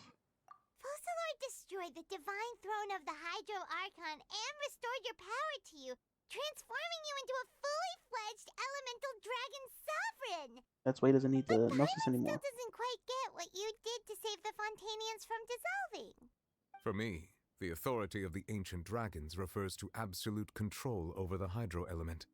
Fontanians were incomplete humans born of Egeria's use of the power of the primordial sea, with constitutions similar to that of mimics. But so long as those primordial energies remain within them, I could use the ancient dragon's authority to grant them true blood, after the fashion in which life was first brought into being on this planet. In other words, when I gave my verdict, Fontanians became true humans, and thus would naturally no longer be dissolved by water from the primordial sea. Fossilor must must have counted on you to make that decision as well. Your verdict was the key to making the prophecy appear to have come true while saving everyone. You see that it was that moment that the Fontaines were truly born. Yeah, and in a manner of speaking, Focalor finally managed to fulfill the original Hydro Archon's wish to turn Oceanids into real people too! It seems from your expressions that you still have more things you wish to ask. Ask away. I will tell you the truth as I know it. Oh, yeah. I have investigated his case along many avenues, and I have learned that he once fell into an unknown chasm when he was young. There, by chance, he awakened the all-devouring narwhal. But whether it be by sentiment or reason, that should not have been enough to consider him the root cause of the disaster. At most, he would have had tangential liability. As for the judgment passed by the Oratrice during the trial, whether it was due to that liability by association or Focalor deliberately using him to buy time for us on the assumption that he would be able to hold the creature off, I cannot say. Guess Focalor had Fontanians in mind the whole time. In the end, it was thanks to her that they finally became real humans. Hang on a second. Paimon suddenly got another question. Back when Fontanians hadn't yet become real humans, were the children they had also transformed Oceanids? Life has always flowed like water. Do you recall how Fontanians would often come to the Fountain of Lucine to pray for children? Yeah, Lynette said the fountain is where all the waters in Fontaine converge. In truth, even those couples did not know that such prayers were no mere custom, but instead a form of ritual. Those Oceanids who were blessed within the spring water would later descend as new humans in the coming months. Paimon sorta gets it now. Okay. By the way, seems like So this ritual won't be of any further use, but it'll probably live on as a local custom. But going to the fountain and praying would transform the child into a human. Ask away. I will tell you the truth as I know it. About Fontaine's gnosis. Oh, that's right! They say you've given it to the knave as a diplomatic gift or something! Leaving aside their intentionality, the two Fatui Harbingers have indeed done much for us during And this crisis. keep that shit. Give it to me. I Their need sole power. remaining goal in Fontaine, at least at this point, would seem to be the Gnosis. The Oratrice has ceased to function.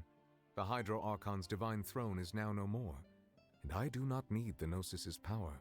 As such, it has lost all meaning for Fontaine. If the Fatui have impure designs, then we might as well accede to their request now, and avoid unnecessary conflict. I mean, you could probably kill the knave if you wanted to. I thought you were just giving it to them out of gratitude to the knave and as an apology to child. Ask away. I will tell you the truth as I know it. About Fontaine's future. Yeah, about that. Risley said FURINA has already left. What's that all about? Ah, Lady FURINA. The people are only aware that her death sentence has not been carried out. She abdicated the post of Hydro Archon and left affairs related to that title to me, before leaving the Opera House. Yeah. I related Focalor's words to her faithfully and completely. After hearing them, she seemed neither saddened nor comforted. She simply said that she was tired and needed to rest. Yeah. Having said that, she then packed her things and moved out of the Opera House, not unlike how an ordinary person might. But she's still got a place to stay, right? You need not worry. I will make arrangements to ensure that she will not want for food, clothing, board, or travel. In truth, I am somewhat happy for her. The wear and tear on her spirit will, of course, take time to heal, but now that she no longer has to play the role of Focalor the Hydro Archon, she can finally lay down her burdens and Do lead the people a of normal Fontaine life. know now? What about you then? What are your plans now that you've regained your full powers as the Hydro Dragon? After Focalor passed on, the Oratrice also ceased to function. This matter will directly affect our trials. After much careful consideration, I've decided to take over its role in our courts. From now on, I shall hear cases and pass verdicts by myself. Looks like you're still considering stuff from the perspective of the Udex, huh? As an elemental dragon, there are indeed many things that I must do. But this power and this duty, in a manner of speaking, you could say that both were granted to me. As such, before I attend to my other responsibilities, I must first and foremost continue to serve Fontaine as its highest judge. Okay. The duty of the Hydro Sovereign and the duty of the Udex shall coexist within my person. Additionally, the Hydro Archon's departure has brought about another problem, which is that the Opera House shall no longer produce indemnitium. That's true. That power was derived from the people's faith in the Hydro Archon, wasn't it? Wait, but the various mechs and machines in the city are all still okay. Where are they getting their energy from? As I am now, I have full command over New Musia, and it can serve as a complete substitute. Another reason why I cannot quite leave Fontaine immediately. Wow. This ancient dragon's authority stuff is really He's quite broken. useful, huh? Ask away. I will tell you the truth as I know it. About the next step on my journey. You will soon be heading to Natlan, I Ah, presume. nice. Well, that's next. I'm afraid that I have little talent as a travel guide, so all I can do is tell you what I know about that land. As far as I'm aware, Natlan can be said to be a nation of dragons. Huh? A nation of dragons? You mean like you? No, I suspect that I would not find myself welcome there. Unlike ancient dragons such as myself, the dragons of Natlan have undergone long years of development and evolution. Large numbers of them have entered a form of coexistence with humanity. Oh, I can't wait to see what it's Natlan like. is also the nation of war. War ravages those lands like an undying flame. There is one other piece of information I got incidentally from my negotiations with the Knave that I believe may be useful to you. The harbinger known as the Captain has thrown his hat into the endless ring of war. Oh, nice. Captain. Sounds like a real tough customer. Seriously, everywhere you look, there's a Fatui harbinger doing their thing. I suggest that you fully prepare yourself before going to Natlan. In the meantime, Fontaine's doors will always be open to you. Ask away. I will tell you the truth as I know it. I have no more questions. Hang on a sec. Paimon's still got a question about the Gnosis. When we spoke to Linny earlier, he mentioned that your attitude towards giving away the Gnosis had clearly changed. We guessed that there might be some reason for it that only you were aware of. No wonder the House of the Hearth is the Fatui's intelligence division. They are certainly sharp. So regarding this specific issue, I was just getting ready to share something with you. What is it? In truth, I exchanged some further words with that lady named Skirk after sending you two back to the surface. Oh, God. It went something like this.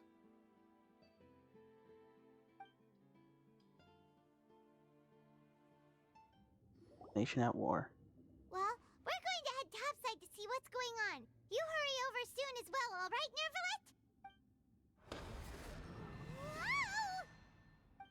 What next? The all-devouring narwhal isn't here, so I'm no longer getting any interference. I can finally catch the scent of your power, what it's made of. It is the authority of the planet's primordial dragons, but with something very similar to a god's curse mixed in. It's quite a novel blend. I'm sure I've encountered something like this before. What was it again? I do not know what you speak of. Ah, of course. How could I forget? You should have the remains of the third descender on your person, yes? Remains? I've never heard of any such thing. Huh. According to your parlance, I believe it may be called a gnosis. Well, that much is true. After Focalor's divinity faded, she handed her gnosis to me. But I fear I have never heard of it described in the manner that you just did. I've been training with my master, the Foul, ever since I was young, and I have never returned to the surface since. So most of the information I possess, I got from him. It is only natural for those who are greater than humanity to possess a different sort of common sense, which is why there are so many problems in our attempts to communicate with humans. Regardless, you should probably get rid of objects of misfortune to prevent any disasters from befalling you. To live in itself is a blessing. But once a person dies, the bonds he once had with this world shall all turn to curses. What do you mean by that? No need to fret. These are just my personal thoughts, and my reason for no longer wishing to return to the surface. This third descender you refer to, who are they? And when did they die? Master never mentioned them to me. Perhaps it just wasn't that important for me to know. Another descender, huh? If you're interested, though, I could ask him. I'll be sure to pass the answer on to you next time. Next time, you believe we will meet again? I do. Wait. I have a disciple of my own, don't I? He can be the messenger then. Arena, arena, arena, arena, arena, arena, That's arena. what she told me. Whether it would prove useful or not, I wanted to pass that information on to you. The remains of the third descender?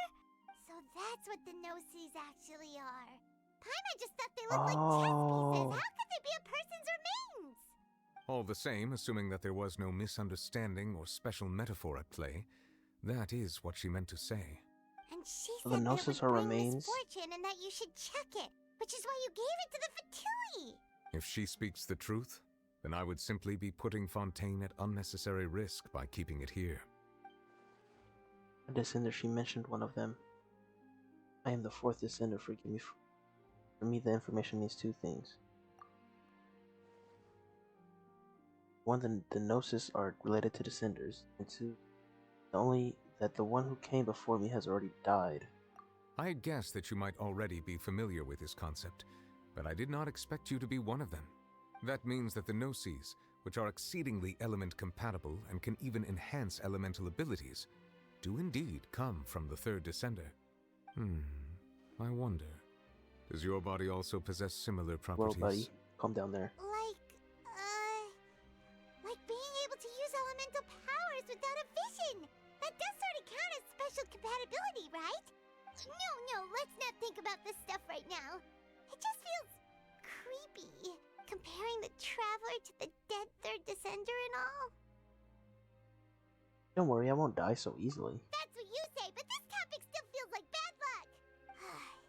Once Child recovers, let's get some more answers out of him. Or go look for his master and get the answers that way. Both work. I too believe it unwise to make too many blind guesses when information is lacking. The same is true of being at court. All right. Whatever the case, it seems like the crisis here in Fontaine's over for now. Yes. All of Focalor's efforts were for this moment as well. But she sacrificed herself in the end as a god, and she suffered through all those years as a human. Was that really what she wanted? I suppose that would be the mystery of a god's will. You understand the will of the gods? I suspect not. But once in a while I too would guess that if wishes were like the clouds in the sky, they will one day return to the earth as raindrops. Life flows like water, and rain is the final answer. The water levels may sometimes tilt one way or another, but the rain falls fairly upon all. And what, ultimately, is the difference between the rains that fall upon all of us? Quest complete. Masquerade of the Guild. What a great quest. No, we don't get to see FURINA. No. Tell me FURINA. Oh. It seems from your expressions that you still ask away.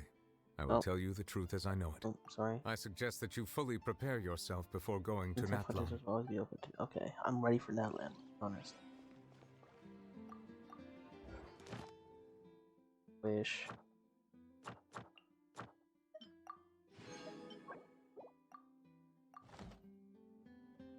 I'll do one pull to end the video. R.I.P. But this was such a good quest, man. Manifest! It was so freaking good. Like, this is the peak quest we've seen so far. I don't know, Natlan has to be fucking crazy to beat this quest, in my opinion. I mean, it's gonna be, I think it's gonna be crazy because he said it's the nation at war, or the nation. Already seems crazy, and there's already a Fatui there. The Captain. But I hope you guys enjoyed the video. If you did, let me know by leaving a like, comment, and I am going to bed. Have a good night. Bye-bye.